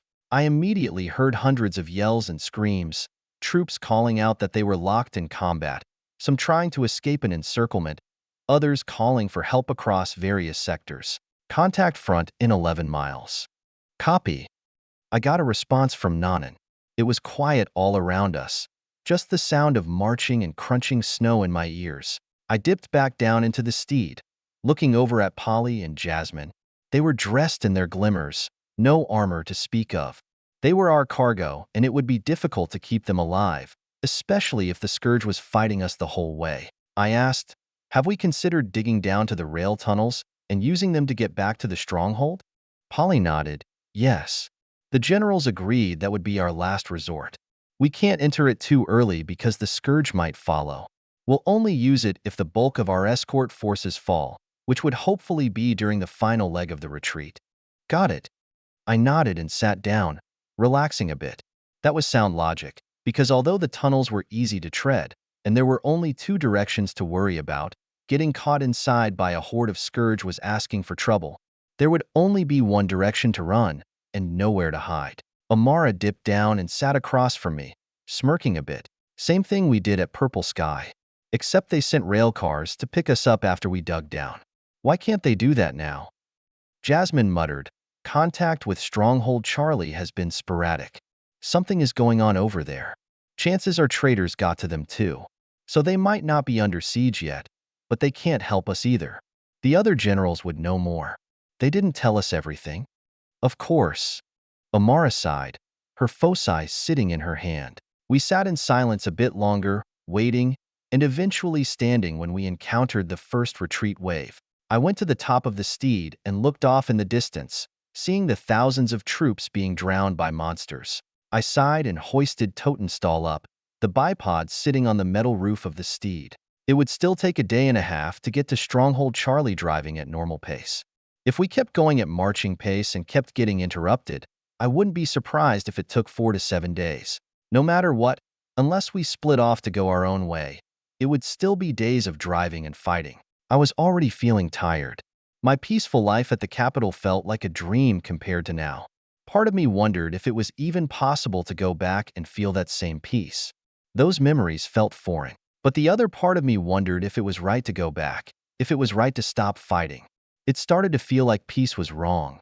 I didn't want to be one of those generals that ditched an entire base before the fight could even start, using 200,000 troops as their sacrifice. Could I really say that I did all I could if I wasn't fighting at every opportunity? The screams of flanking monsters interrupted my thoughts. I looked to my left, finding a tide of beasts heading straight towards us, no troops to stand between us. I adjusted my aim. It was time to do my part. For as long as this force lasted, I pulled the trigger well before the monsters could approach, cutting them down from afar, the steed still rolling. It would be a long handful of days, but with Totenstall and my team, I was nothing if not prepared. Chapter 230. Have his back. December 22nd, 625. The first day passed about how I expected it would. After dawn broke, the monsters came in full force. We were constantly attacked as we traveled down our retreat path, and our numbers started dwindling sooner rather than later.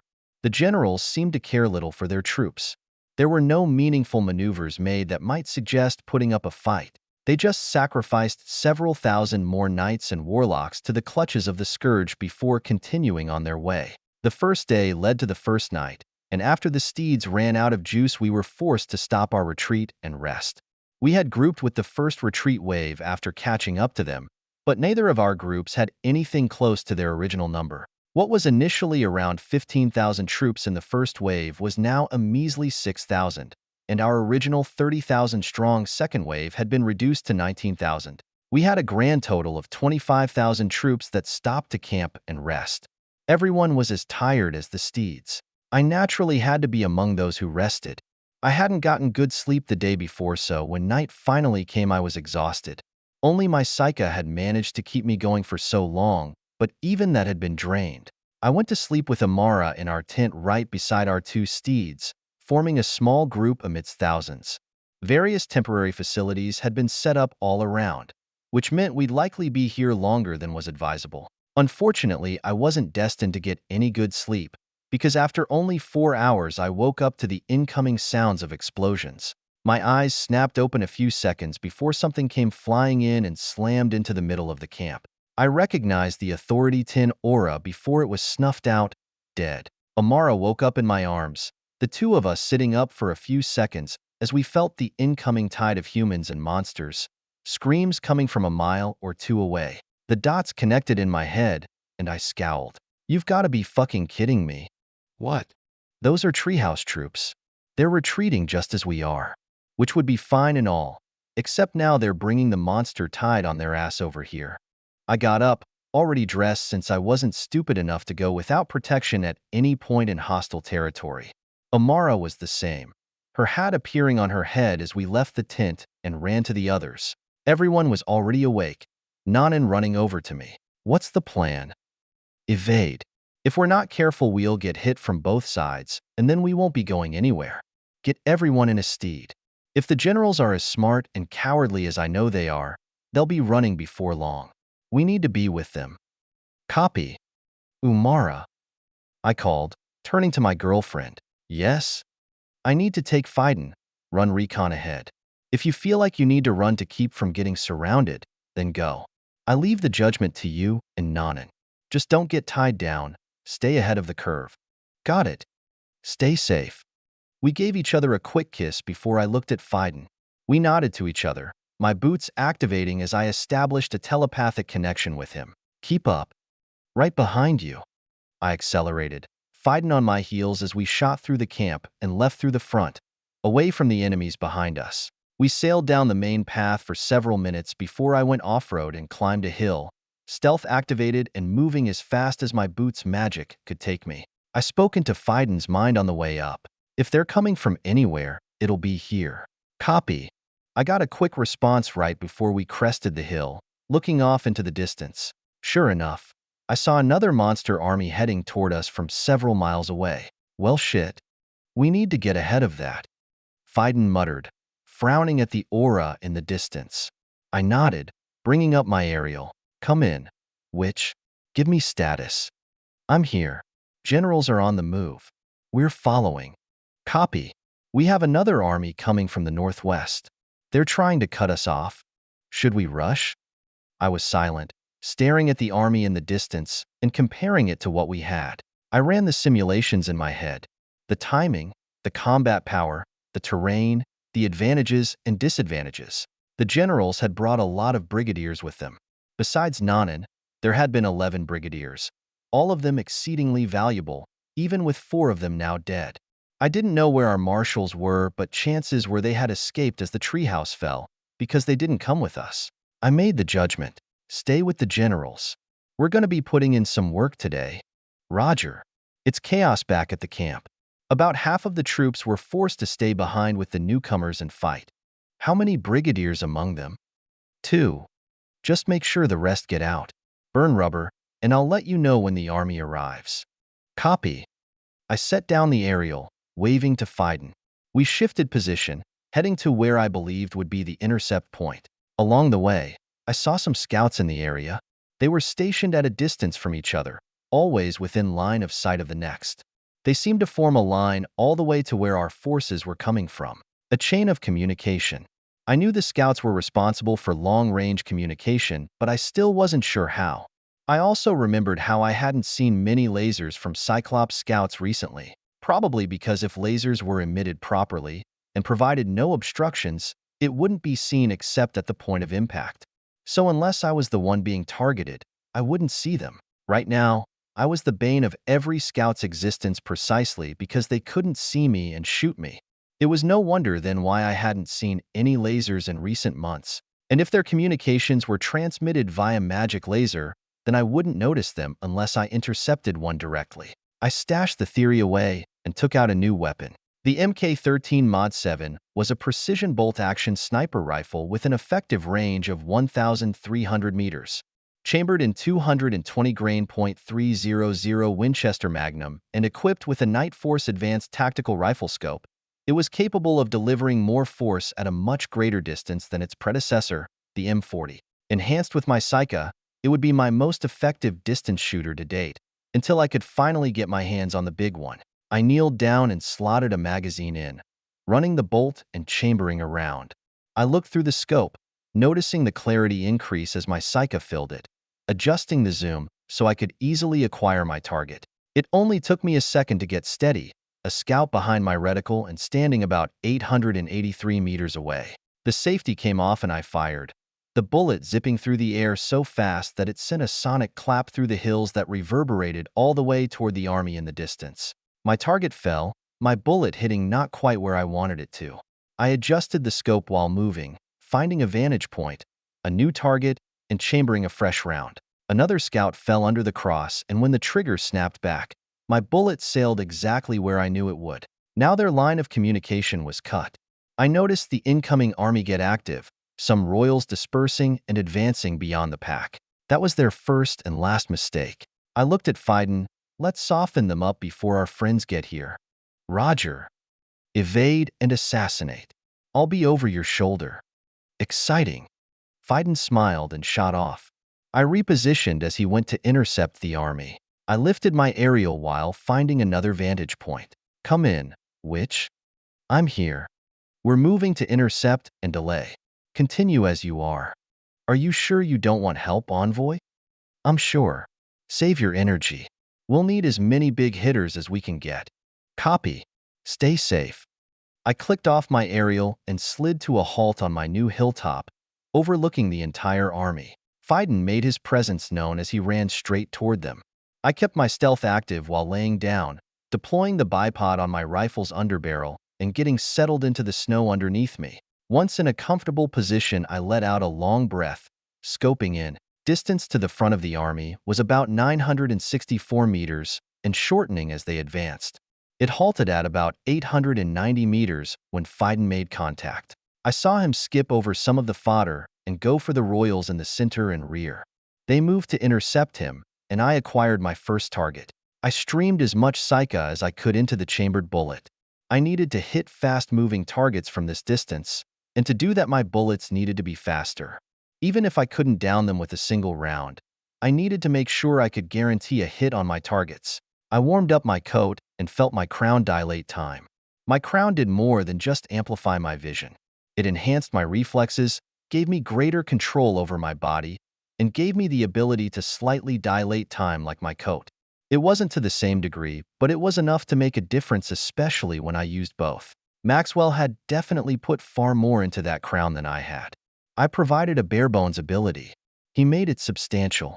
I was beginning to realize just how much that man had helped me back then. I tracked my target with my reticle, following it, using every detail in order to predict its movements.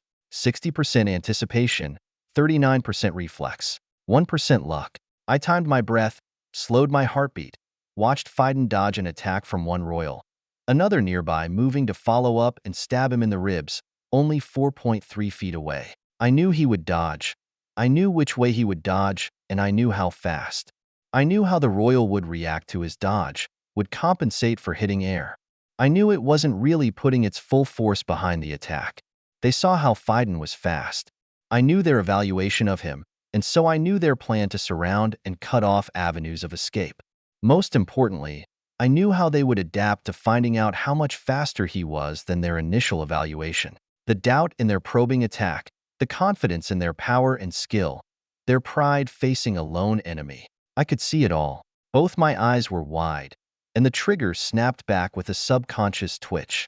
The bullet sailed at a scarcely believable speed, making contact with the royal's head 0.113 seconds after the trigger pull.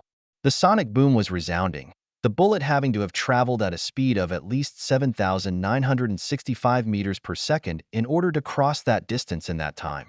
I didn't know the equations for calculating the muzzle velocity and drop-off due to wind resistance, but it should be around 9,000 meters per second, and it delivered as much force as it should, given the amount of Psycha I dumped into it. I saw the devastation it wrought on that royal's head while calculating the rate that I could regenerate Psycha and how fast I would let off shots like that, giving myself a plan to handle a good chunk of this force with Fiden without completely draining my spirit, and I pulled the bolt, chambering another round, already lining up another target.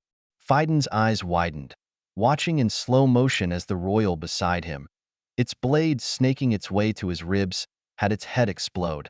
The zipping noise came with the exploding flesh, making his neck tingle in danger. The blood splattered all over him, the force behind the body carrying it predictably, allowing him to easily dodge. He used the movement to put some distance between himself and the other royals, all of them looking at their former kin. the body hitting the floor, already going cold as blood spilled over the snow. They were all still, and then the sound came, a sharp explosion that cracked through the hills. Phidon chuckled incredulously.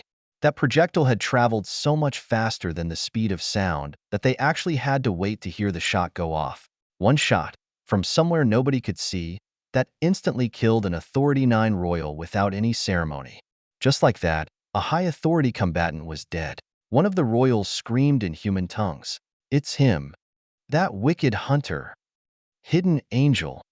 The mask of the alley cat is here. Fine dash." The words of the last royal were interrupted when another bullet came flying, tearing through its neck and severing its spinal cord. It sagged like a puppet with cut strings, the sound echoing some time later. Phidon dodged a sneaky attack, the army bypassing him and heading into the hills in search of John. He didn't worry, just focusing on the 9 other royals in front of him. John's voice came into his mind. "I have 4 more of those shots. Copy. Choose your target." Phidon's head turned when he sensed an incoming brigadier class from the back of the army. He'd have to be quick. He raised his spear, pointing it to one of the royals. Then, not even half a second later, another bullet came, killing one of the royals lunging at him from behind. Phidon felt no danger despite having exposed his back to an enemy much more powerful than him, a smile erupting on his face as he dashed toward his target, moving so fast the royal couldn't react. His spear sailed with a simple thrust, space warping around the blade and compounding off his initial push. It accelerated so fast that his arms were pulled, and before the royal could comprehend it, the blade was through its face. Phidon flicked his hand, the spear sliding out of the head and his legs taking him backwards. He sensed 3 royals flank him, all of them jumping at him together. He dodged one and blocked the attack of the second. He saw the third send a bolt of poisonous mana toward him from a blind spot. A bullet flew straight through the bolt of magic, shattering the spell formation and making it detonate early, barely grazing Phidon.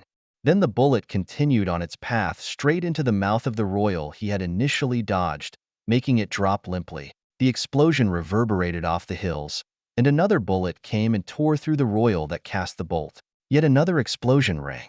One more shot. John's voice came, Phidon's smile widening. He missed having his friend looking over his shoulder. Even in the middle of an enemy army, in the middle of a life and death retreat, he never felt safer. No knight, short of Vetsmon, could give him the same security. Nobody had his back like John. Few could compare to the most dangerous summoner to ever live. He continued fighting, the brigadier class arriving and forcing him to evade. He used his spatial warping in order to create distance, baiting the brigadier class so he could return and attack his original enemies. After diving back in, he found an enemy, releasing an attack while he flew toward them, the blade of his spear making contact with their neck when he arrived. It sliced clean through. An enemy that couldn't react or block an attack was far more vulnerable. His speed worked on the same principle that gave John his killing power. For most, both human and scourge, survivability and resilience relied on being able to use one's power to defend themselves, whether with weapon, mobility, or armor. Most royals they faced had little armor, merely equipped with a basic blade, their magic, and some basic gear. It was the King Bloods that always had high-quality armor and weapons. This meant, if a normal royal couldn't dodge or block an attack, concentrated strikes on vitals and gaps in armor were several times more lethal. Phidon wasn't confident in taking on the sheer volume of enemies John could, but he had always known that against a single target, few could match his killing power. John was an exception. Phidon found another enemy before the brigadier class could get to him, feeling his stamina dwindling. Warping space with his aura took no energy. What taxed him was the repercussions. The strain placed on his bones and ligaments was heavy, and keeping them together sapped at his vigor. He thought, perhaps someone like Vetsmon would thrive with his ability. The undying nature of Vetsman's aura was perfectly suited for handling the strain of warping space around the body, but it was known that aura was monogamous in its path. Phidon wouldn't be able to develop Vetsman's specialty and vice versa, but what he could refocus on was how he developed his vigor. Instead of focusing on speed like before, he could focus on resilience, letting his aura take on the burden of giving him speed. Make vigor denser, focus it on his tendons and muscles, not to enhance his strength, but to enhance his toughness. Let Aura do the work. His blade slid through another neck, his body warping to a new location when the Brigadier class came charging him. He baited it once more, like he had 4 times already, before heading back in. He attacked another royal without so much as a glance at the other royal right next to his target. He even disregarded when it attacked, focusing on pushing his spear through the heart of his target, because he knew that John's bullet was already sailing. Sure enough, that little projectile went 2 inches past his head and through the eye socket of the one attacking him from behind. The body recoiled, being thrown back, half the royal's head exploding as Fiden's target vomited bright red blood, its heart in 2. Retreat. John's voice came right when the explosion did, Fiden instantly backing out, appearing on top of a hill. His breath shuddered a bit as the spatial warping pulled on his body. Traversing longer distances was more difficult, and unfortunately the minimum strain to bear was always high, making many short warps even worse. The toll was high no matter how he did it, so the best he could do was moderate, at least until he could advance and improve the density of his vigor. After standing around for a few seconds, Fiden swung his spear, releasing a blade of vigor that bisected all the nearby fodder that had scattered through the hills. They were barely deserving of that much effort. While that happened, he stared at the Brigadier class, dressed in moderate armor. It was seething in rage, unable to catch Fiden no matter what it did. Then, John appeared, taking a step toward Fiden's side, hood over his head and owly cat mask over his face. Let's go. I'm running low on juice. Regroup? It's nothing the others can't handle as they move. John disappeared with those words, the Brigadier class lunging over from a distance. Fiden just chuckled at it before vanishing away. The two descended the hill and arrived at the path just as the convoy appeared in the distance. They didn't have to wait long. That Brigadier class pursued, and in response 3 other brigadiers from the convoy started sprinting over, Nanan among them, his speed the greatest. The Brigadier class panicked and quickly went the other way, but there was no way it could escape. Fiden knew that brigadiers could lock onto Aura exceptionally well. The only ones who could surpass them were sovereigns, and those who had broken through the Great Barrier. Fiden glanced at his Great Barrier on the horizon before looking over as John appeared, no longer having to worry about the enemy. He asked a question on his mind. What will you do to break the Great Barrier? That fucking thing? Not a clue. I have a feeling it's going to take all 3 authorities until 10 to answer that question. For now, I just need to focus on getting us out of this alive. We seem to be doing well so far, and there's a lot that has yet to go wrong. Fiden chuckled. I get what Nanan was saying about you being pessimistic. Is that a byproduct of your experience as an intelligence agent? Partially. It's also partially because I believe in the popular iteration of Murphy's Law. What's that? Anything that can go wrong will go wrong. I refuse to place my bets on anything other than the worst, and under those assumptions I strategize. I would generally say it's a good way to keep your head. You've said something like that before. Prepare for the worst, hope for the best. And the only way we can do that is by gathering intelligence. Otherwise, we're blind, and we can't know how bad it can get. Like at the supply post. Fiden frowned as he recalled the recent memories. It was a bitter fight. He knew John lost a lot of friends, but there was little time for mourning, and they were a long way from having proper funeral services. The families of the fallen were still being notified in person by the personnel who handled such things. Regardless, that battle was clearly an intelligence failure. It was caused by the snow, but every death was a result of not knowing enough when it mattered most. The only reason they hadn't been definitively wiped out anyway was because John had run recon on a hunch. If he hadn't assumed the worst, they wouldn't be alive. John's mask looked as neutral as his aura. What little Fiden could see of it. There was no emotional turbulence, just cold logic and patience. Fiden remained quiet, the two waiting for the convoy to pick them up. There were only 4 Authority 9 royals left, and 3 brigadiers had already gone to fight. They would be slaughtered, and the fodder would be simplicity to handle. They could continue their retreat cleanly after that, but they still had at least 2 days to go, and their troops were dwindling. Fiden was worried about what was to come later. He trusted John's gut more than the man himself did, and when a sovereign was invading, the worst was already in effect.